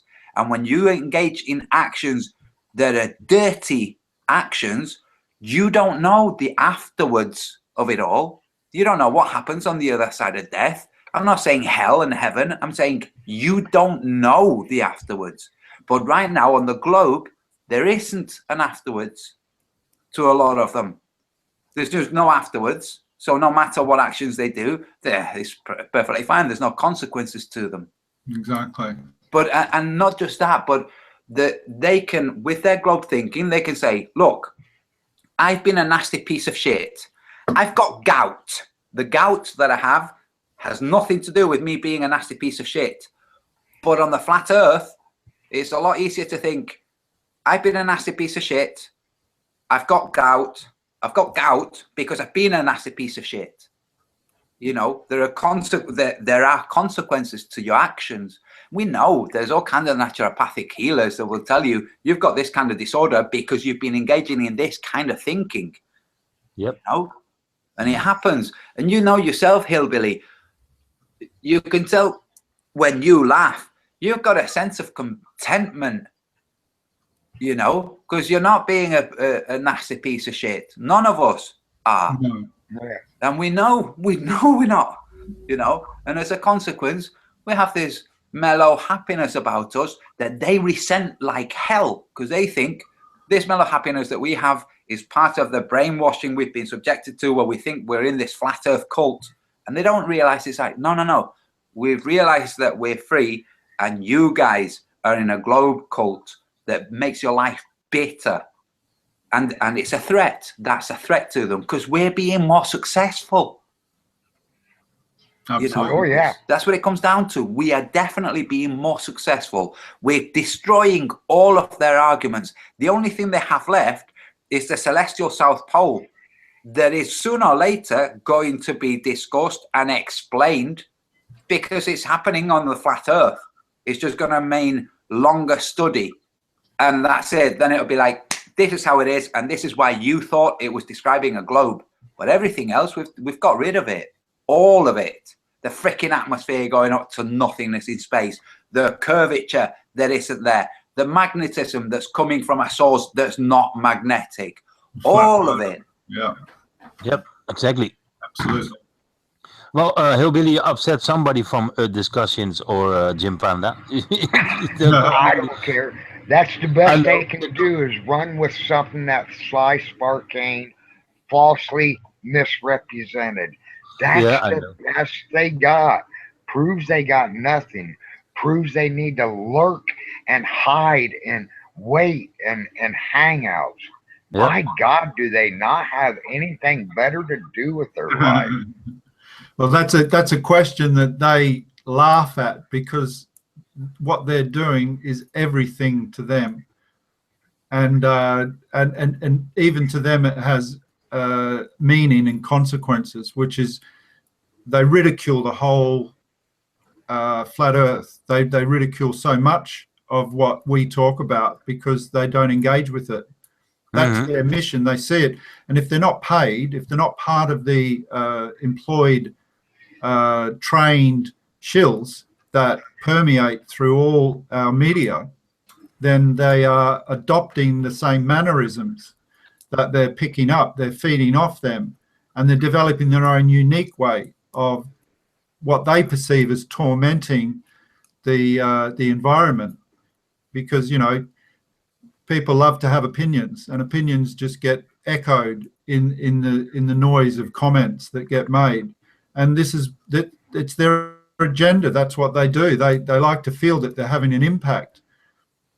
Well, they're very stupid. This is part of the thing that they don't get, even when we explain to them that upwards is the opposite of downwards, and left to right is the opposite of right to left. Right now, there was somebody in chat asking Hillbilly who the liar was. Here's who the liar was: Gem Panda and Sly Sparkane. Those people are the liars. Sorry, but you have to deal with it. Hillbilly has just demonstrated. Yep. And between Hillbilly and I, we demonstrated that Sly Sparkane is a liar. Not that he made a small error when putting in the details into his Eclipse program display. No. That he lied purposefully. Yeah. When he makes that demonstration on how people can deceive with numbers. Yes. That's exactly what he did. Yes. One of the two of us has to be a deceiver. The fact that his Earth never makes it past the 27th day rotation is proof of point, because he stipulates he's using my math. It's not actually my math, it's heliocentric math. Yes. I just properly represented it. Yeah. He improperly, intentionally misrepresented it. And not only that, but it was 27-day sidereal moon. It was supposed to be 29.53 days. So where the Earth hasn't reached that point in the real world, it would have gone past that point 2.5 times. That's how much faster the globe Earth maths says the Earth is spinning. It doesn't work, guys, and it's never been scrutinized to the point that Hillbilly has scrutinized it. And now that he has done, he's, excuse my French, he's shit all over it. Mm-hmm. Well, stop and think about this. If Sly had a true argument before that video, the Hillbonio video, I never knew who Sly Sparkane was. If I noticed a video airing one of his videos and didn't know who he was or never had communication with him, I would have addressed him in a mature manner and pointed out his error in a comment. If he chose not to address it, then I'd make a video response in a mature manner. He never approached me. There was nothing honest about his delivery, and his immaturity is proven in his need to call it the Hillbonio. Yes. Note how he deliberately doesn't show my umbrum that I put in that was funneled down to the point. And when he puts an umbrum on what he calls the Hillbonio, he's got the umbrum as wide as the Earth. Why does he do that? He's masking that our greatest points of totality are matching up.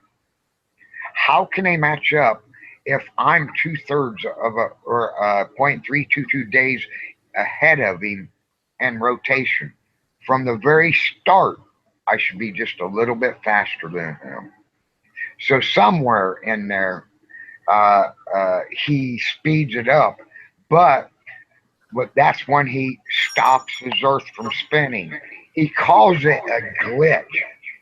No, it's not a glitch. It's an intentional stop. Lindsay, you're causing echo. Sorry, Hillbilly. Sorry, man, I'll mute. That's why he refused to show his work. And now this is Hillbilly, this is when he changes perspective as well. That's what he does. He's showing one thing. At the crucial moment, he shifts to a different perspective. And that's where that's how he fudges some of the details. That's when he fudges them. He's a dirty, conniving person. He's a bad guy.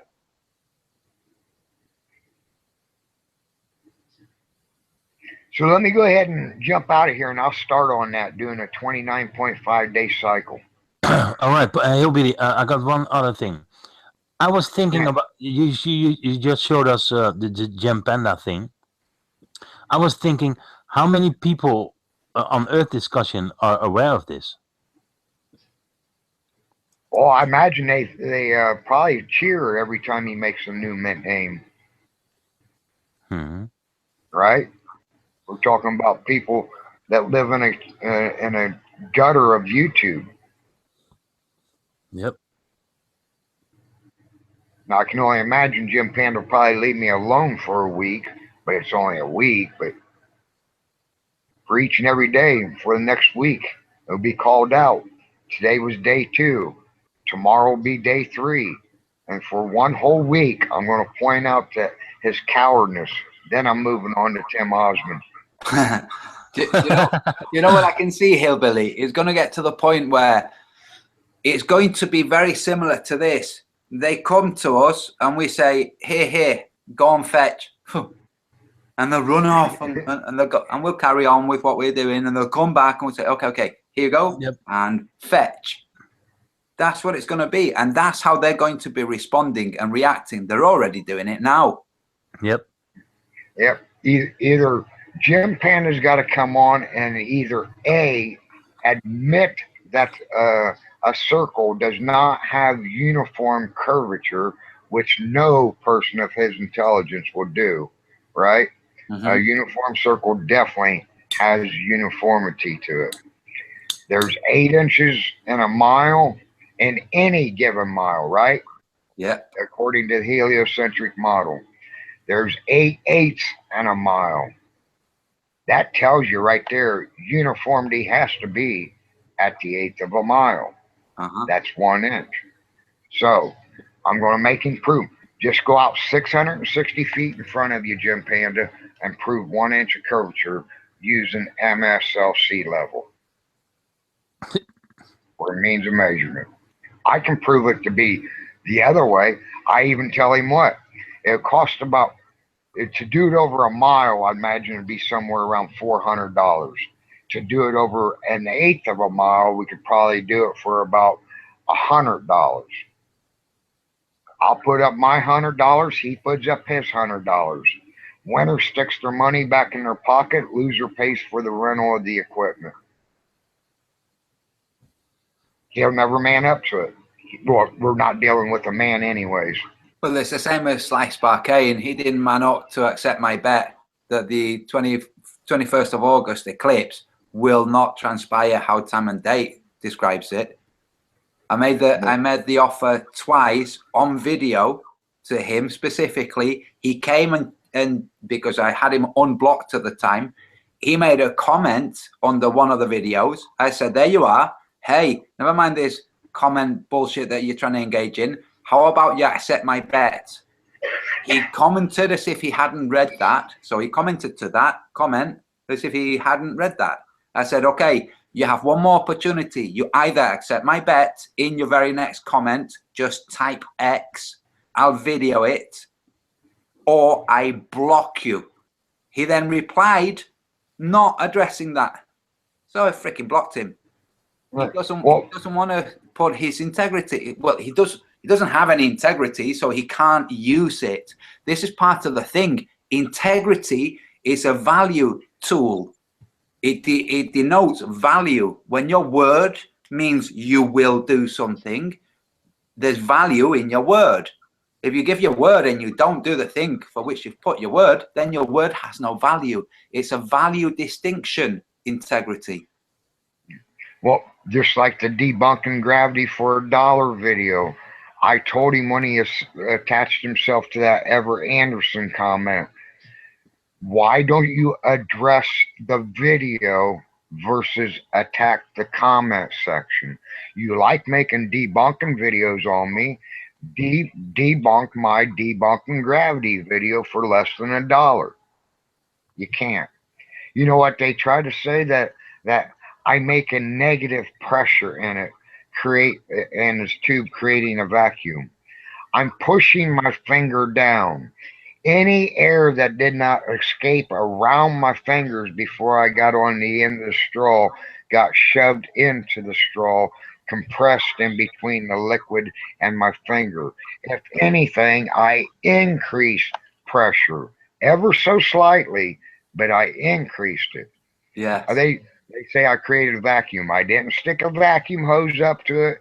I didn't stick my mouth on it and suck it up or nothing. I just simply stuck my finger over it. And to prove it's not a vacuum, things can travel in a vacuum, right? How come when I turn the straw upside down, the liquid didn't travel to the bottom? Which, you know, since I turned it upside down, now where my finger is the bottom. It didn't get a chance to equalize. Equalization is a necessity and buoyancy versus density to find out which is the two greater of the forces, right? So, and then if it was in a vacuum, we're talking about a simple straw. Why didn't it crush the straw? Oh, they're just so they're so lost that they're clutching at straws. It's using the definition or like a vacuum, but they're just using it as a word to describe what they perceive as to be an action, you know, based on putting your finger on there, you're going to create a vacuum. They don't relate that concept that they're talking about emptiness that creates a pressure, inward pressure. It has to, because you can't have a vacuum in nature. It can't exist. No, it's neat. You can manufacture a vacuum by, you know, using a motor and drawing out all the particles within that area and space. Yeah. And I don't know if you've witnessed some documentaries where they've tested the removal of atmosphere within a space, a cube. Well, we had to vacuum test our sewer lines, so I know all about vacuums. Yeah. Yeah. And the camera they use, they can see light coming in and out within the cube, meaning that subatomic particles are materializing. When we put a water main in the ground, you know, I'm talking about the big ones in the center of the road that your house is hooked up to. That's what I used to do for a living. I done sanitary sewers, storm sewers, box culverts, water mains, force mains. I done it all. Water mains, you fill it up with the water and you build up pressure. You add pressure. Being that there's no water in the sanitary sewer, you have to go to a negative pressure. I mean, you go in between the two manholes and put a bloom plug at one end, and the other bloom plug has a hose going through it, and you take it down to a negative 5 pounds, and you have to hold that 5 pounds for 2 hours. I know for a fact when we test our manholes, one idiot was going to take a bet that he could go down there and be in the manhole for that 2 hours. Dude would have been killed instantly. Yeah. Lindsay, you're causing echo, dude. Sorry. It's my bird chirping. No, it's nice hearing your bird, by the way.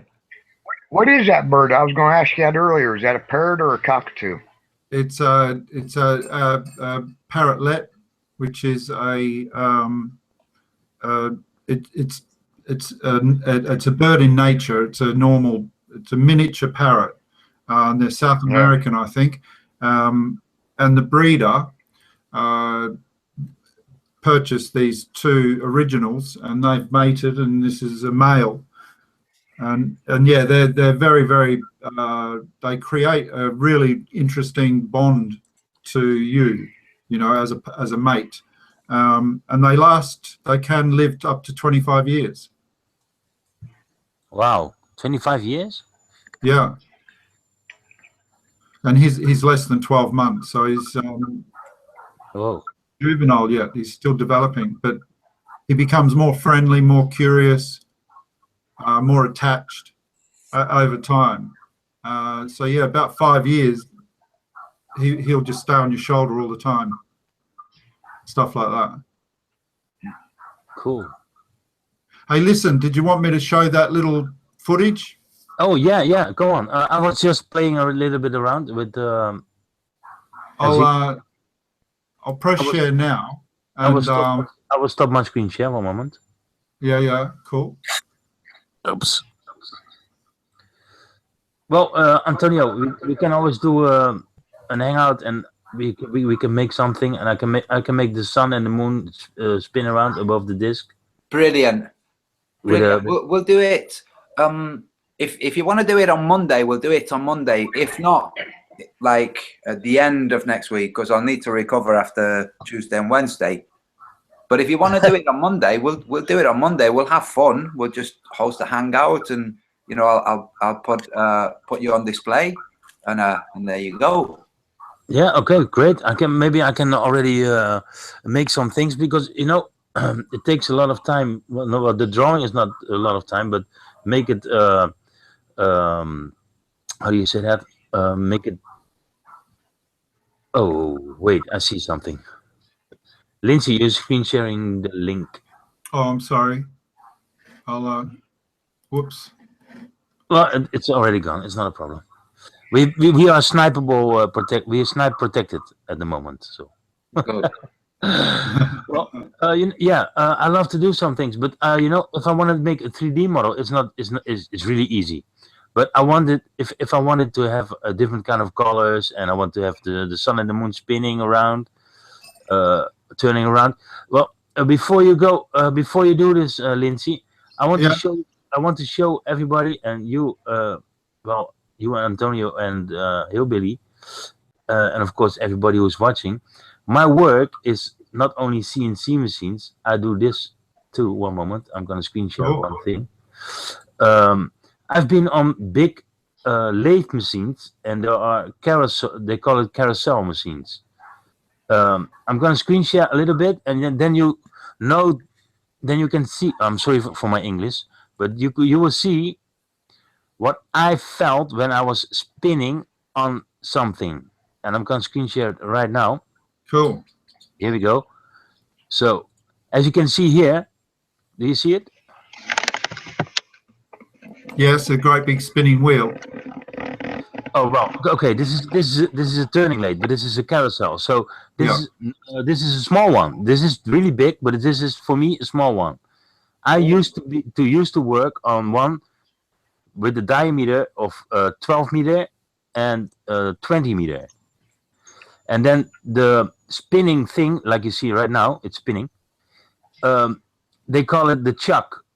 The plate, the chucks, where you put your materials on. So I'm sorry about that. Sorry, guys. No problem. So as you can see, this is spinning really slow. So yeah, I did this work for more than 20 years. I'm 40 years now, 41 almost. When I stand in the middle, nothing happens. I turn around, but nothing happens. I can, you know, I don't know how to explain it in English. If I stand on the outside, I'm going so fast. You cannot imagine how it looks slow, but it's going so. If you stand here, you cannot get a hold of yourself. You've got that centripetal forces pushing you out, or centrifugal forces pushing you out. Yeah, exactly. And the further away you are from the center of the spinning object, exactly, the greater the force.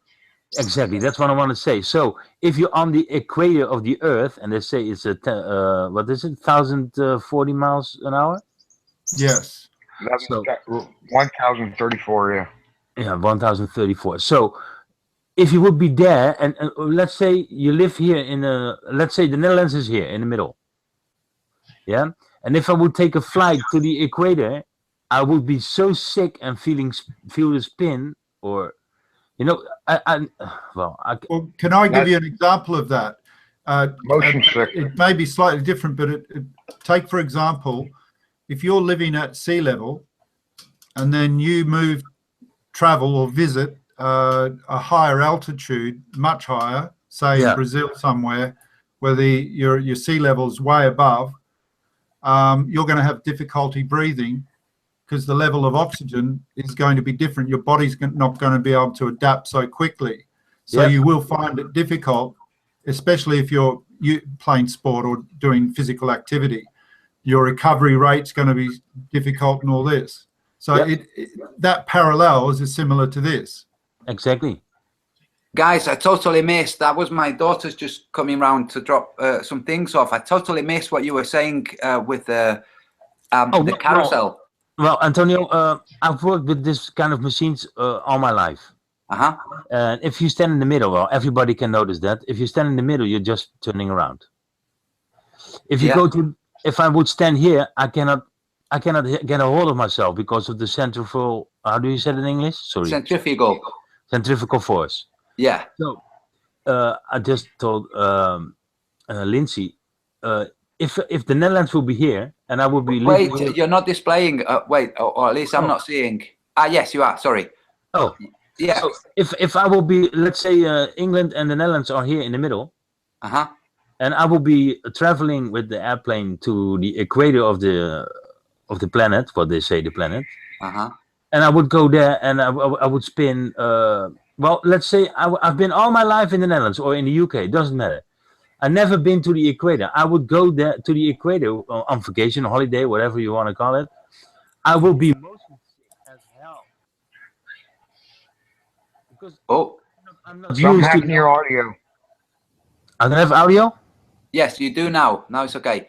So you will go there. You have never been in your life. You will go to the equator. You will be motion sick. Yes. Yeah. I made that argument already. Yeah. Yeah. It's I know, but you know, for me, it's. Can you still hear me? Yes. All right. Yeah. For me, it's something that I always. Well, even when I was maybe everyone was a glober. I was always on a globe. I made products for space agencies. I make products for satellites. Everything. I never thought that something was wrong. I always had a feeling something was wrong because I was always standing on those things, preparing something, even when it was spinning. So now, when I woke up and I told Pancho this, and I showed everything to Pancho, it's not possible that you live here and go there and not be sick. It's not possible. Totally agree. Totally agree. Not possible. No, and your body doesn't easily adjust to that. And the description of getting off a boat, if you've been on a boat for a week, you can feel it.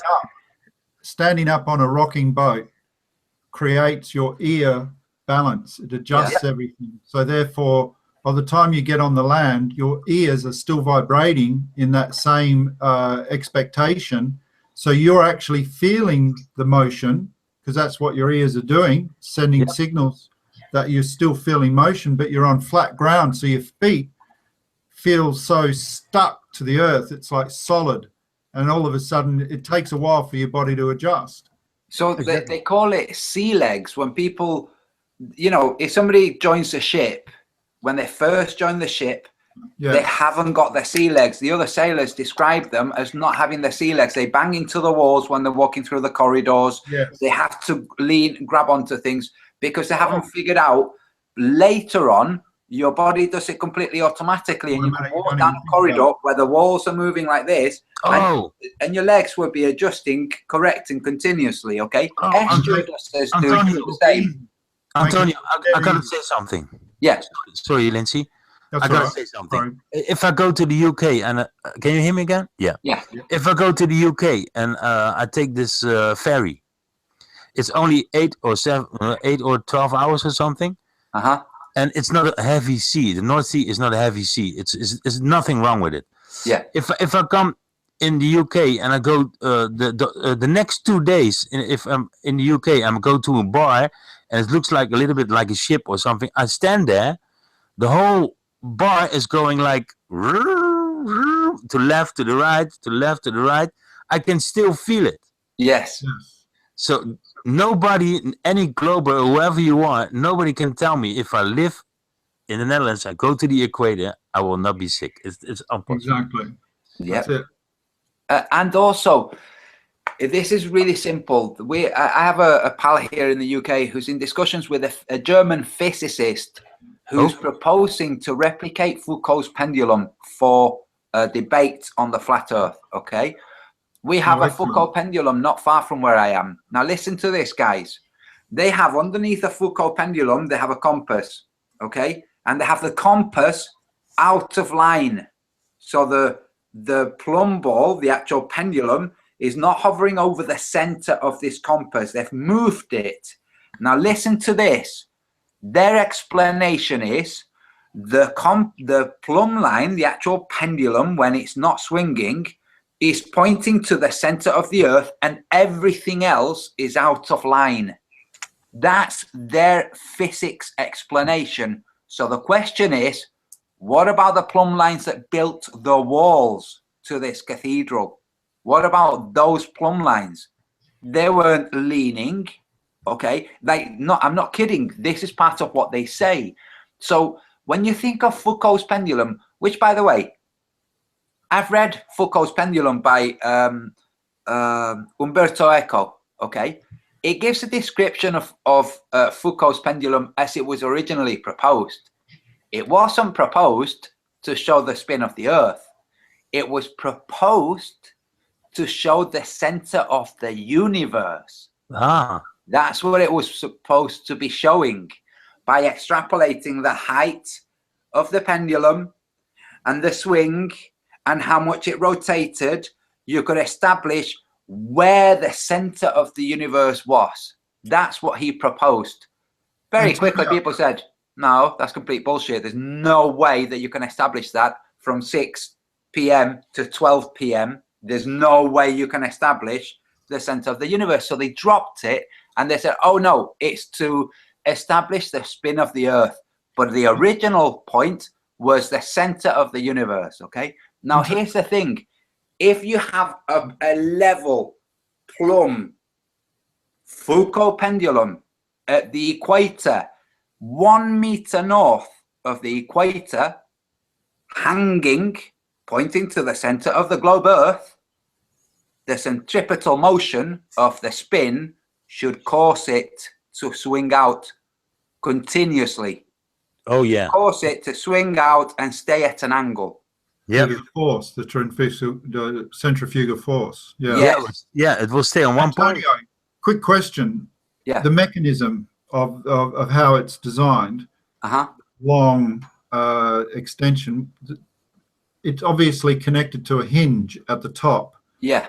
Now, just to understand this, if it's swinging in one direction, and the claim is that it's the earth that's turning, therefore the pendulum is staying in that direction, it's not altering its swing, so therefore the earth is doing the moving underneath. That means that the hinge at the top has to be allowing for the pendulum to have a hinge to allow that motion, so the whole the building itself is actually turning, but the pendulum is staying fixed, going like this. Yes. So, okay.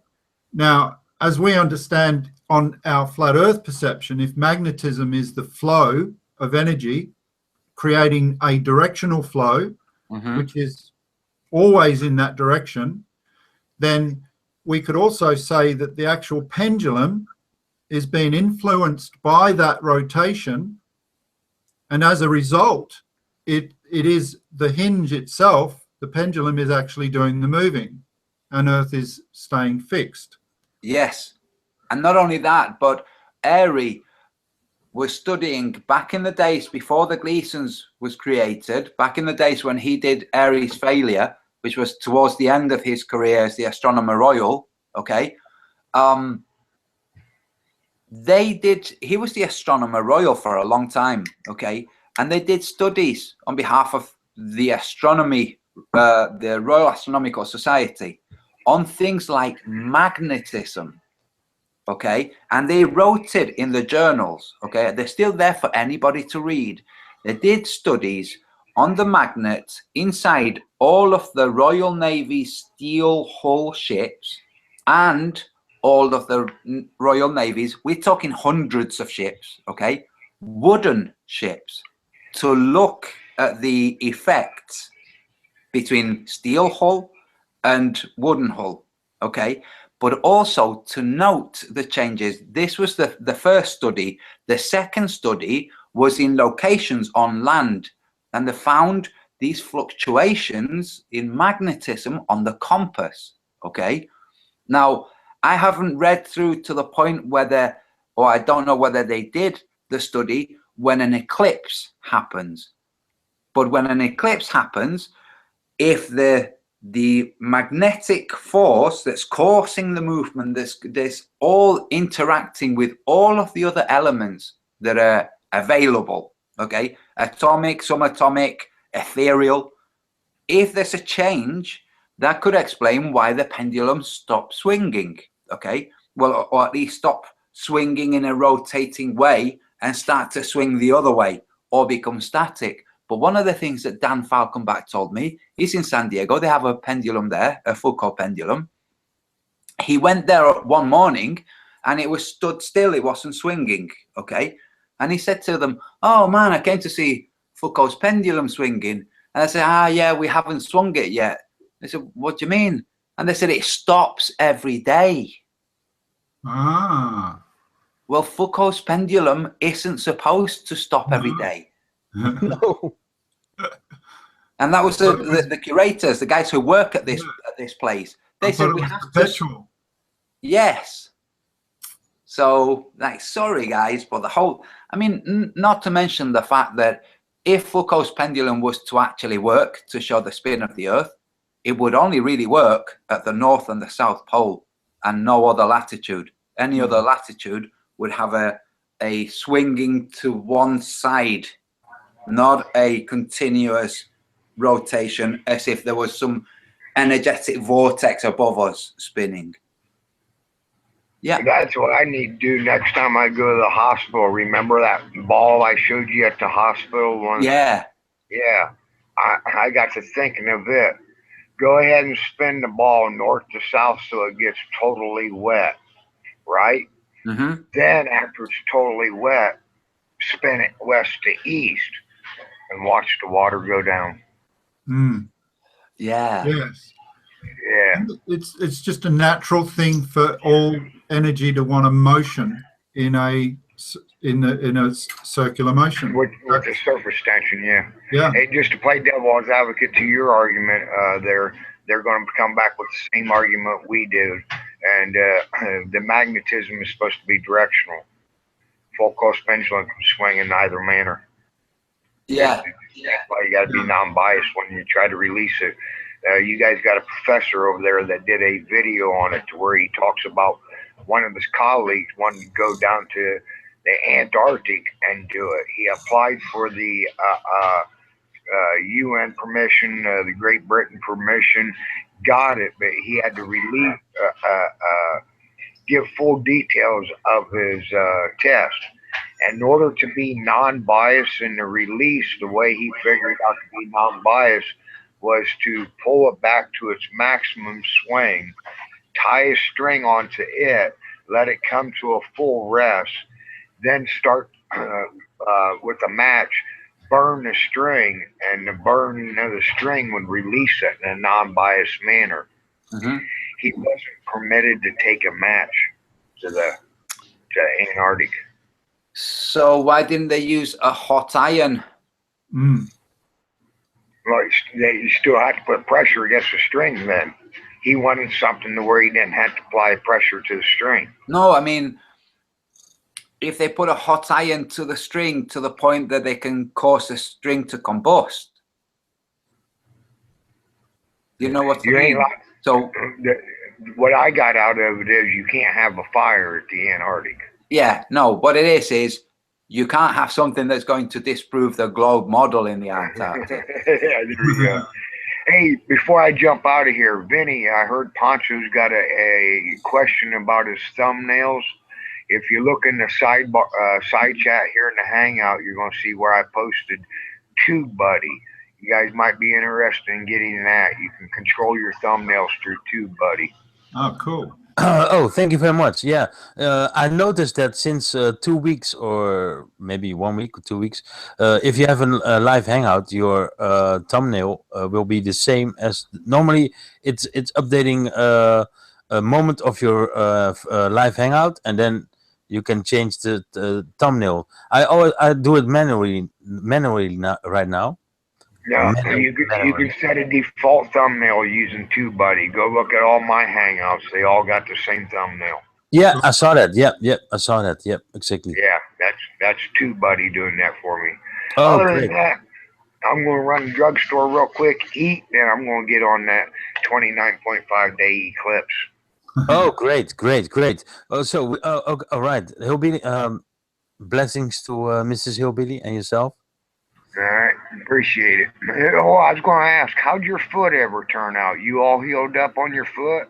28th of March, just before my birthday, I have to be in the hospital, and they're gonna decide what they're gonna do. So, wow. I got check some in days. on you then. Yeah, All right, I will surely take my phone, everything what I need, my laptop or whatever, to the hospital if they keep me there, and I will be streaming. All right. Everybody, you guys have a good day out there in Texas. Have a good day. Cynthia, put some weed in it. Hugs, Yeah, put some weed in it. Well, I see you in your next show. Greetings to Mrs. Hillbilly. Hey, I apologize for you getting blocked the other day. Vale didn't know. You mods know not to block you or the Poncho Pete free chant icon. All right. Oh yeah, I saw that. I saw it was a mistake. It's not a problem.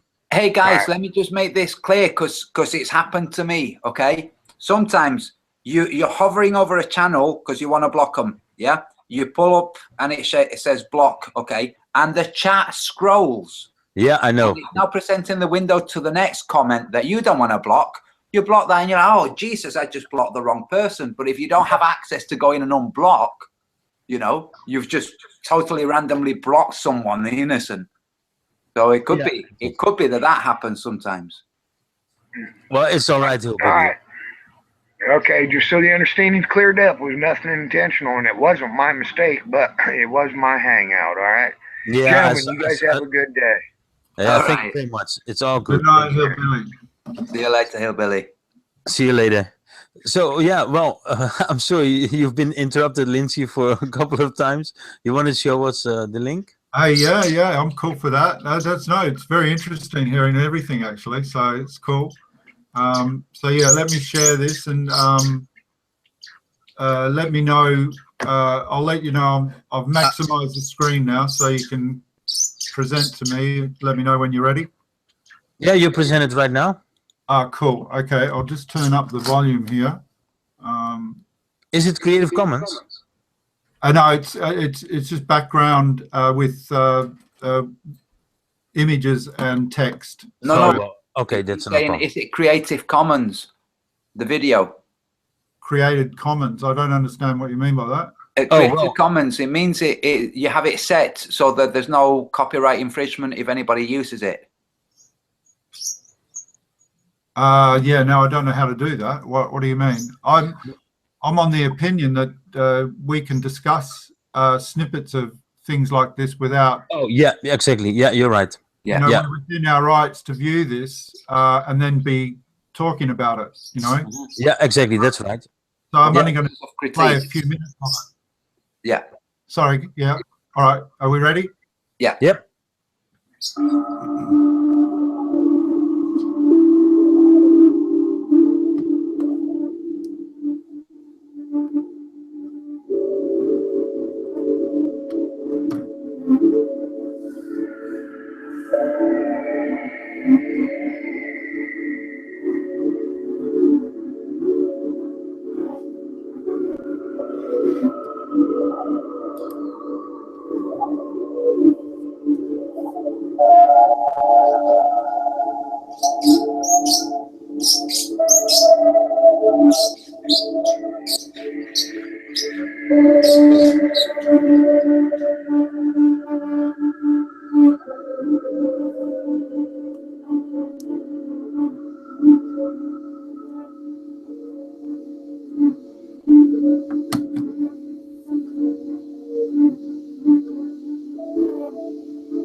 Whoa.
Lindsay, can you stop the sound?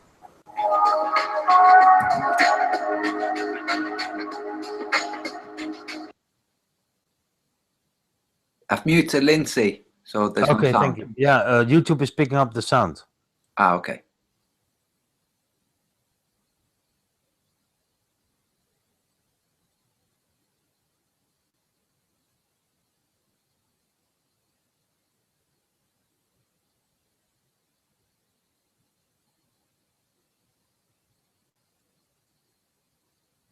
This is fascinating. Yeah, it is.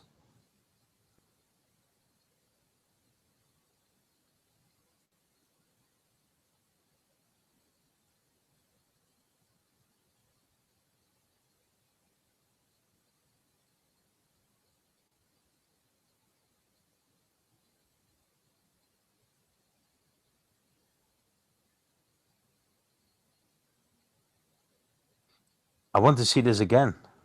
Yeah, me too.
I muted someone else snoring.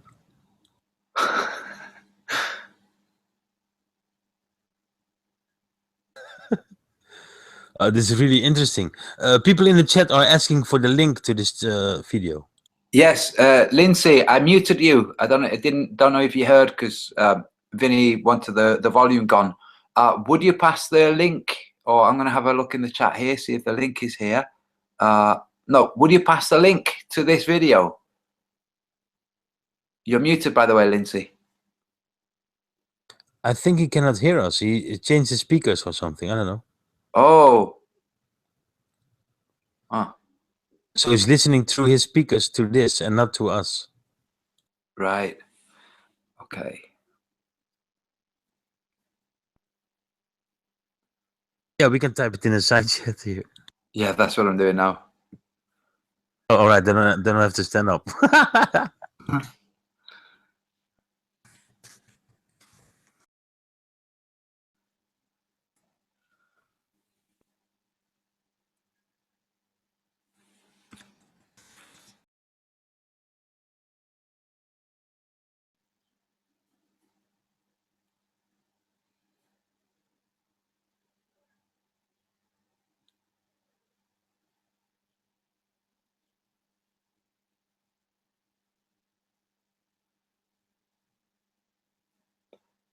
I'm going to see whether he's looking at the chat. Oh, I'll send him a message on Skype.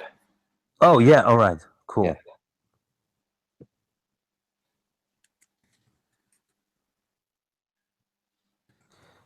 I'll be back in a minute, Antonio. No problem.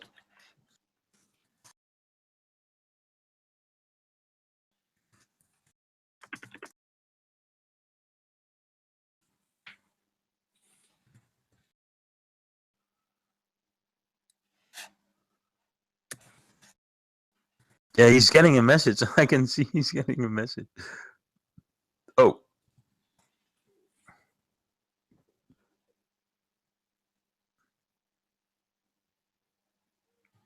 I tell you what, I will call him.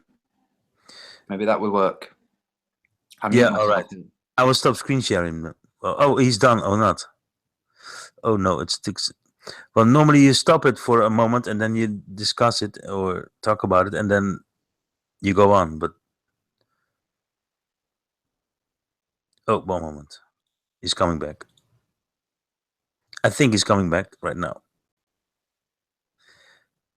If you're listening, Lindsay, you're muted, by the way. Okay, I'll be right back. I'm gonna go to the toilet for a minute.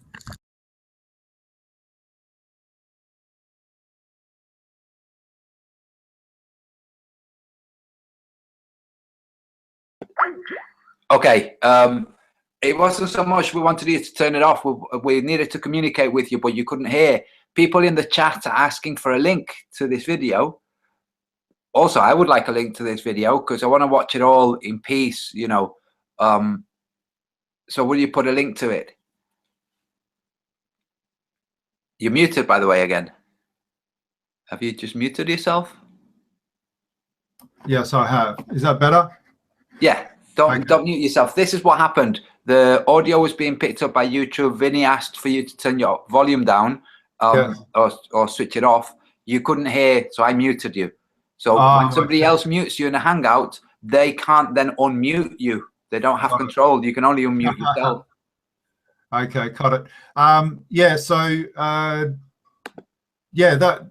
Any feedback? Any comments? I mean, it's fascinating. Yes, that's my comment. That's what Vinny was saying too. So just totally fascinating. I'm going to watch this. This is the kind of thing you need to watch. Calm down, think, quieten your inner dialogue. Yeah, and then watch it again. Maybe watch it 2 or 3 times and think about it for a couple of days. Well, yeah, now you understand that the equation of 2 times 3 is 2 times 2 equals 4 times 2 equals 8. Yeah, well, apart from that, it confirms a lot of the stuff that some of us might have been thinking, but it gives you somewhat many more details, like the composition of the elements, you Absolutely. know, that how that breaks down into electrical units. Interwoven, layers upon layers upon layers. Yeah. Yeah. And this is how our human body works with the chakras. Yes, but not only that, but there wasn't any point of oblivion. No. You know, there was no nothingness becoming one unit. There was like one unit and then everything else, but there's no before one unit or after the whole some oblivion point. Oblivion, by the way, if anybody's not familiar, oblivion means absolute lack of existence. That's what oblivion means. Like a state of nothingness. And there isn't one. It doesn't exist. It's not available for anything. A state of oblivion. It can be experienced only through drugs and only in hindsight.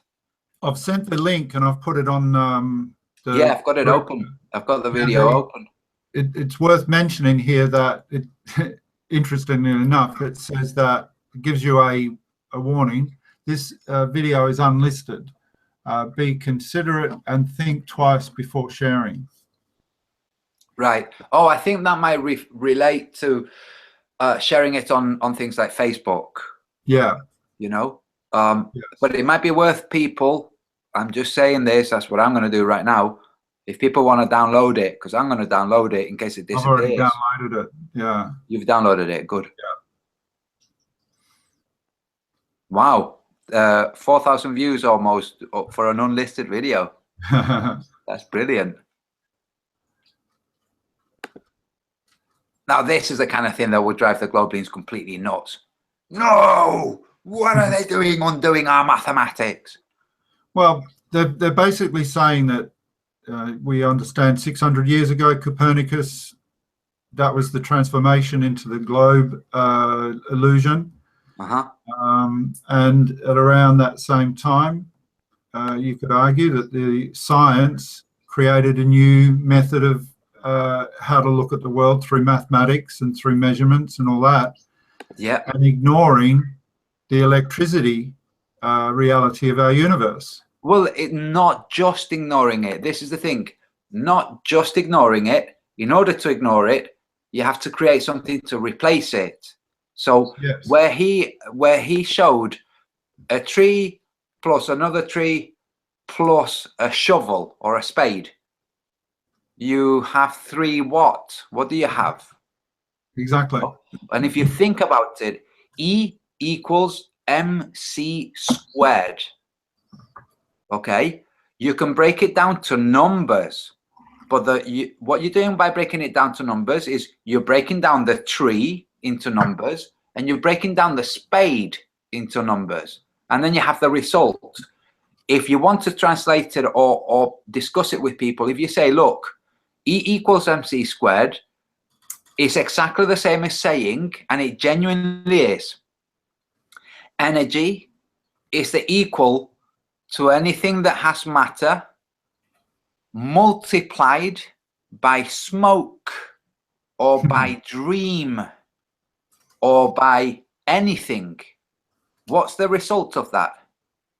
You know, light squared, c squared, is the velocity of light squared next to m. Okay, so you've got a rock accelerated to the speed of smoke, if you want to refer to it like that, because the multiplication, rock mass accelerated to the speed of light squared, is gibberish. It is nonsensical. Well, it's gibberish when you understand that the speed of light is not doesn't exist. Yes, well, this is how they replace the electricity thing. Well, the point is, light doesn't travel. No, so it doesn't have a speed that you can multiply. No, what I'm trying to get at here is that light engages with the atmosphere around it as you switch on the power. It immediately, this energy, all the way out to its limits of that power that's emitting it outward. Yeah, what you're doing really, you're not including something that travels, you're changing the state. You're changing the state. You're using, this is the energy that's engaging with that mass, that spherical area now that's spreading outward. That is the distance or the limit of the energy of the source of that energy. It's like a light. If you had a candle and you were a mile away, you couldn't see the light. The candle light would be too dim. It doesn't go out that far. But if you had a 100-watt globe and you walked a mile away, you could still see the light. But there would be a distance that you could further walk away and you couldn't see a 100-watt globe. So light is local, and therefore it doesn't go, it won't go any further than the limit of the power source that it's emitting. And therefore, when it reaches that limit, that's the faintest diminished, because it's spread on an equation. Every distance field that it's going outward is exponential in its spread, like a wave, but as the further out it goes, the least amount of interaction with the atmosphere it can interact with. So it loses the power, if you like, over as it spreads outward. So that's why a candle has only a certain amount of strength to spread itself. If you turned a 100-watt globe off, it is immediately collapsing. There's no time delay. Everything that it's connecting to just goes off straight away. So this whole idea that it takes 8 minutes for light to travel from the sun to Earth, this is an incorrect equation. It's not right. It's incorrect completely. It's based on the distance to the sun versus the speed of light, which was determined by people doing really flawed tests, by the way, and then saying, well, if the sun is that way and this is how long it took from that field to this field, then 8 minutes. It's like, no, that's not true. And the reason why light is coming from the sun continuously is because the source of energy, which is the sun, is emitting continuous energy. Well, I relate to it in my mind as, instead of emitting energy, as instead changing the state. So in the same way that the 100-watt bulb has a radius, it has a maximum radius beyond which it's no longer changing the state. So you could be here and engage with the radius, and you can see the bulb, and you can look over there and you don't see the bulb because the state is here. This changed state at which light bulb is available is here.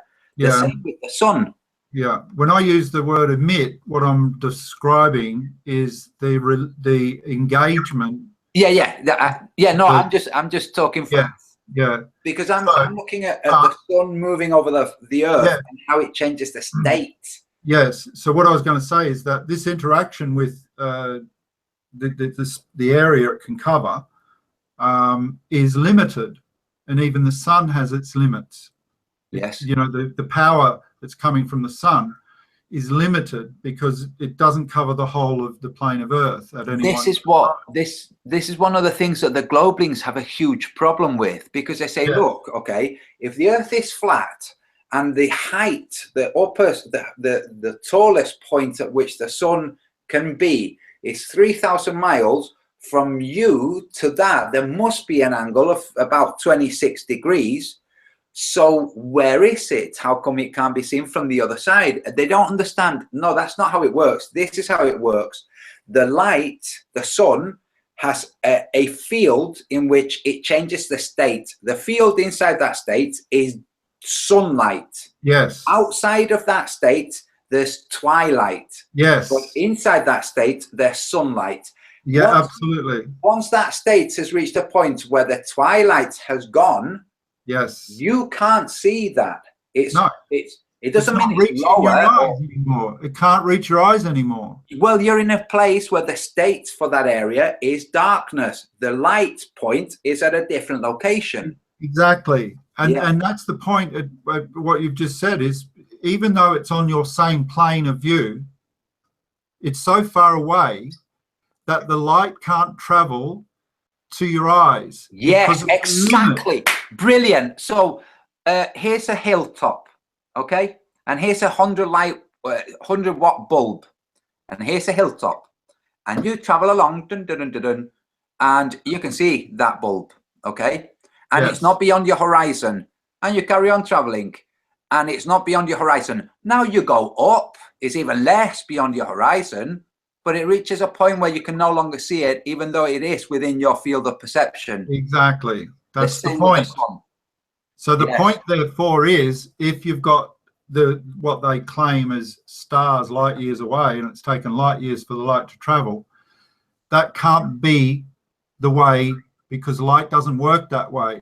Yes. So if these stars are so-called light years away, the power of the emission of that light to reach us, to constantly be in engagement with that field, is so vast, it's ridiculous. There's so much energy that would have to be emitted. Now, I agree with you. I don't see the sun as an explosive furnace or anything like that.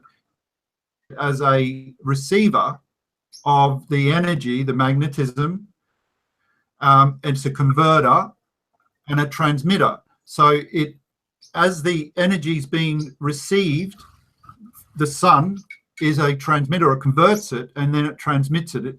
It emits it outwards. That's the glow. But that's like describing a light switch. The light, if I flick the switch, is engaging energy. The cord is the energy that's coming into the sun or the light. So that's a replica of how I'm trying to describe how the sun works. There is an energy coming into it, and you could almost imagine it being some kind of cord, but it's the entire universe. It's the entire area that's around it. It's all this magnetism, ether energy that's been drawn into it because of the way the sun works. If you imagine how Tesla was proposing to transmit electricity without cables, okay? Yes. Now picture Tesla saying, okay, exactly. I'm going to transmit electricity from various different points, or from one point. I'm going to translate it to this point in space over the Earth, at which it will have a nodal point. It will be extra strong. Yes. That would be the sun. Yeah. Yeah. And you're absolutely spot on. It is Tesla technology, or the way in which the sun works. It's not outward physical energy. It's inward transverse energy. It's implosive energy. It's the opposite of what we perceive. It's cold energy, cold so-called fusion, or whatever you can call it.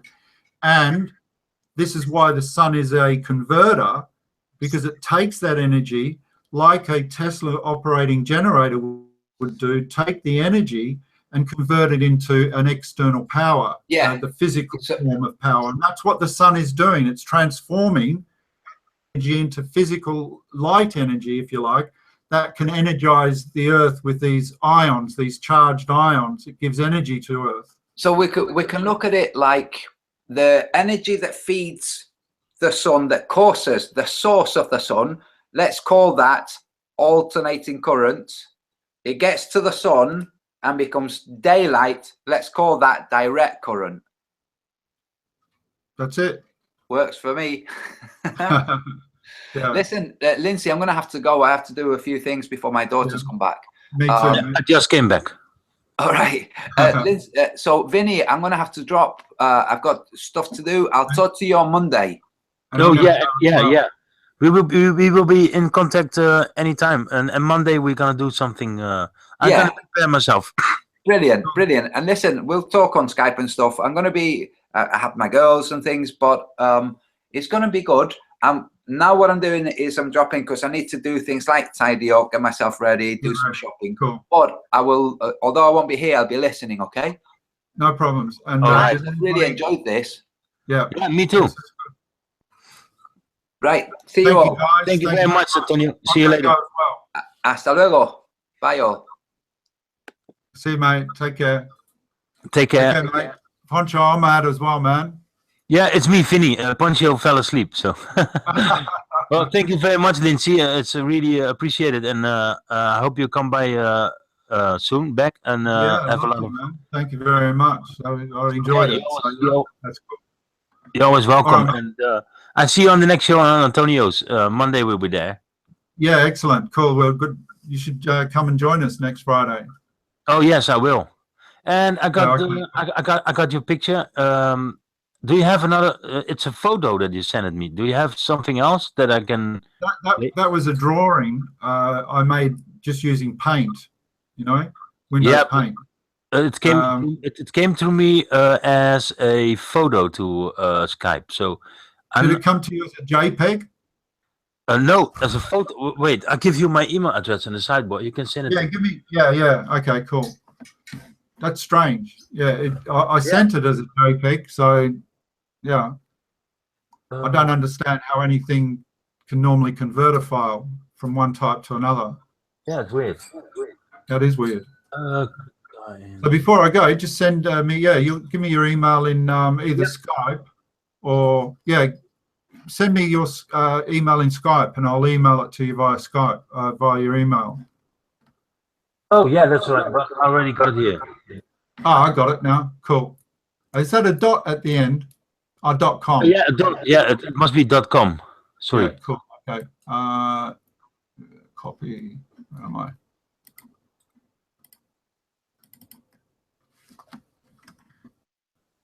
Training. I hate these comment bars on the side. It's really frustrating. Oh yeah, sometimes it is. Yeah. Oh, you muted. Sorry, I cannot hear you. Sorry. What's frustrating is that they're small. They can't be expanded upon. You know, there's limitations to it. It just makes it really uncomfortable to type in such a small space and all that sort of thing. You know what I mean? I know. I got the same thing. Yes, I know. I think everybody's got the same problem. Yeah, I think so. Yeah. Okay. Well, listen, mate. I've got your email now, and I'm going to put it on here. So, and I will send it straight away. All right. Thank you very much. Yeah, have a look at it, and we can talk about it next time. Yeah, we will. Yep. Yeah, we will. Yep. And I just found this a really interesting thing, and to see some sort of motion would be fantastic. Yeah, I'm gonna do my best. I've got a lot of people asking to make things for them, so I'm a little busy about it, but keep your focus on Antonio's project first, though. Oh yeah, I will. Yep. All right, dude. Listen, mate. Take care. Thank you very much. Thank you very much. All right, man. No problems. Take care. Have a good weekend. See you soon. Yeah, you have a good weekend. See you later. Cheers, man. Bye. Cheers. Bye.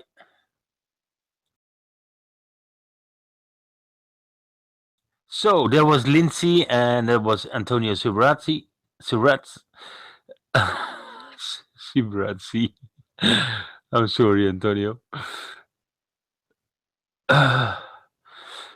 So I hope Dave Hinkle. Hey, we got Larry in the house. Larry. We got ADR. Hello, ADR. Chow Yung Cat. It's AD Sibrazzi. Yes, I'm sorry. Interesting video, guys. Thanks, Lindsay. Antonio Vincent. Word Soup. You're welcome. Thanks to Lindsay and hey, Larry. Thanks to Lindsay and Antonio. Yep. Well, ADR. Hello, ADR. Well, I always say that you are Antonio, so with Anthony. I'm sorry.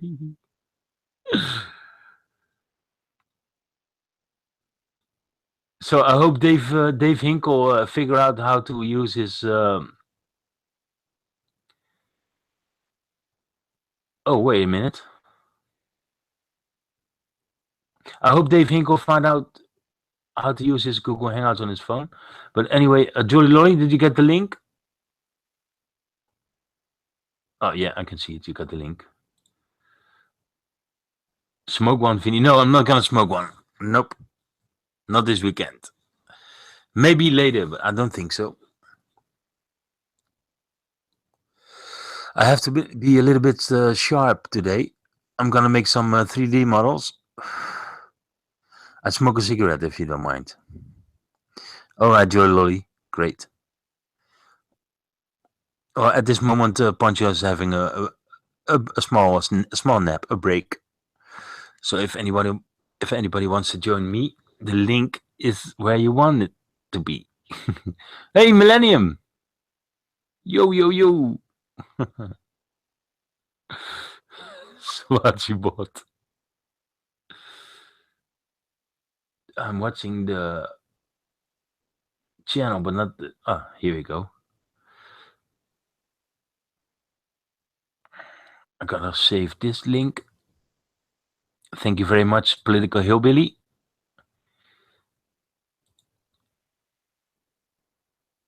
Hey, Larry, you got some time to jump in? Or ADR? We can. We are running 6 hours. It says 6 hours, but it's almost 7 hours. We got 1 hour left after that, one and a half hour or something. If you would like, we can do something nice here. Piche.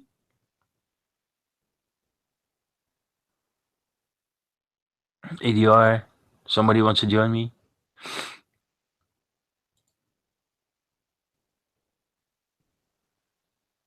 Or call. Calling call.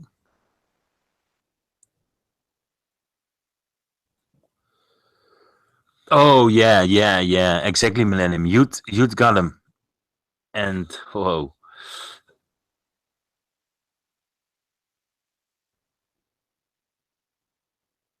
Ah, great, ADR. Nice. Thank you very much. Stay tuned for brief intermission. Houston, we got a problem.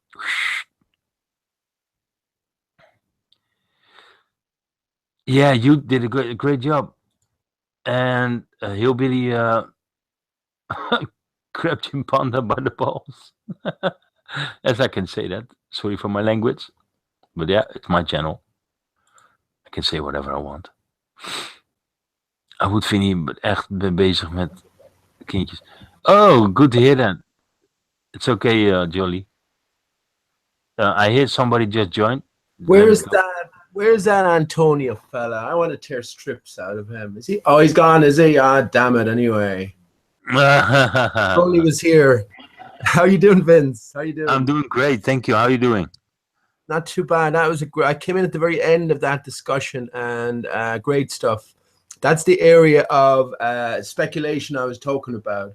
No way to prove any of this stuff, but it's only by going into these areas and delving into these areas will you make any sort of advancement in, I guess, both your own and maybe others' understanding of things. But that's great. What do you think the sun is yourself, Vince? Have you any thoughts on that? Well, you know, First thing I thought it was a projection of something, and I really don't know.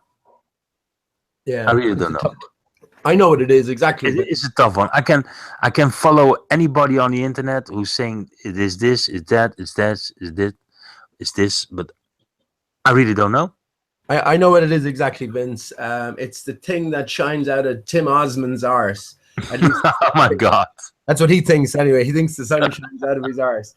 That's an expression over here, Vince. If you don't have it in the Netherlands, which means let's say Shay thinks the sun shines out of his arse. Shay thinks he's the be all and end all. You know, Shay thinks he knows everything. That sort of thing. Oh, all right, I got it.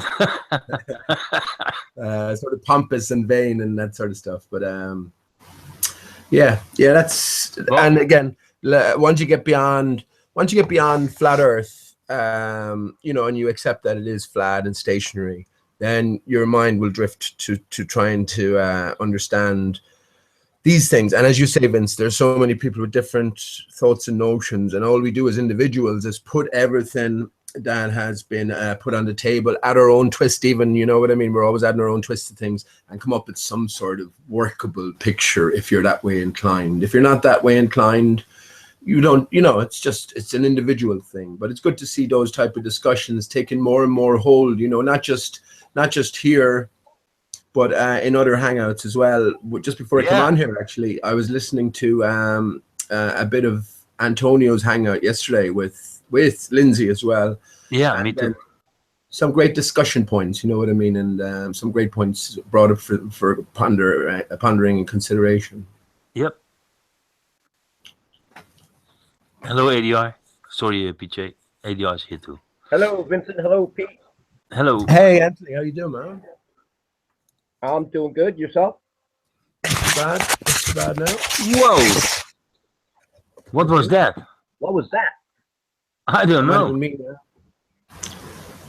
That might have been me, Vince. I have a big bushy beard, and I also have a canned coffee. If you're not aware of what a canned coffee is, if you don't remember, it's a cup of coffee. Okay, you get a cup, then you get 2 spoons of your nice coffee, hot water, a spoon of honey, 2 spoons of coconut oil, and a little sprinkle of your favorite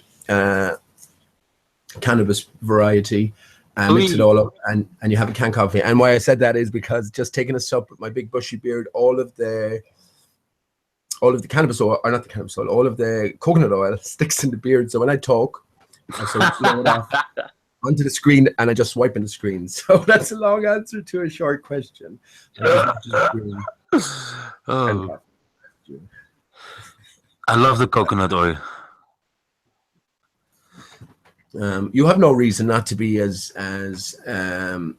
healthy as anything, Vince. I mean, how's your foot doing? Are you fully recovered? Oh, I just had that question. The 28th of this month, I have to be in the hospital again, a different hospital than in Rotterdam. It's somewhere else, and well, they're gonna decide if they're gonna surgery me straight away or have to wait 1 month. They told me I have to quit smoking. Yeah, well, did you tell? If you don't mind, Vince, what's? I don't know what's wrong, or did you go through what was wrong? I'm sure you did before. What's wrong? Of course, if you don't want to. What do you mean by what's wrong? I broke my feet. I broke my ankle. I broke my heel. My heel is gone. Oh. And it is back. In 2008, they gave me a heel from somebody else. Really? But it grows the wrong way, and I've got six screws and a steel plate in my feet, and well, it worked for a lot of since 2008. I could do anything, walk, run. Yeah. After the surgery, they told me there was a possibility that I could not walk, but I did everything to. I did all the trainings. I did everything to walk again, and well, I could work again. I could do anything that I want. But since what was it? August? Yes, last year, August 2016. I had a lot of problems. My feet was getting big when I came home from my work, and at that moment I had diabetics. I still am a little bit diabetic, but I'm training, and so I'm working out, and So Yeah. I got the I don't have to use the insulin anymore because my diabetic is my sugar level is okay because I don't eat shit anymore. Very good. Just and I have some. I can move, I can walk now, but I still got a really big feet when I come home. My foot is well, It not swells up, Vince. Is that yeah, just that both feet or one foot? Just a one foot. one foot, my left foot, and you know they're gonna decide directly this time. This is the last moment. This is the last time that they're gonna do anything, something about it. And the prognosis, they're gonna take everything out, so all the screws and the steel plate, and try to let nature. Nature take its course. Yeah, yeah. Yep, yep. Because this is not working. You know, I cannot walk all day long and be on my work and then sleep with a really big feet and have a lot of pain. And those medicines that they gave me, well, I don't want to. I won't. I don't want to take that medicine anymore. What do you feel yourself, Vince, is intrinsically wrong? You're an engineer. What do you think yourself is going on? Well, if they give me the model, I can make myself an own new foot. A whole new heel. Oh yeah, I can make one. We make prosthetics for a lot of people, hands, arms. I program them on machines for everyone, but I don't know. I don't understand why I need a bone from someone else.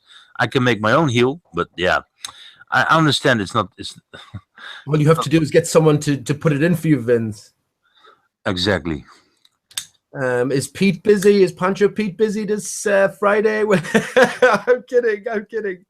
Yeah, he's busy snoring. That was a joke, Vince. He could fly over to you next Friday and do the operation, and we could all sort of, give our tuppence worth as some instructions. Yeah. But I mean, well, you think it's the part itself, Vince? Is that? Well, no, not the part. It is the screws and the plate is I don't know. My bone grows a little bit around the screws and the plate. So the plate, if the plate is gone, it would not hurt my feet. It would not get well. I don't know how to explain it. It's just annoying. It's. But you're that's what I'm saying, Vince. Remember, we are the man now, and it's your life and it's your body, and I'm not sure what relationship you have with the doctors, but you're just another patient to them. No offense to any of the well-meaning people out there, but I mean, if you have the solution in your own brain and you're the one who's going around with it, you know what I mean.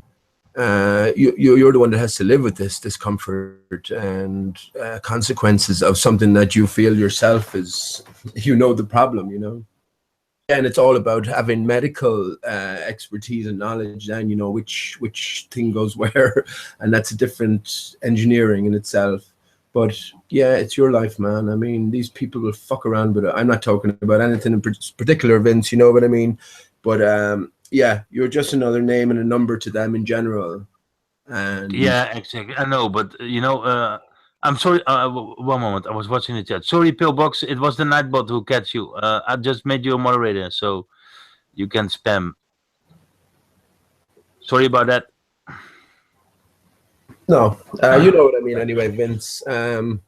Yeah, well, I know how to deal with it, and the reason why it took so long is that I'm not vulnerable for what they want to give me, what they want to do to me. That's the reason why it takes so long, because I want everything out of the bottle. I want know everything about it, and I'm not gonna. I'm not going to be happy with one thing. They say that the first time they told me, "Hey, you know what? We're going to take all the screws out. We're going to screw your ankle together to your feet. So, we're going to screw your ankle. How do you call it in English? Blocked, so it cannot move anymore." Right. Then you don't have the problem. But then I would walk for the rest of my life, really strange, and with a special shoe. Yeah. So I went to another doctor, and he said, "Well, you have to wait 2 or 3 months before we can decide what we're gonna do, and then I have to go to another. Well, I'm just testing everybody out. What is the best solution? So, I think the last one will be the best because they're really specialist, and I know they're specialists. Yeah. This doctor, she is only specialized in all the bones of a feet. So yeah, she knows everything about it, and well, it was a really good conversation, and she gave me some really good options. So the 28th of this month, I'll be there. And you don't think it should be much of a problem to sort out at all, Vince, especially as you apply your engineering mind to the situation, which it all is. It's all engineering in one way or another, you know.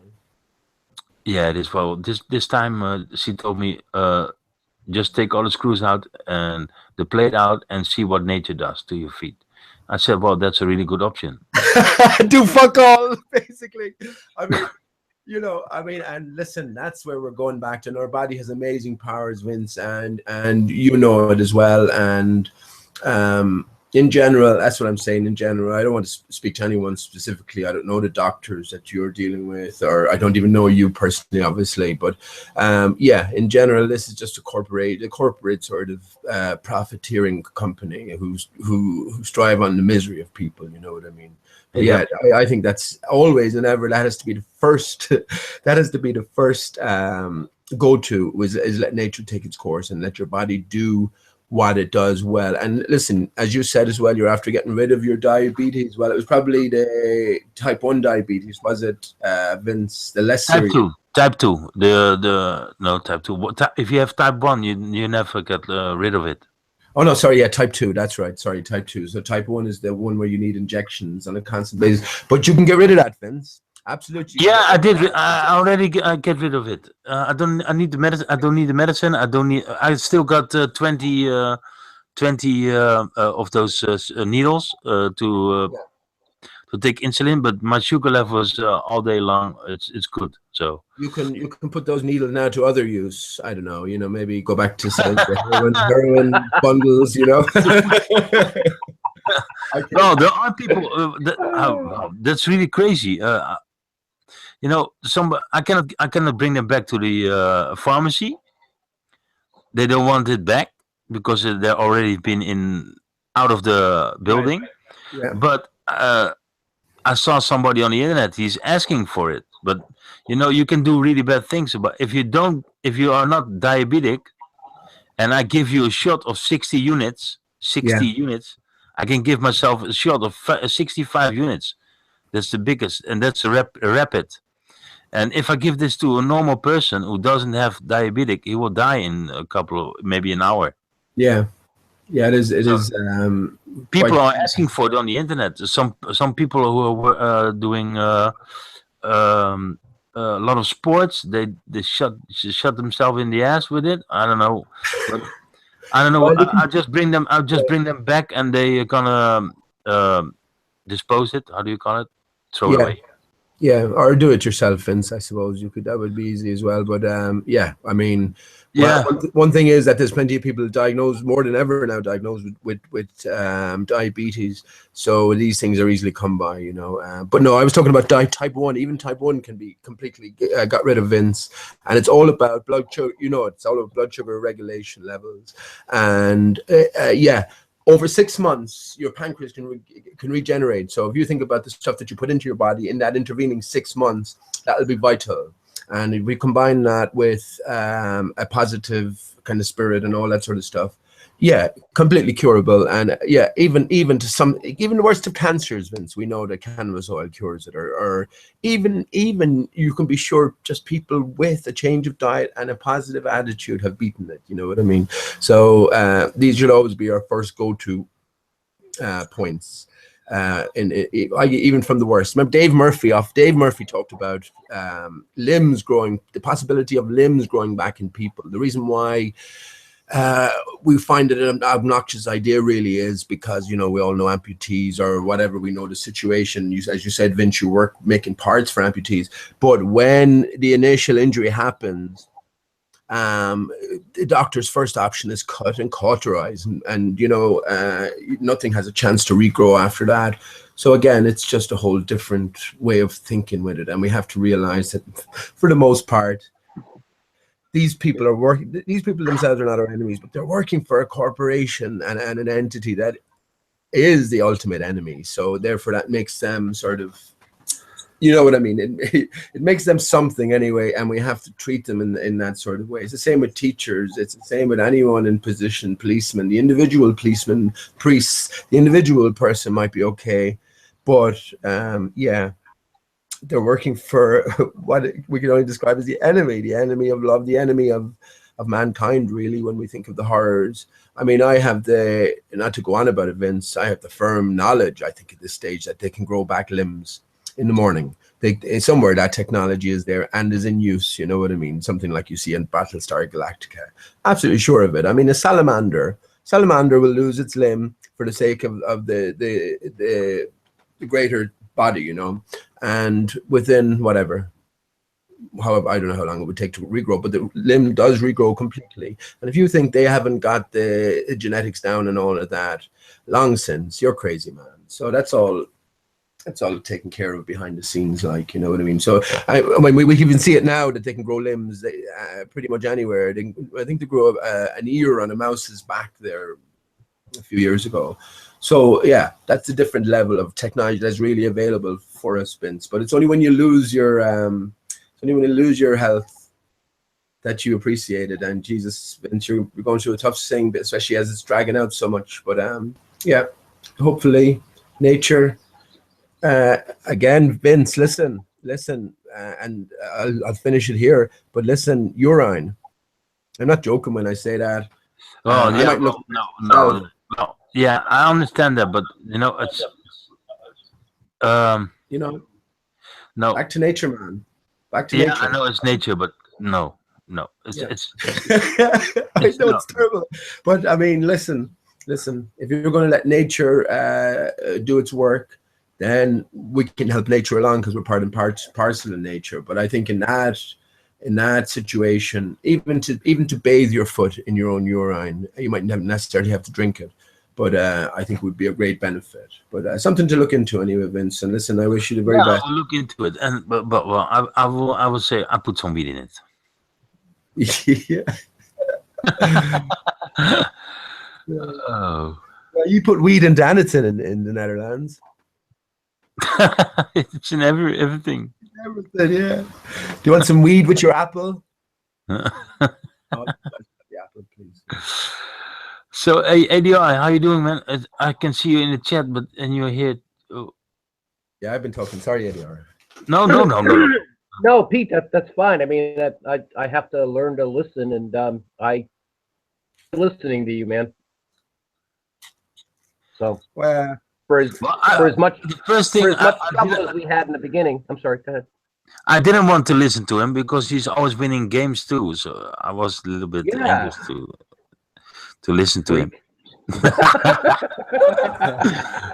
We cannot play games with Irish people. No, they always win. No. It's well, listen, there's no games anymore, Vince. Yeah, well, we're gonna do another show with the same thing. Yeah, well, I have little left to lose, and well, I was going to say nothing to win, but in a sense, there's everything to win, just in this new realm of possibilities we're in. You know what I mean? But as you say, this woman's advice, you're going to go down that road, which is just take the fucking pins out and leave it alone. That's the simplest. That's the yeah, exactly. You know, it's the minimalist thing you could do, and please God, it'll be the very best thing you can do. You'll be back to normal very shortly afterwards, and that's the way I think it works anyway. You know what I mean? She thinks between 6 to 10 weeks. Well, I can try and walk a little bit. Will you be on crutches for that period, Vince? What? Will you be on crutches, walking aids? What is that?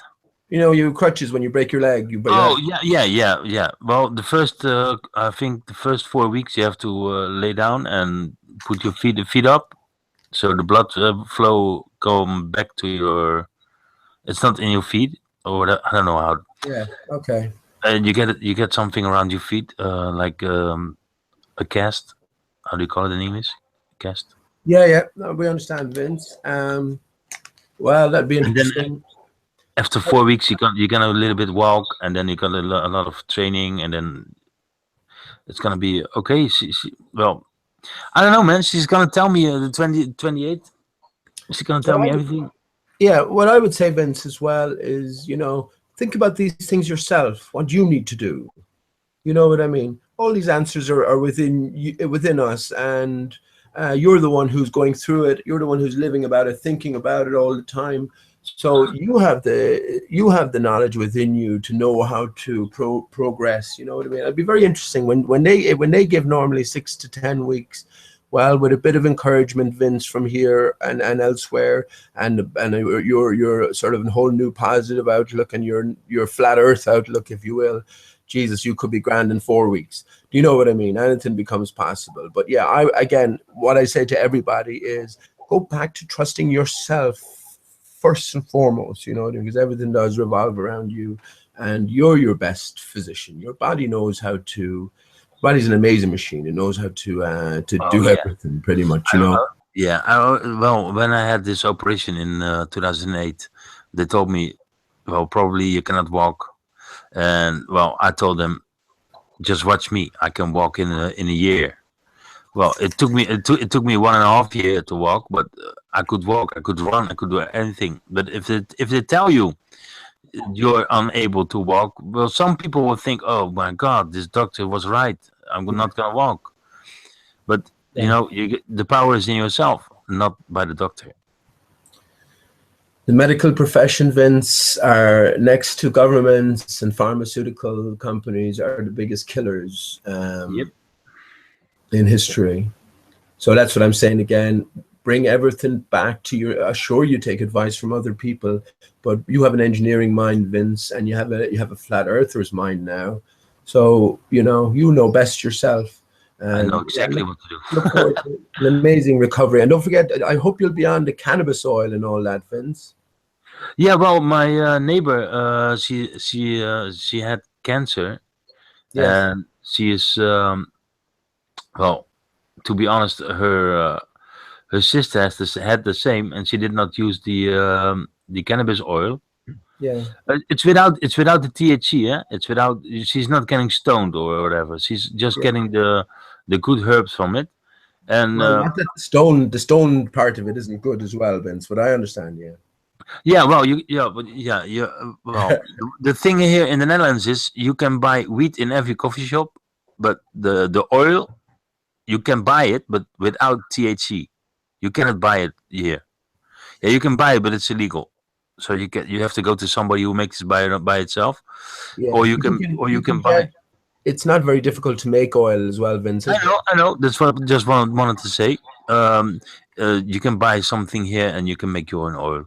But I don't want to be stoned all day or away from the planet. What planet, Vince?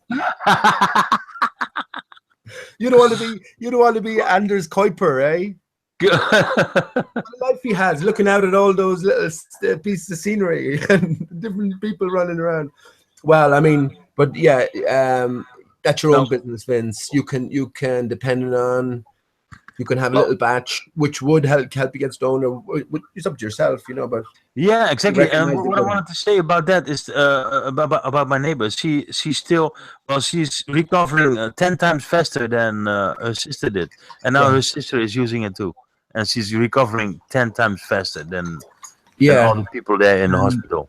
Have you seen any peer-reviewed articles coming out in any medical journals? Looking into that, Vince? No. Yeah, a lot of here in the Netherlands. We got oh shit! I have to ask my friend. He's got there's a website, and I'm just saying you don't hear about it on the mainstream media, Vince. Sometimes in the Netherlands, yeah, a little bit. and that's the reason why they want to legalize it and make their own. Well, the oil without the THC is already illegal. You can buy it even in the store here. If I walk 5 minutes, I can buy it. This is, I mean, and that's fine, but think about, this is fucking disgraceful, you know what I mean? This is if we fucking shake our heads and wonder what the fuck is going on, we just took a step back and wondered what the fuck is going on. We know that there's millions of people dying in horrendous pain worldwide from cancer, and all of these governments worldwide have banned this substance or have put a severe strum on it. Like, you know,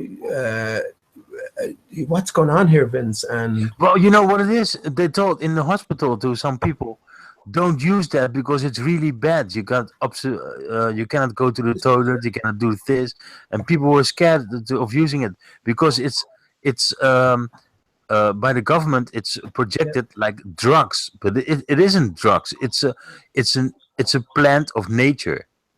So and someone, you know, someone needs to be hung for the. I don't advocate any violence, Vince, but somebody. Oh shit! 1 moment. I got somebody in the 1 moment. Good. Okay. I was just going to say, and I'm sure everyone would agree with me. Somebody's need to be hung for this, because this. And if you go to anyone then looking for some sort of responsibility, you have no one to appeal to. You get the buck will get passed. And yet everyone is supposed to serve you. It's funny, isn't it? It's the great irony. But this is horrendous behavior. This is beyond the beyond, because, as I said, there's millions of people, even in developed countries, in inverted commas, first world countries, who are dying horrible deaths. And that's not to mind the extended pain, you know, from the ones left behind. This is horrendous stuff. And again, what can you describe it as? I don't know. It's a war. That's what I say again, Vince. Go back to trusting ourselves, asking ourselves the basic questions, no matter what it comes to. When it comes to healing your foot, when it comes to the fucking shape of the planet, ask ourselves the basic questions and be honest with ourselves in all things. And yeah, we'll find ourselves working a lot better than what we've ever been told we could work, you know? So... Sorry, Anthony, you started to talk twice and you never really got a word out. Pete, you need to talk. You have more energy, so keep kicking it out, and I'll fill in the gaps when you need a break. Oh, Pete, I wanted to tell you that video that was just highlighted in today's program by that Russian guy. Ian Leahy seems to think that is the same guy that made the No Trees on Flat Earth video. Same Russian guy. I don't know what you're talking about here, but I'll find. Hey, Pete. He has many videos. Yeah. Stand by.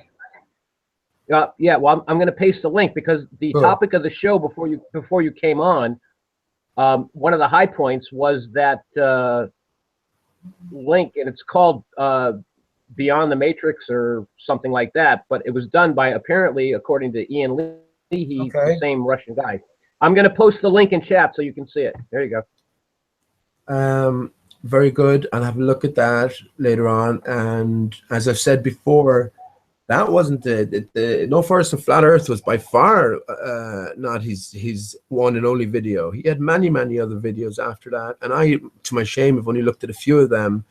But one of them was a honeycomb Earth theory, which is like the Earth is, in a grander scale, the Earth is a big football, or local Earth is one of those patches which is locally flat.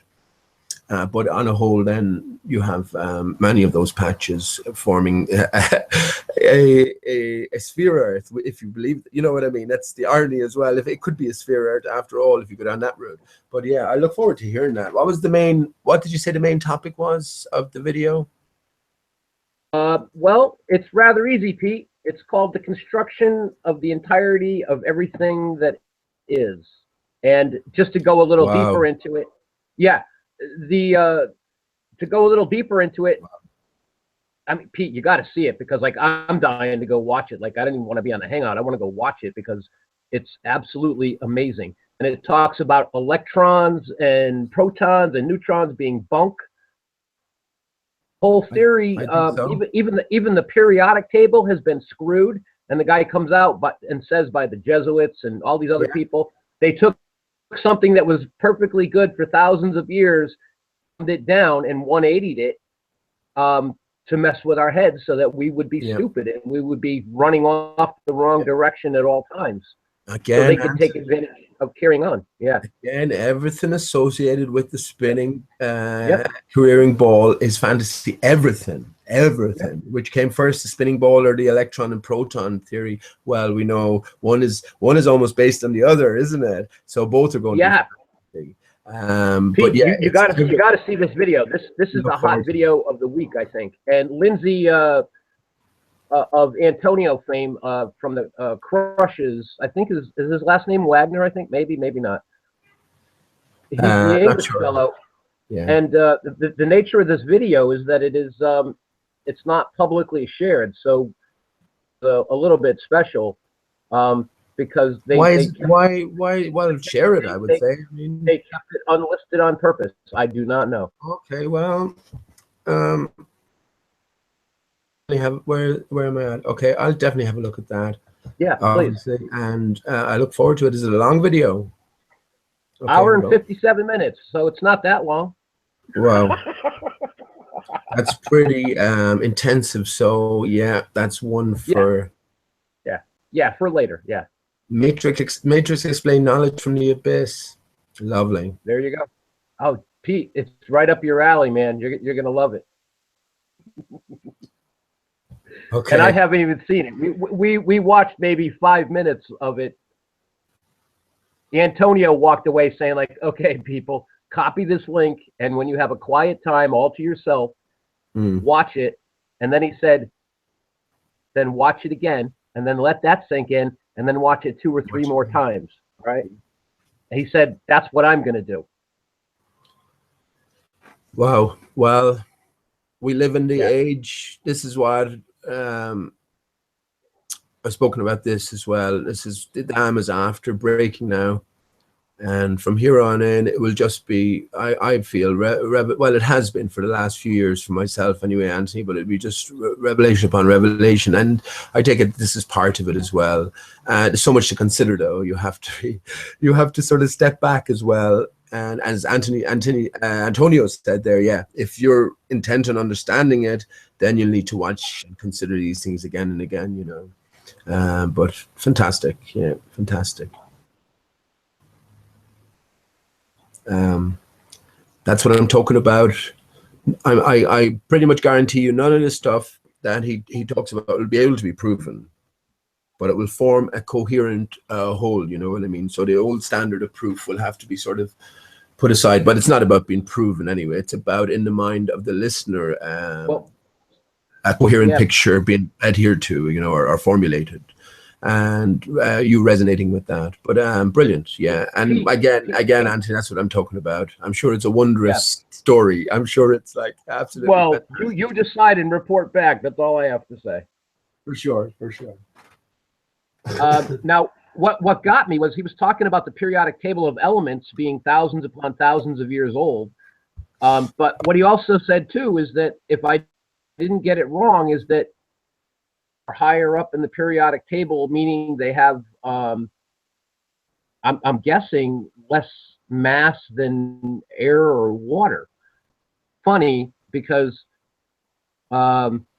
Jimbo has been saying that both air and water, their constituents, are metalloids of some sort. So the whole thing was like really like, okay, I need to, you know, find a quiet place and sit down and absorb this thing. Yeah, Jim knows a thing or two. Miss Jim around. He knows a couple things. I don't think he's here. Hey, sorry guys, I need to bring somebody else to a place. I'll be driving for a couple of minutes, so I'll be back in maybe half an hour. Okay, Vince. Okay, Vinny. Thank you. You'll be traveling as well, Vince. You'll be traveling. Yeah. Get the terminology right. You have to do ADR. You really do have to. They will. The best thing to do in any encounter with any officials is say the fuck nothing. Like, you know, shut the fuck up and get them to justify their position. and record everything if you can. That's what I'm saying to people, that even if you don't have any recording device in your car, when you have an encounter with somebody and you're going to take a stance, say this, you won't be lying, don't lie, don't ever dishonor yourself, but just say this encounter may or may not be being recorded. Then you'll see a different attitude towards you, you know what I mean? Then you will have a bit more confidence in moving forward, because some of these things can turn nasty and do turn nasty, you know. So yeah, you won't be lying. Don't advocate lying to any degree in anything, about anything at all whatsoever. If you're lying to someone else, you're lying to yourself, you know, and you don't deserve that. But yeah, so yeah, that sounds fantastic, Anthony. I mean, I wish more people, the trees, when the trees came out, never went away. I was, again, I have different thoughts on it now as well, or more developed thoughts, I guess, in one sense, but I've also entertained different possibilities. But yeah, I did mention that it took hold for a while, and then it was just completely forgotten about, you know, which is strange, but I incorporated it into my thinking. My thinking might be completely wrong, but that's where I'm sort of at the minute. They're sort of, the trees were supports for the magnetic field that was generated from the north. And when you take the supports away from anything, what you were supporting, which is just a barrier, that's what I think, Anthony, just a barrier, electromagnetic barrier between waters above and around and us, ourselves. And when you take the supports away, well, the barrier is going to sort of collapse somewhat. So, you know, again, it's just, that's what I take.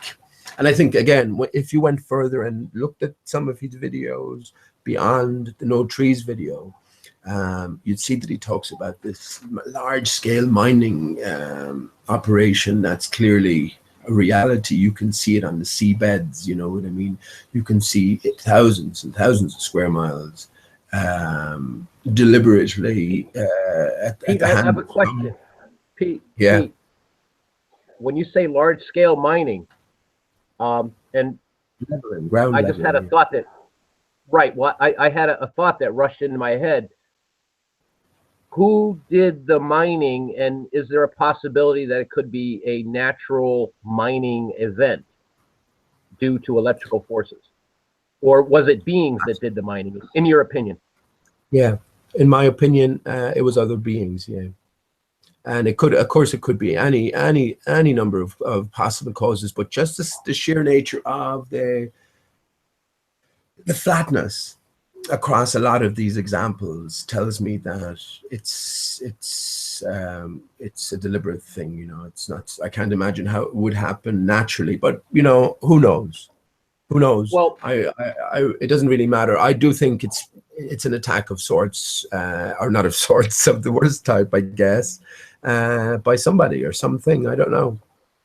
I don't know who. I think everything changed at some point, and then you had the inundation, Anthony. So when you imagine these supports being removed. Oh, Pete. The worldwide flood. Now, ready for this? I believe I saw a term of 300 years ago. Pete, I'm just telling you what I saw in this video, and I could have interpolated it wrong or understood it wrong, but yeah, I was paying very close attention. So this is a must-see vid, dude, and I would really appreciate your feedback on it once you get a chance. He talked about that in the original. I'm going back in memory as well. In the original No Forest of Flat Earth video, where it seems that he didn't say, what did he say, the mid-1800s, some catastrophic event occurred and history was altered forever. But if he says 300, who knows what happened before that? I guess we just don't know. And here's the new realm we're into, Anthony. How far does history go back? You know, has everything been found? Oh yeah, Pete, I've had all those thoughts. Believe me, I'm not really behind on anything, and I just keep them in my head until I can assemble the next puzzle piece, and it's just like, oh, okay, that made sense. Just like how I came to, like how I came to Flat Earth, is I already had 23 years of seeing nastiness, and I'm going like, and lies, and I'm going like, oh, Flat Earth, really? Huh? Well, that's not that far out of the pocket. Let me start looking into it.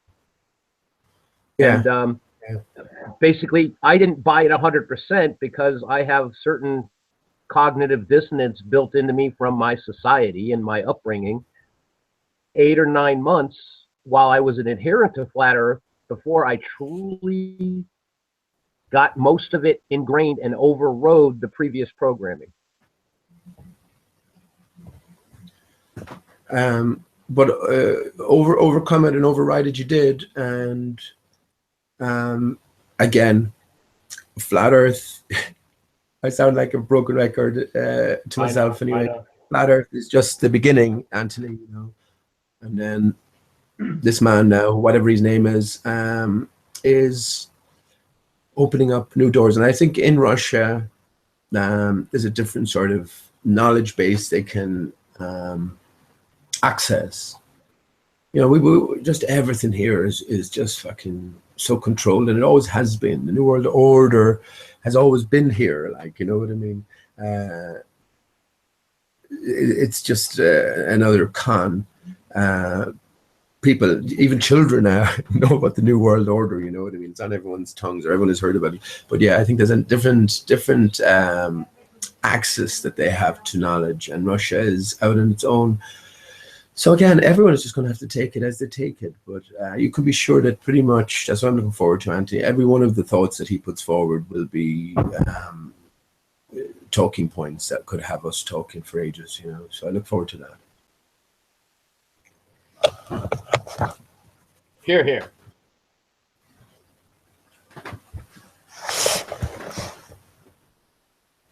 I'm just going to go for a cigarette. I'll be back in a few minutes. All right.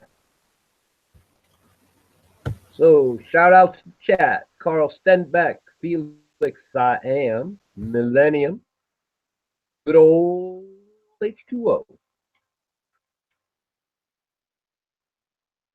And who else we got out in chat? My gosh. G42 Pillbox on occasion.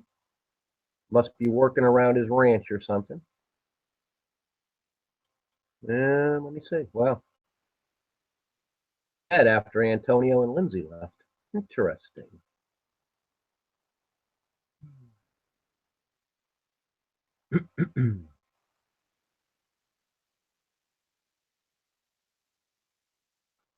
Yep.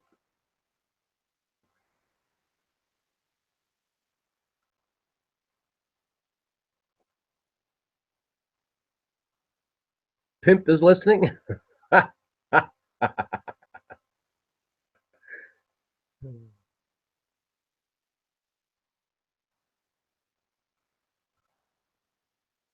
Yeah, Carl, so pay attention behind the wheel because we don't want you plowing through a station. Snow plows from hell.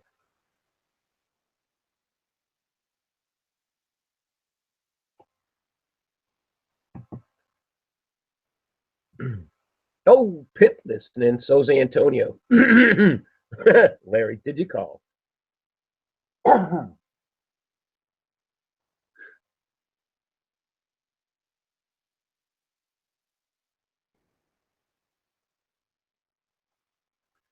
Yeah, Antonio, that vid seems like something that's just going to open up a lot more mental possibilities for people. And I was just getting some seriously good vibes from just watching the snippets that we got.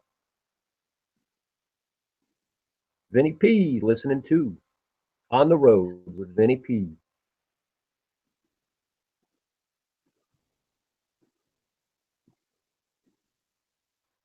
Yeah, you can bet wherever Antonio shows up and the people that he drags along with him, you're going to get a good conversation.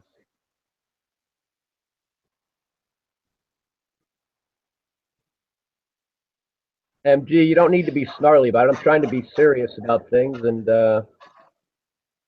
I think that's probably the biggest issue is you kind of come off like a chainsaw on people, dude. Conversations with you, but you're a little, the term I would use is, you know, don't take it the wrong way, but you're a little bit rabid about things.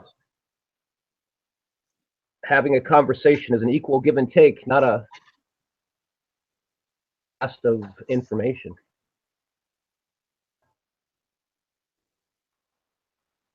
Well, Anthony, MG, the No Forest video has forever changed my life.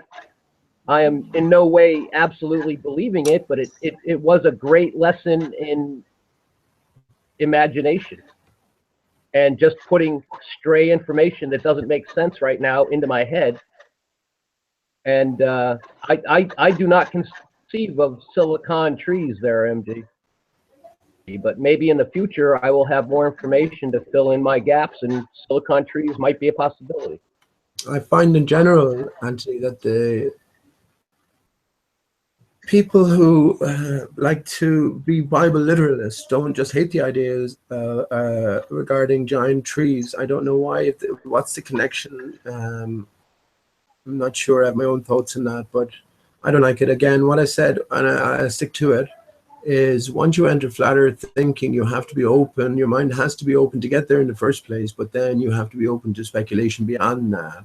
That doesn't mean because you entertain an idea that you run with it and you die for it.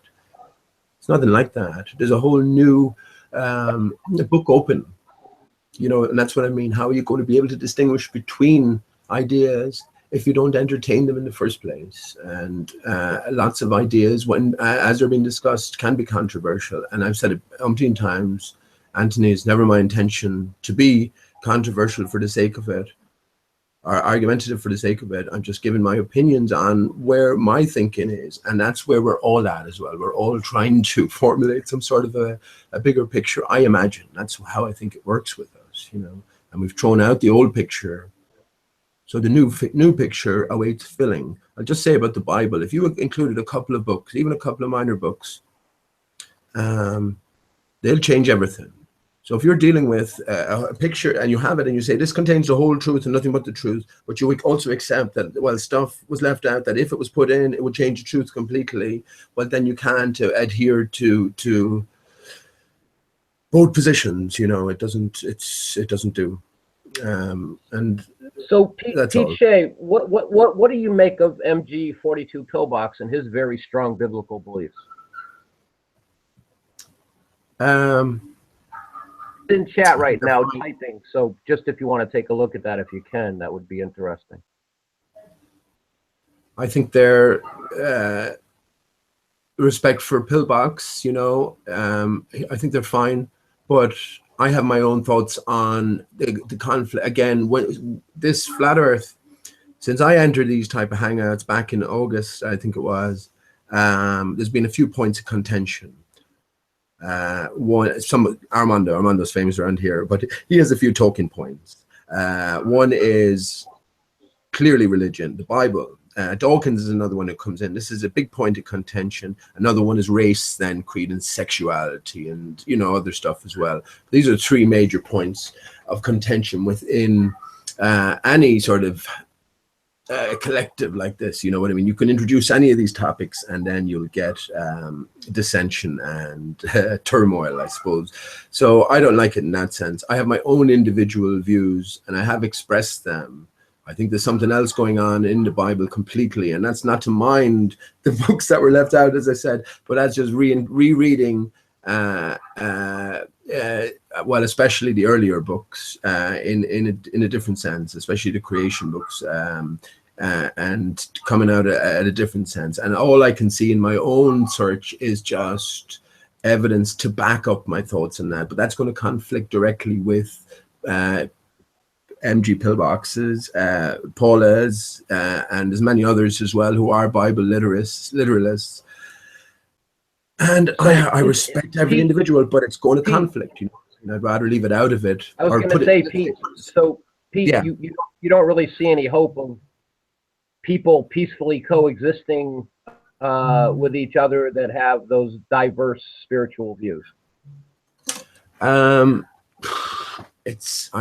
see, I think myself, God of Genesis 1 and Lord God are different entities. You talked about earlier on who's responsible for this destruction. Well, you know, I don't know. All I can do is have my own thoughts, and some of those thoughts I'm reluctant to express because I know they cause controversy. I have put them out there before, and if I do express those, they're going to offend people. I know, and especially people who have a different belief system than I do. So, well, MG is part of this flat Earth community, and it would be all of our best interests if we could find a means of peacefully coexisting while we explore the possibilities of flat Earth. Go ahead. I was just about to suggest the same, that, I mean, after all, these are 24 hours, 7-day-a-week hangouts. And if someone wanted to wax lyrical on the belief of their own at some particular point, an hour, you could surely arrange with Pete to discuss it, pick a time, convenient time. And again, anyone and everyone is free to listen to everything. I would never push my views on anyone. I'll tell you where I'm at.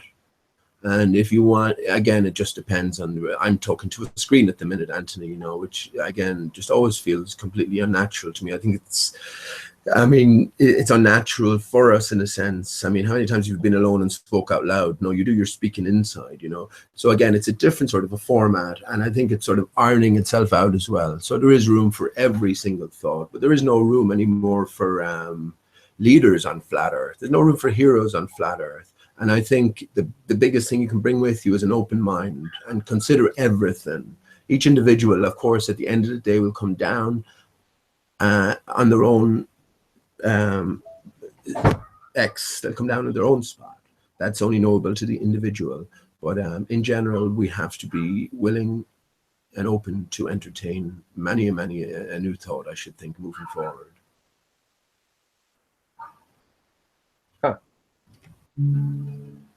Well, I'm always going to be looking for a way to get along with diverse people of different spiritual beliefs, and I think both sides have to be gentlemanly and womanly and trusting. Yeah. That neither party is trying to pull the wool over their eyes, and I think an open, equal from time to time would be probably the best thing. Yeah. And I think it's important with moving forward. Who knows where everything will lead, Anthony? We hope to a beautiful place, but who knows? Yeah. But I think moving forward, we can't just, and I've talked about this before, in a personal sense as well as in a sort of an intellectual sense, we can't just leave alone thoughts that we hold dear for the sake of it. If we're just because they've been with us so long, or they're a part and parcel of us, we can't leave those alone, because the chances are they're going to be corrupted in some even more fundamental way because they've hung on to us for so long, So we have to be willing to throw, I think, absolutely everything out. Once we realize, a way of thinking, if we realize that we all have the same God, well, again, that's going down a different route. I mean, what am I going to say to Aeon? Except, well, I'm going to be truthful to all men, but what am I going to say to Aeon when he tells me a testimony of his own direct face-to-face encounter with a reptilian species? What am I going to say? That you're a fucking loon, you're a liar, and you're just doing this to fuck with me or for a time? No, I'm not. No, I'm not. So when I say we're all the same, maybe we're not all the same, but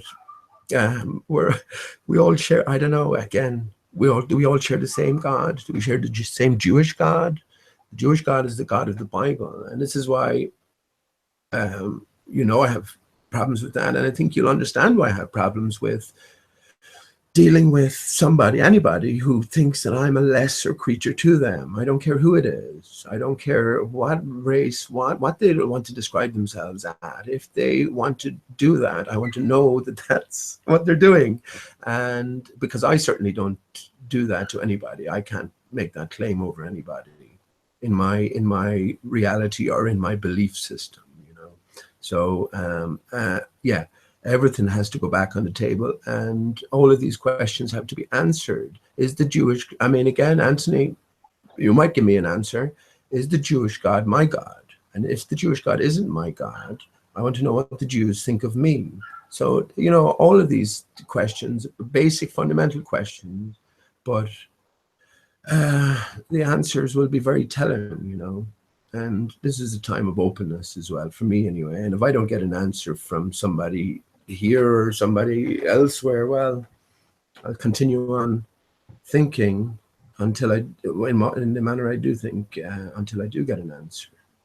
Well, as far as this Jewish God concept comes, I think that's just another in a long line of psyops, my personal opinion, because back then, when this allegedly all took place, they weren't even identified as Jews. I mean, anybody that's done any research knows that. And basically, I talk to a very intelligent, highly educated guy from time to time, and he tells me that they used to be called Hebrews, okay? And I think the Hebrew means something to the effect of wanderer or something like that. And I don't know exactly when they first instituted the word Jew. I'm quite sure it's a psyop. And again, Anthony, that's what I'm saying.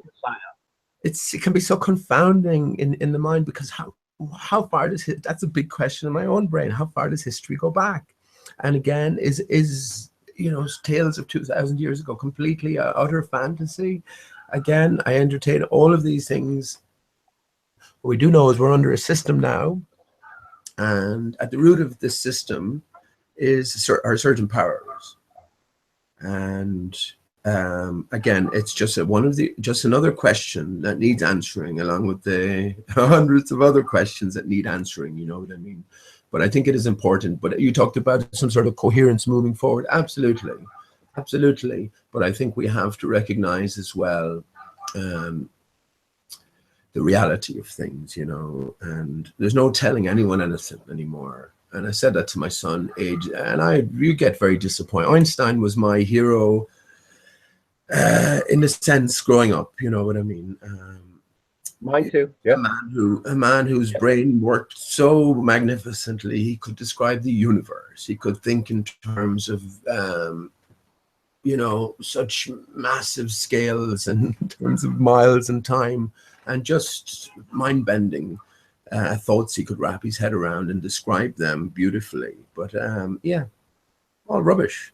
It's brilliant in a different way, brilliant for its nonsense, just shows you how far the mind of man can take a faulty premise in the first place. But it was a deliberately faulty premise. Again, Anthony, it's a deception of a very fundamental level, going back to, are we moving or are we still? Very simple question. And depending on how you answer then, then you take these two absolutely different routes. And of course, Brian Cox, what a knob, because at least you're going to be fucking honest. But he came out and said in a recent video I watched, and I can't stand him anymore, man. I don't know what's going on. Anyway, he came out and said that no one ever believed the earth was flat. Well, that's nonsense. That's on the face of it nonsense. And I think he might be doing this purposefully as well. I think again, there's a different game going on, I think. But that's nonsense. It's clear that, many ancient civilizations, according to the history books, were adherents to flat earth principles. So, this is what, everything, here we go, everything within the realm of the spinning ball earth, right? Everything based around it, everything developed on it, everything incorporated with it is all fantasy. Everything. And that's why we have to be to put everything under the microscope. Not even under the microscope. It doesn't do to examine every little detail too closely, because you'd be wrapped up a lifetime. So you got to step back somewhat, but everything has to be up for scrutiny, and that critical eye has always to be on alert,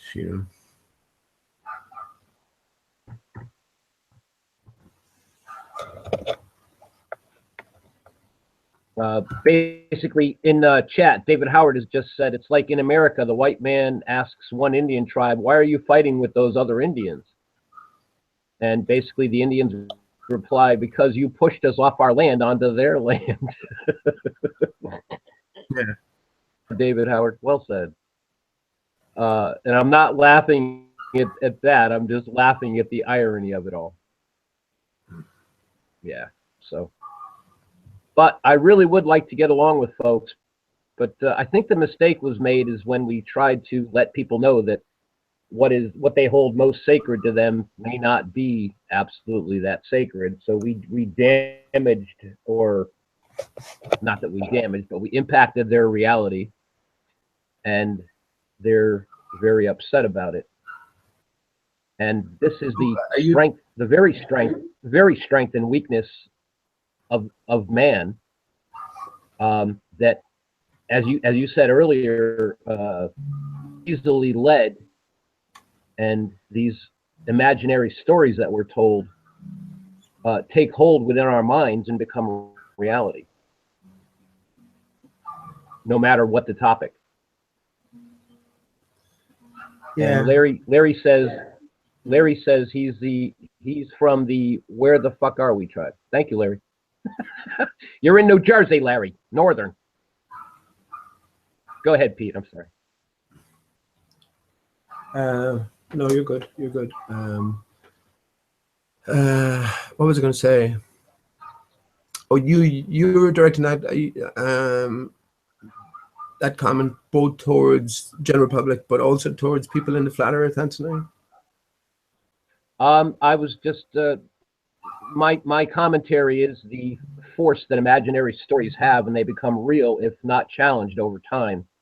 And yes, when I speak, I speak to everyone.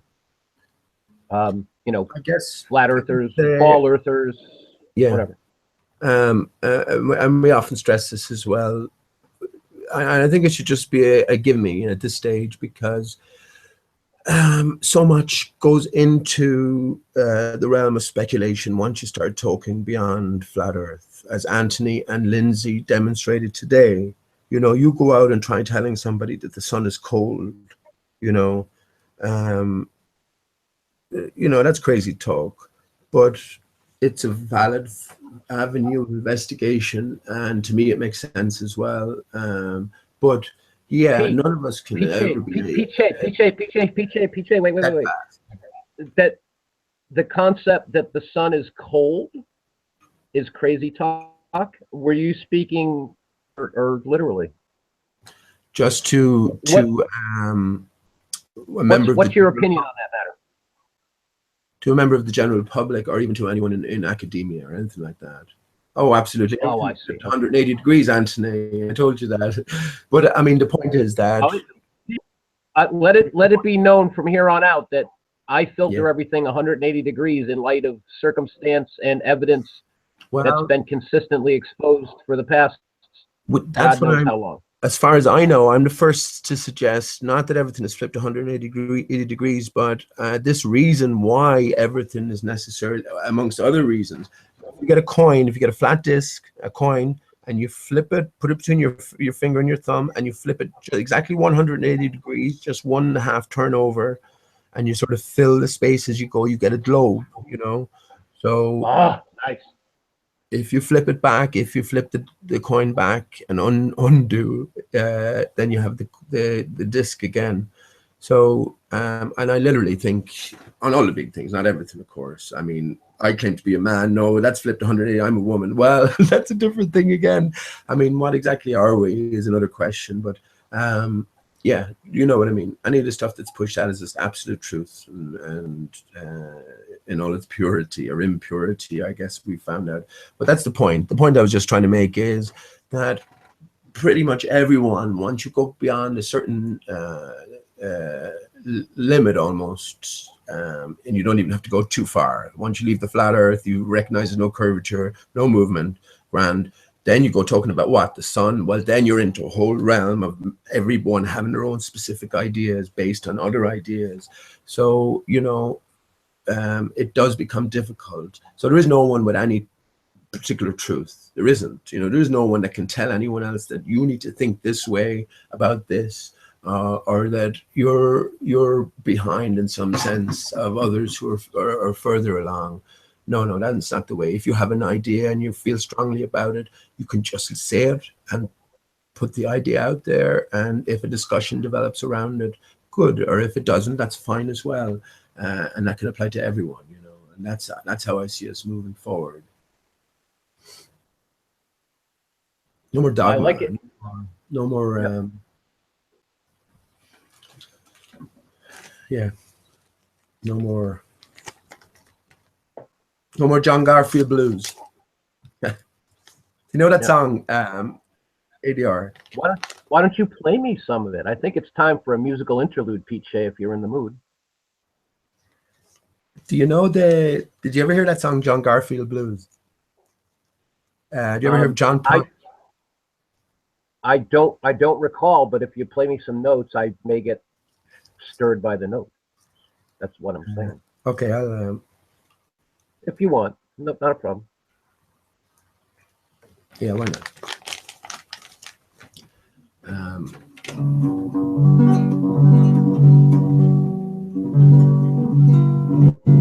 Can you hear that? Okay, or is it? Yes, it sounds good to me. Okay, cool. Black faces press against the glass while rain has pressed its way. Top-down cars to windblown scarves, all share one Western dream. And sadness leads to tear-stained cheeks, from winos to dime-store Jews. Probably don't know they gave me those late John Garfield blues. Midnight fell on Franklin Street while the lampposts fall from broke. For the life of me, I could not see, but I heard a brand new joke. Two men, they were standing upon a bridge. One jumped and screamed, "You lose." Probably don't know they gave me those late John Garfield blues.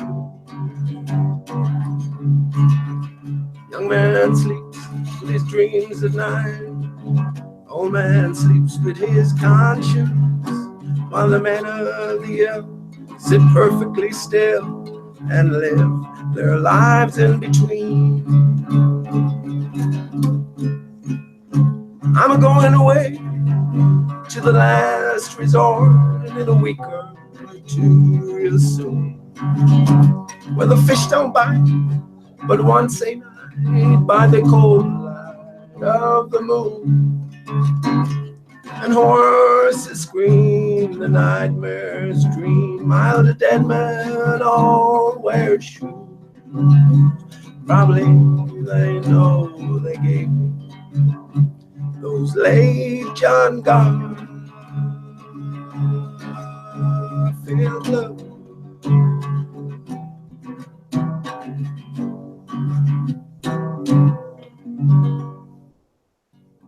Nice. My voice wasn't every time I spoke. Yeah, well, I was going to say that I'm really glad that you were doing the honey and other drink there, because talking all the time kind of beats up your voice. No, puffing on the green stuff tends to do that to my voice as well, but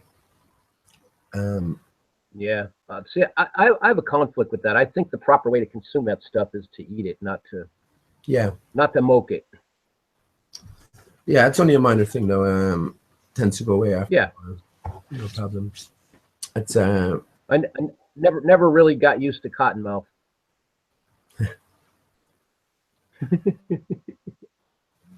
I tried. What did you say? I just assume cottonmouth means chewing tobacco, is it? No, cottonmouth in this country means a dry mouth from smoking weed. Oh, well. You're not a smoker normally, are you? You get that. You get that too. No, I'm a consumer, but I don't. I eat it as a medicine, but I don't normally. Yeah, but you don't smoke cigarettes normally. Oh no, I smoke cigarettes continuously. Oh, but you don't get cottonmouth nearly to any extent that you do from smoking weed. Okay, I never heard it described as that cottonmouth, but well, doesn't it dry your mouth out? No. Well, I always have. Okay. Well, in general, no, because I always have maybe a canned coffee on the go or something to drink on close by. But Okay. but I'm a long-term No, smoker. I've been imbibing the green stuff since I was 15. So Imbibing, that's a nice word, isn't it? Does that mean pushing it up your backside? Is it? no, imbibe means to take in, and it's, Oh, right. So it doesn't mean non-specific. pushing it up your backside. It's a non-specific way. I'm an adherent. Hey, listen, again, it's another one of those twisted things, you know what I mean? It's one of those things you're sort of told to be disgusted by, but by actually administering drugs anally, they act quicker and they have a more immediate effect. So it is a viable and an efficient way to, depending on what you're at, I guess, you know. Yeah. Hey, I'm a strange person. I'm not really disgusted by anything except lack of people's ability to think and take in new ideas. That's about the only thing that disgusts me. Would you drink a glass of your own urine once every day if you knew you'd never get cancer from following, or not because of it? Would you do that? I am not one of those people that has any problems with that. Oh, very good. Excellent. That's good to hear. No, only because, only because, again, it's one of the first things we're told to be disgusted by. Exactly. If there was, imagine as a parent, you're a young man. I don't know if you're a parent, Anthony. Are you a parent? If you don't mind the question. No. I'm single, never been married. Okay, man. Well, I mean, you can father a child up until potentially anyway, up until maybe your mid-70s. So. Nothing is beyond the realms of possibilities, all I'd say. But it's, imagine as a parent or as a child yourself, you were taught differently about your urine, and you were told that it was precious or whatever. You know what I mean? You would think completely differently about it. So that's why they catch you so young and they twist you, and that's where the parents come in then as well. That's where the sheep, us as all sheep, come in and just kind of follow all the rules. But yeah, the bigger the lie, the earlier it needs attacking or protecting. Even the truth needs attacking. But yeah, absolutely, that's good to hear that, because I think that it's a no-brainer, really, isn't it? Yes, it is. It is absolutely no-brainer. Now, Pete, what I did on that whole topic when I first heard about it some time ago, I thoroughly researched it. Okay, and anybody that understands realizes, and I was just typing in chat earlier, that your blood has urine in it, because where does the urine come from to get into your bladder if your blood doesn't have urine in it? Furthermore, gestating in your mother's womb, you're swimming around in something called amniotic fluid. Guess what that is, kids? I was just at the Red Cross blood site, as a matter of fact, looking up blood types probably a month or better now ago. And good website that actually told the truth about a lot of things. And apparently your blood is your urine is 96% water. And that 4% left over is what's something called plasma and proteins and certain insoluble minerals. So there's really nothing I can find that's abhorrent about it, except people's state of consciousness about it. Yeah. I don't know about anyone else, and I tried this as well before, but I'm definitely drifting away from everything being named, everything being defined, you know what I mean?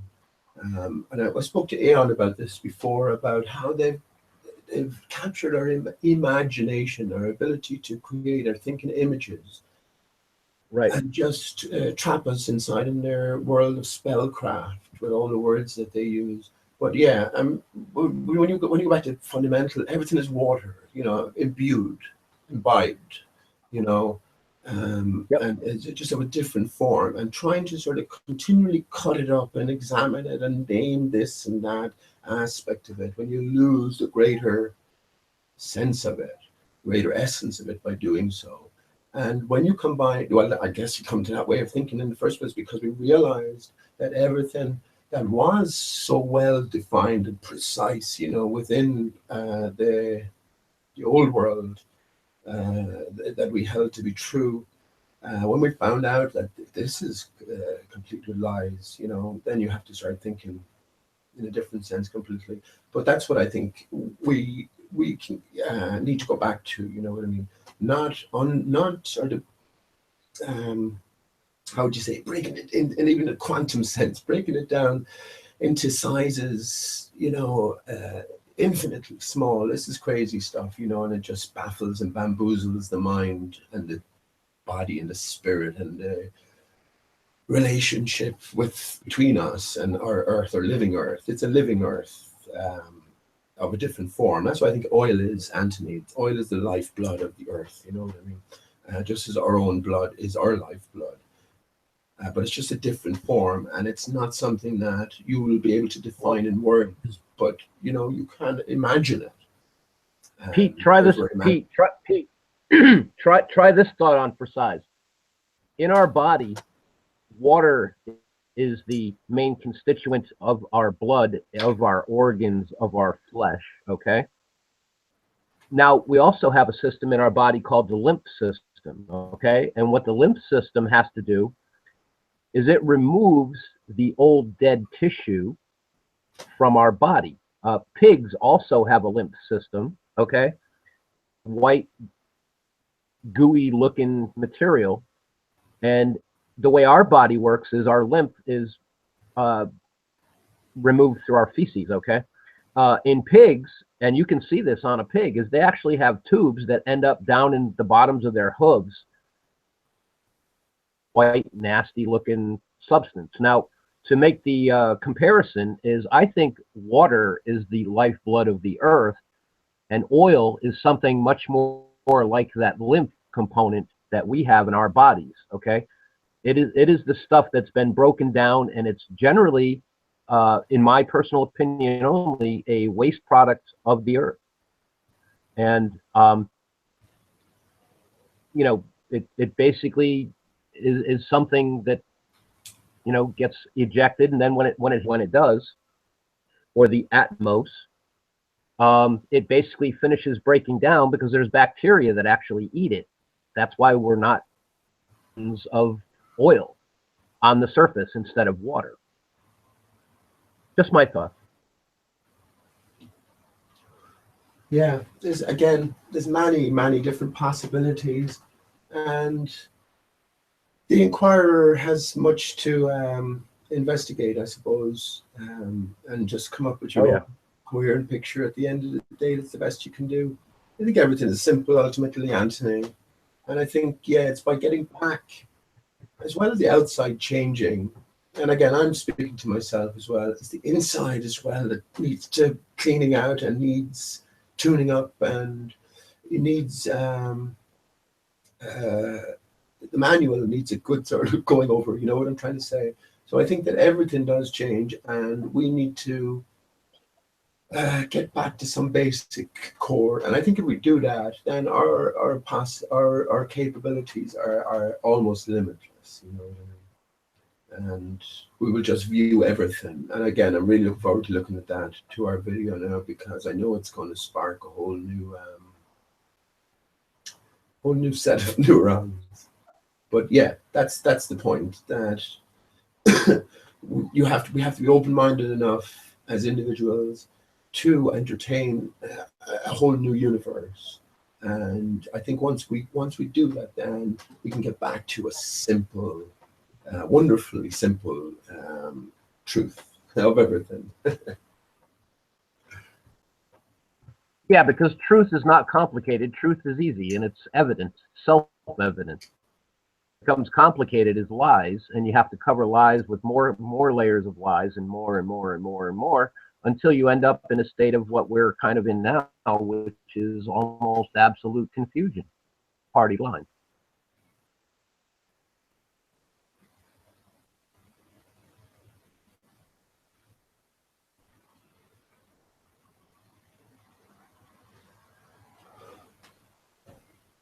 Yeah. And there's no telling anyone the truth. There's no man or woman has the truth, the grasp on all truth. You know what I mean? So it's all pieces coming together, and ideas coming together, and truth being ever refined, ever sliced away at with Occam's razor. Occam's, one-dimensional, two-dimensional razor, yeah. So it's so thin, but it can cut through anything. But yeah. Well, then we also too have people at different levels of consciousness. Like we have people like Jem and Timmy, and then we have all these crazy flat earther people. And from continuing to look at all things that are going on, it's becoming quite clear now that certain people are less conscious than others, and everyone is at a somewhat different level of consciousness than everyone else. Pete, earlier in the show today, Hillbilly was on here, and he screen captured his of Gem Panda's sock accounts.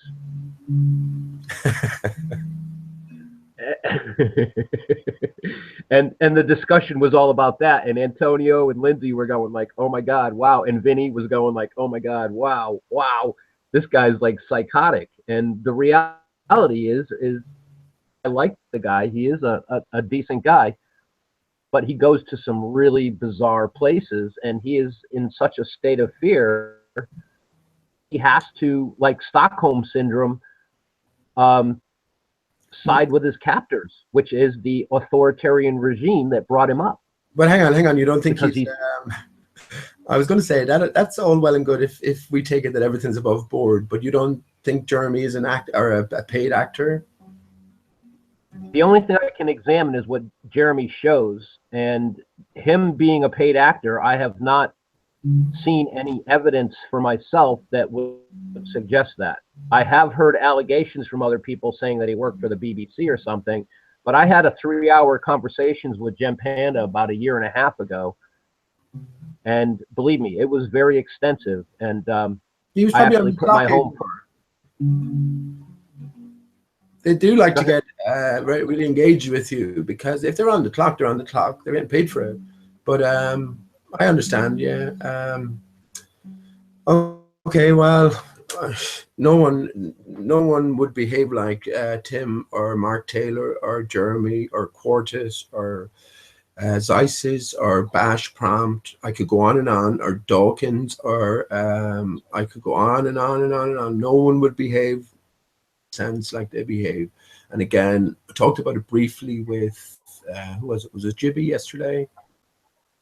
Maybe it was. Yeah. I don't think about who it was, but yeah, they all sing from the same hymn sheet. Or maybe it was Pete. It was Pete. They all sing from the same hymn sheet.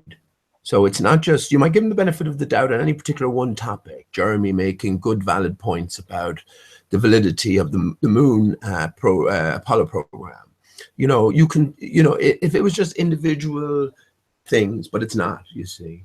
So it's a sort of collective thing. So when you're looking into anything, you find one peculiarity upon another peculiarity. Upon each peculiarity in itself is not incriminating too much or damning, but when you combine peculiarities and the anomalies, then you can come to a certainty that you're dealing with fish of different kind.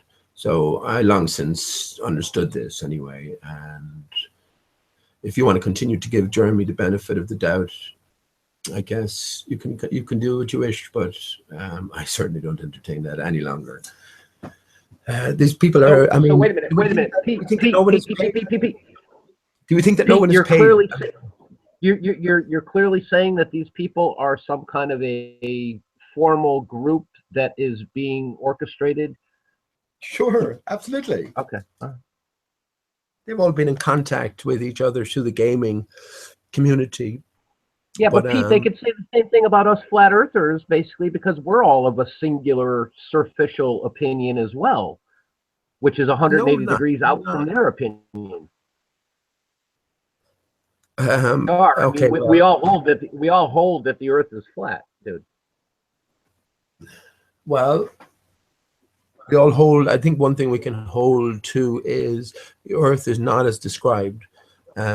Once someone started asking the different individuals the different questions on their thoughts behind the more expansive nature of the flat Earth, then you might see lots of divergences. But I know these people have. I've encountered them on forums for years, and you can be sure a lot of these same people have carried through on the different topics. Let me tell you the reason I came onto these hangouts in the first place. I'm pretty sure of flat Earth or the Earth is flat. It's about 2013. So the reason I came on to these chats in the first place, this character called Nader was chatting away, and the first time I heard him, I said, "Gee," I just by accident left it on for a few minutes, whatever, and I said, "Geez, this paper. I wonder what he's talking about these days," because I knew him from Fakeologist site and Delcroix here. Everyone knows Delcroix here. A good man is Del, and he can testify to what I'm saying. Over at Fakeologist, we used to talk with this character called Evil Edna, and even at the time over there, he was a conspiracy man. He was on board 9/11 fakery, all this sort of stuff, any conspiracy going, new hoax, space hoax, all of this sort of stuff. He was a good contributor, but there was always something about him. But we caught him on not using a voice morpher and pulled him up in it, and he got really nasty and angry, and all that's there as well. But that was that character. We didn't hear from him for a while then. He got banned from Clues Forum, and he had problems in other sites because he was playing different characters. So anyway, didn't think about him for ages. Tuned into one of these Feds channel last year, and there was Evil Edna going under, I didn't realize the name, he was going under this character, Paper Explanator. But the thing was, as I listened more, he was coming down sort of completely opposite to the Evil Edna character. So every position the Evil Edna character had, this guy held a different position. So that's the reason I entered these forums in the first place, was to out this guy. I was just saying, this guy's a paid actor. He does this for a living, maybe MI5, military, something like that. Who knows? But they are fabricated characters, and they're doing it for a wage. They're part of the PSYOP division. For God's sake, Zulu won, and I'd like to hear Zulu back on again, and all in good heart Zulu. Honestly, everyone's my fellow man, but I mean, when you come along into an environment like this, and you show your FBI badge, whether it's voluntary or whether it's as a career, doesn't really matter to me. It's still a badge of, from what I know up to now, of the enemy. It's the enemy's badge. Law enforcement is not, it's policy enforcement that law enforcement is engaged in.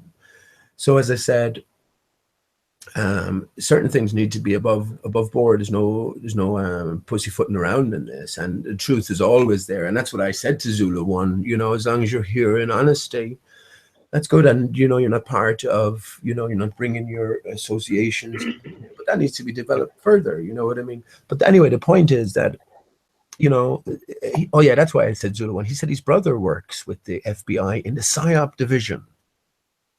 You know, so if you don't think that these entities, not just nationwide, worldwide, where I'm in Ireland here, you're in America, ADR, you know, Vince is in Holland, Lindsay was in Australia or New Zealand, and this is worldwide. So these different agencies and different entities in each and every country will have their own, you know. Can I clarify my position with you? Is I said, as far as all those clowns go, I have not seen any evidence that they are paid. I do know that they are all of the same mind.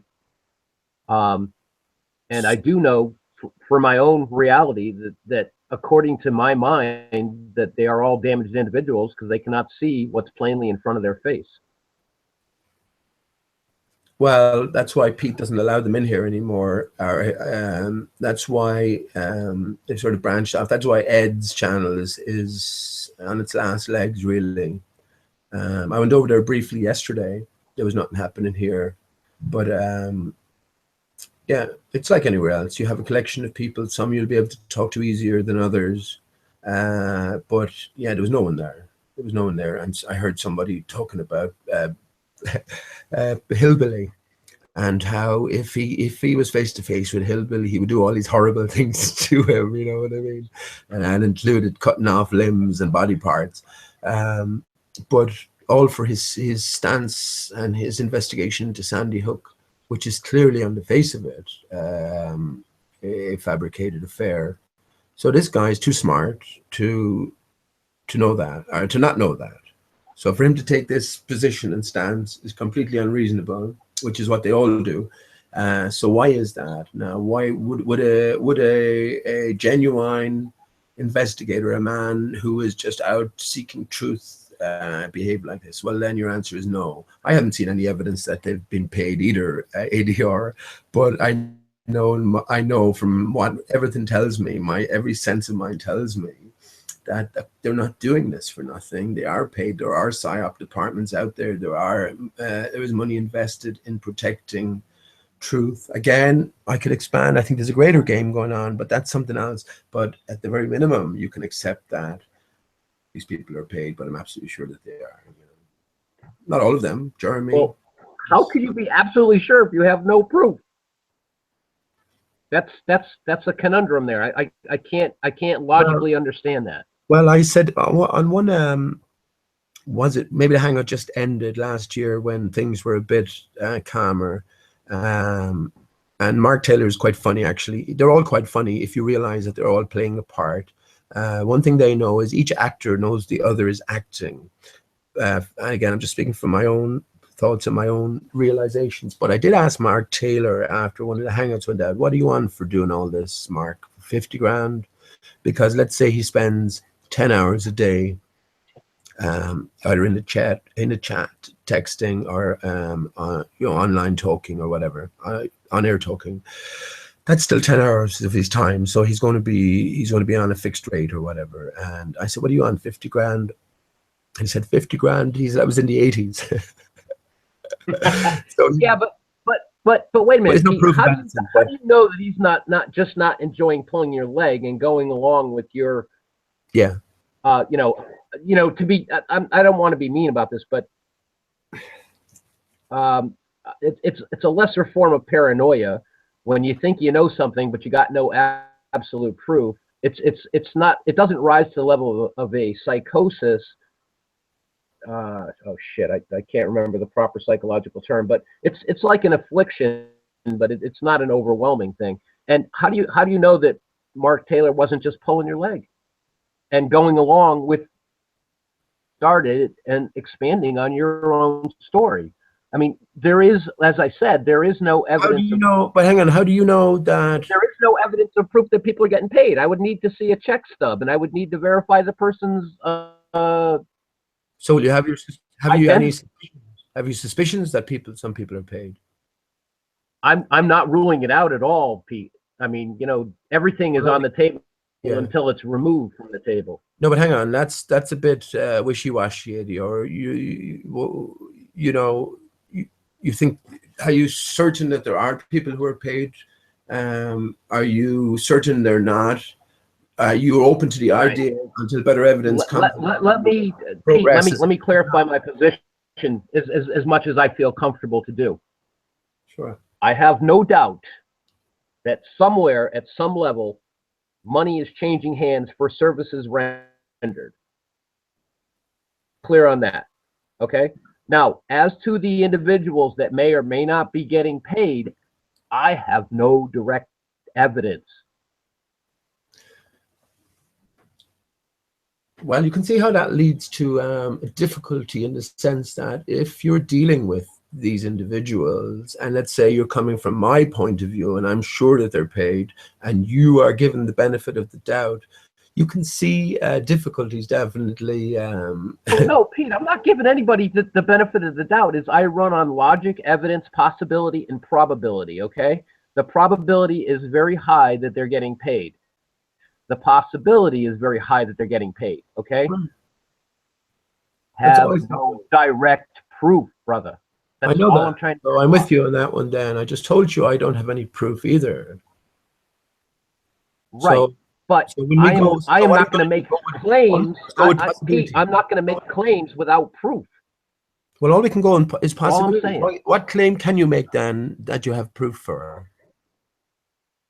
You know, That water's flat, that I'm not spinning, I could say, show me that proof. I am who I say I am, I could that say, I show me have proof. You lived would say, 60 years nearly of my life, and I know my experiences because I had them. right, but beyond that, and that's still only testimony.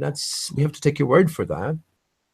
In most cases, but you could, in some cases, go and dig out proof or other witness testimony. But it's very difficult to prove anything. All we can do is go on probabilities. And as you said, you're very almost certain that people are being paid, but you just have no proof. So therefore, you don't mention it. That don't make sense, you see, because well, Pete, I used to be more. You wouldn't express any point of view then. Pete, yeah. Pete, I used to be. Pete, I used to be more of your mind, and I was quite sure, but I don't have any proof that they're being paid. So I cannot give testimony that they are being paid, although I do have my suspicions. I hope that kind of covers it. Okay, that's fine. Yeah, that's fine. I'm satisfied. Anyway, let me fit just to show you. Go ahead. Just to show you what we're dealing with. I came on then with to confront Evil Edna and to see what he'd say. So I came on, and who was in the hangout the same night? Stephen, as he goes, Lord Stephen Christ. And I don't call anyone Lord, by the way. I mean, so I just say it as it is there. But he was there the same night. I came on, exposed paper. I said, man, I know you're this character. So he just denied it. He never met me before in his life.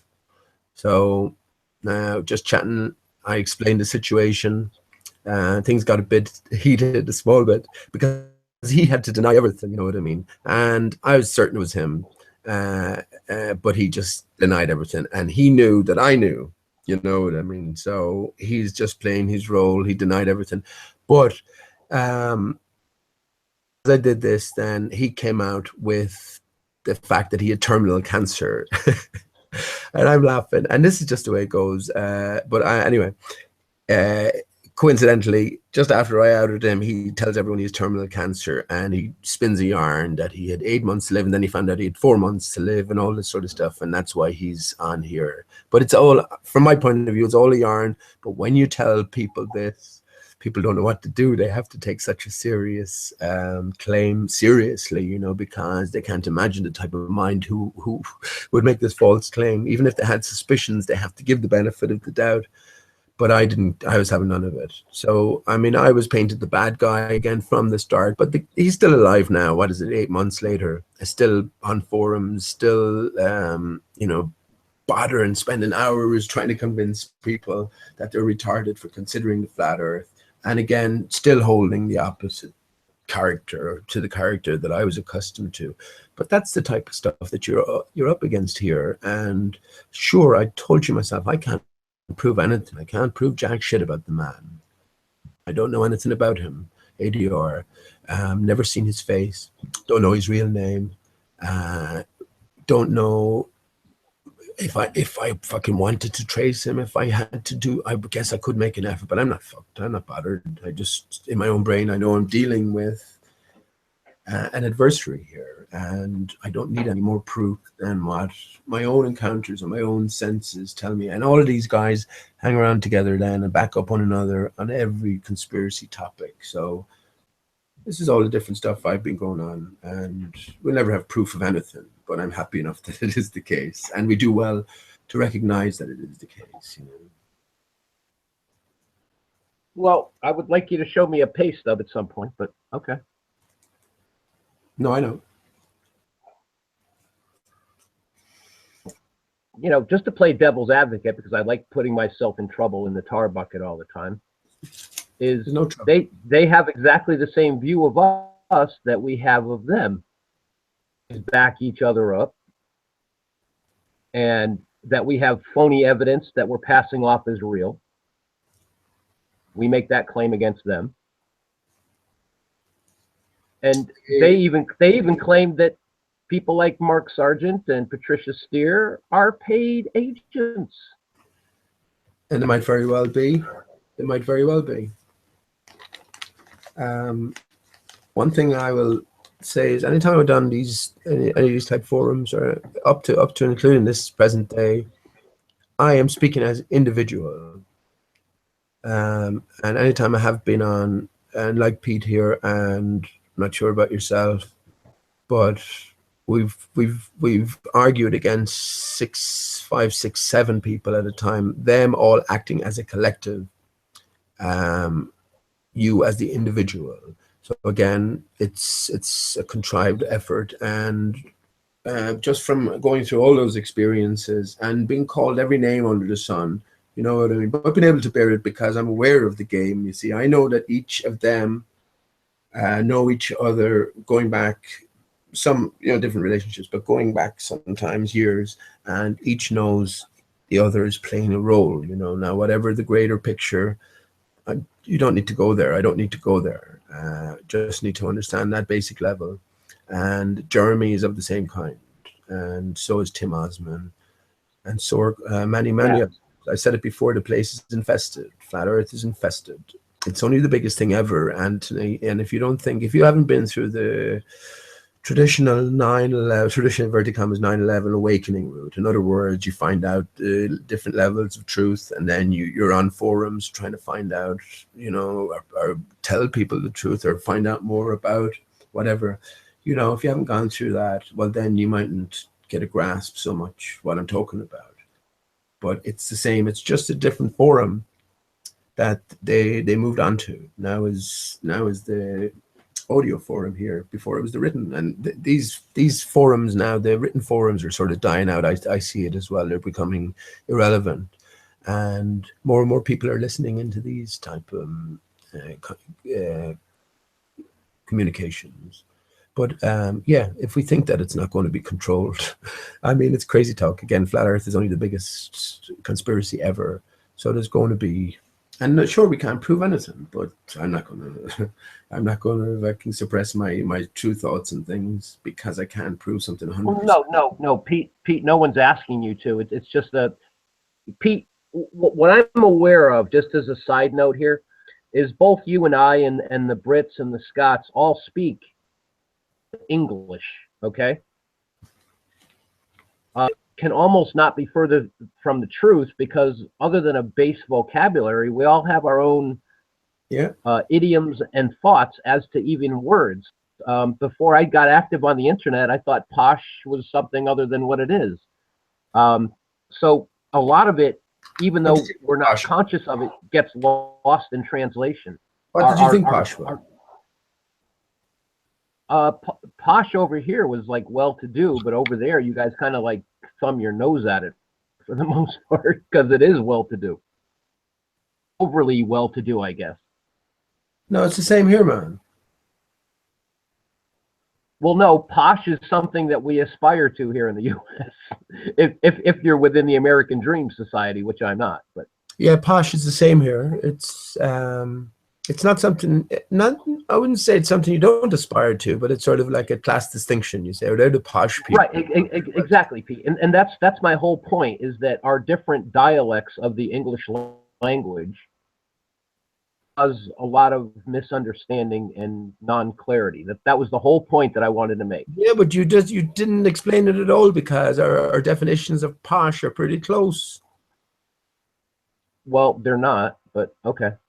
Well, that's how I see it. I mean, if someone had the opportunity to be posh, I think they'd go for it, because usually being posh involves having lots of money as well.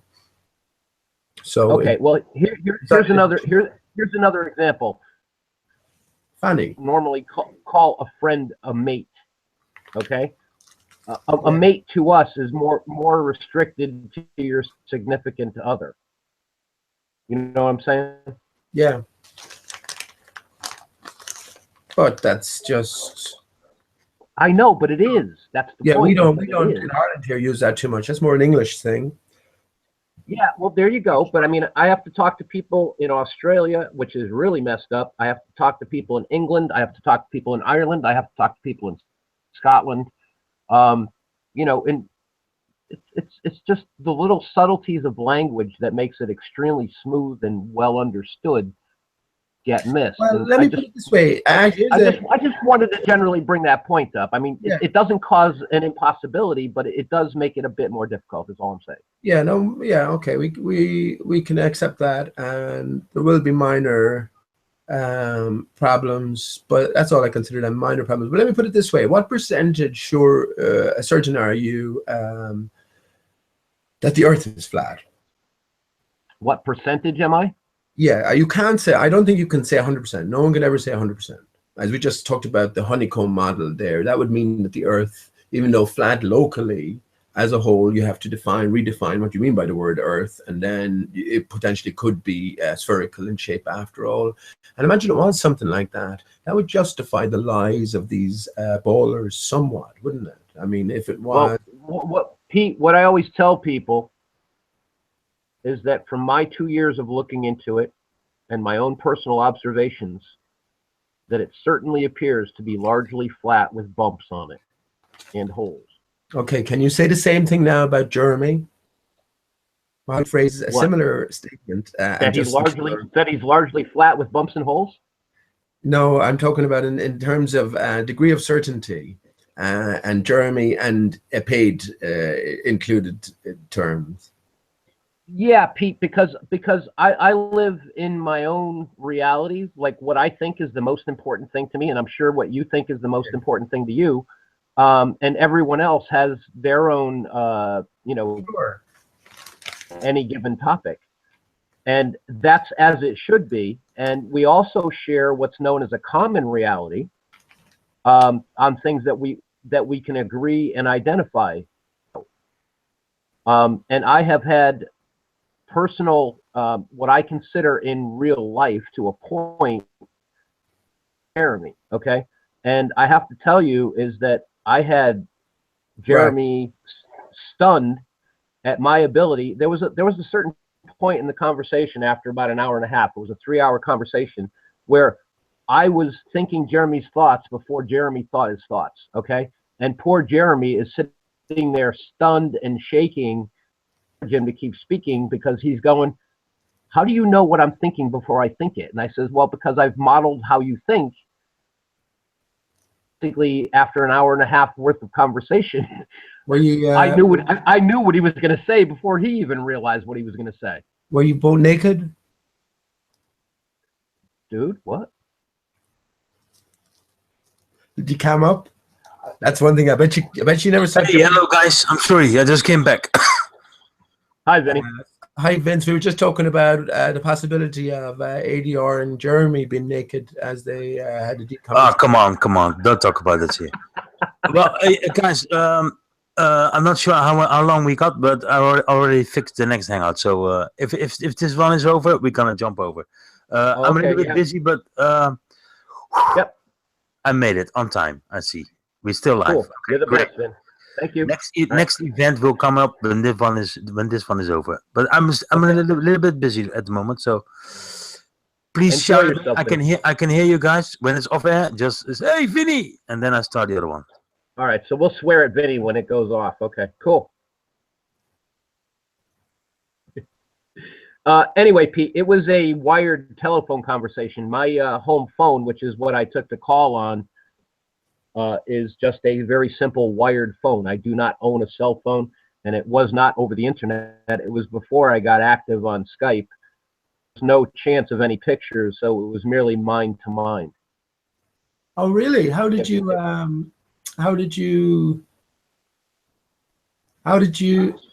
Okay, I didn't know that, Anthony. So how did you sort of get introduced to Jeremy in the first place? Okay. I became active participating on the internet in comments under videos. And basically, there were certain people that were interesting that I wanted to talk to. So what I would do, Pete, was I would actually put my home phone number in the comments under videos. Okay. And Jeremy hit it going after a piece of bait. And he actually rang me up, and basically we talked for 3 hours on the phone. And he paid for the call? I didn't. I don't have long distance calling. I mean, I have to pay incredible amounts of money for even in-state, in-country long distance calling. I have a very basic phone service. That was very considerate of him, wasn't it? Well, Jeremy jumped the shark, brother. That's what he did, and he didn't realize that he bit into a whale. Now, when you say that's a term, jump the shark, it's, you know, I think I know what it means, but it's not a term I'd use often. But jump a shark means to sort of narrowly escape oncoming danger, is it?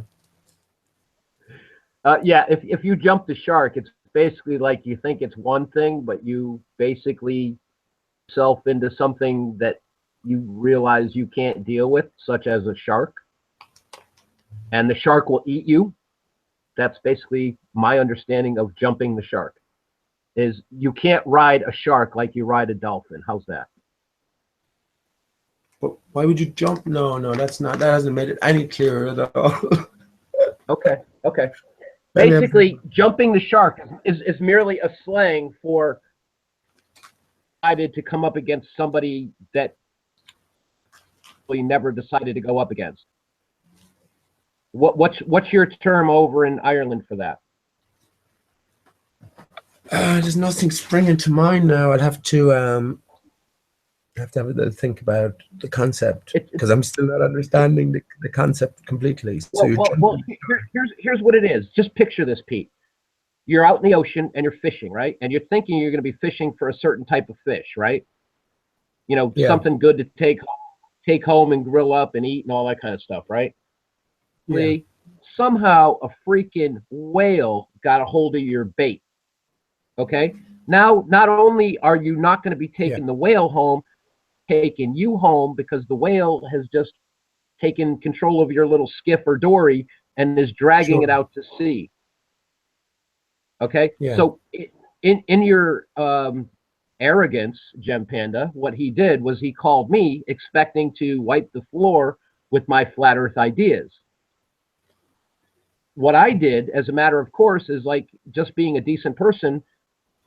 I said, Jeremy, we're not going to talk about flat earth political situation like in your country, because I wanted to know if he was satisfied with how life was going in his country and if he had any real faith in his political system, like I do not have faith in our political system over here.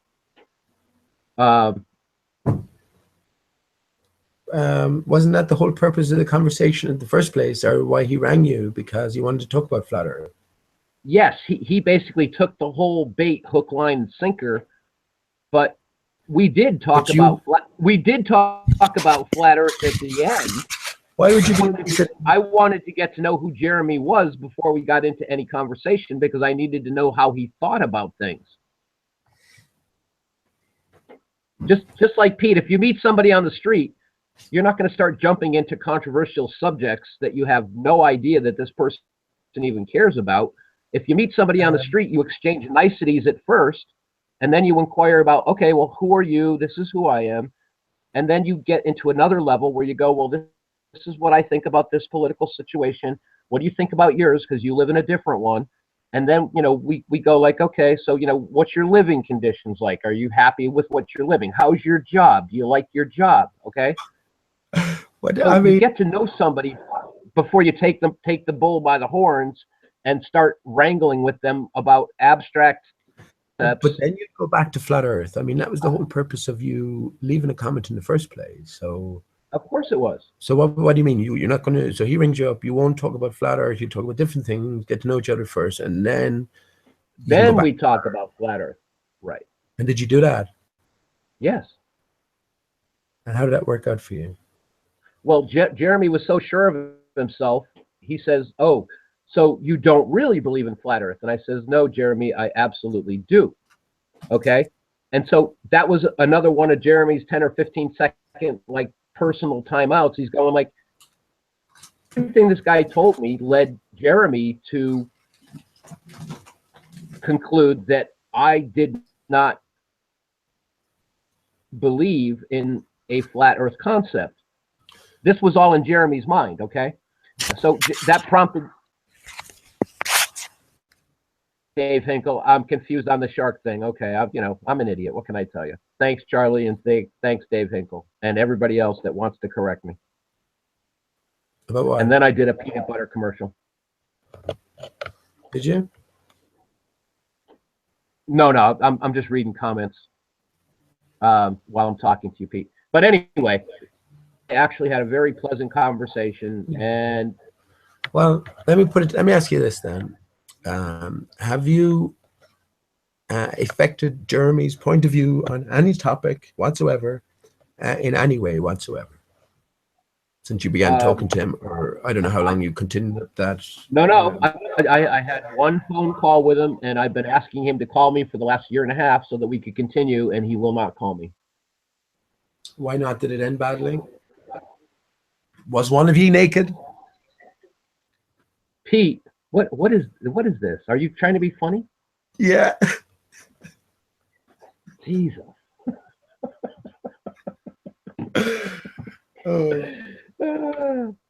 Well, in my impression was at the end of the call, Jeremy was mentally naked and he had not a leg to stand on. That's why there was many pauses in his speech, and I had to encourage him to keep going.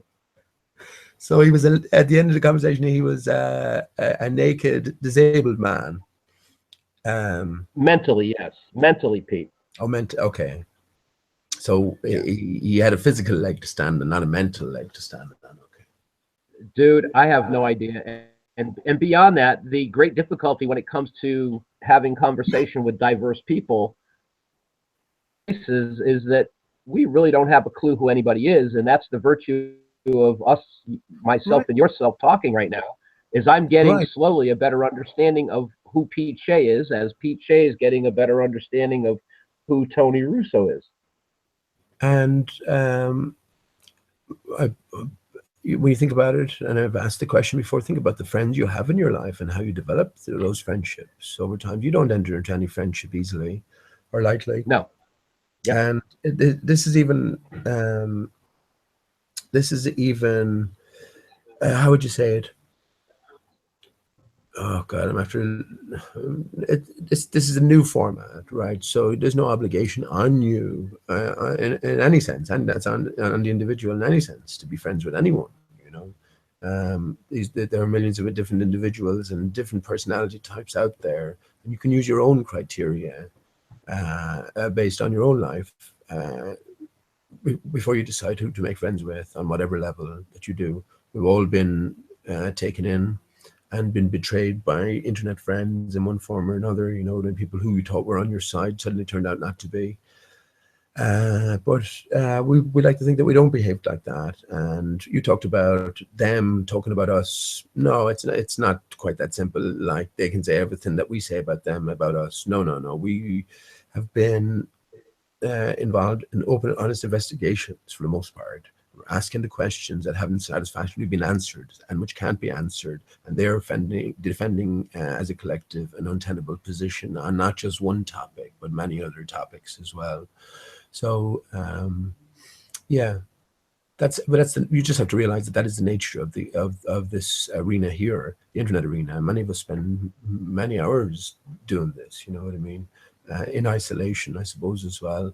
But yeah, to be aware of that again serves you well. And I said it before, Anthony, I don't get involved with personalities too much anymore. It's just about information. So someone could be something. You mentioned them talking about Patricia Steer and Mark Sargent, possible agents, absolutely.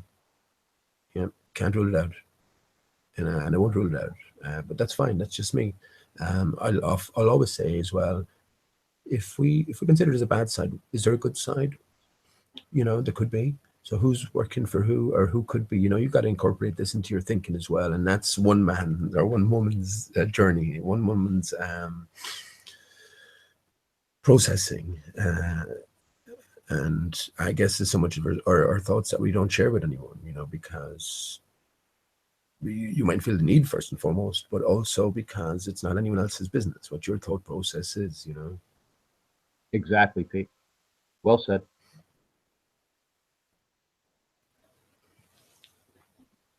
So let me play a song before we switch over. Cool.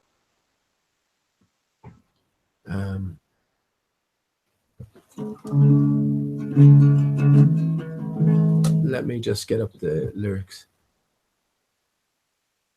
Did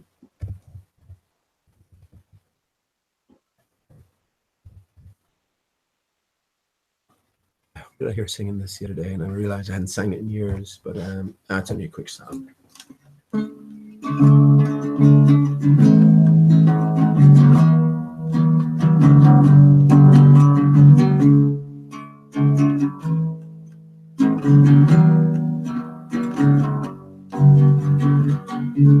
Mama, take this badge off of me.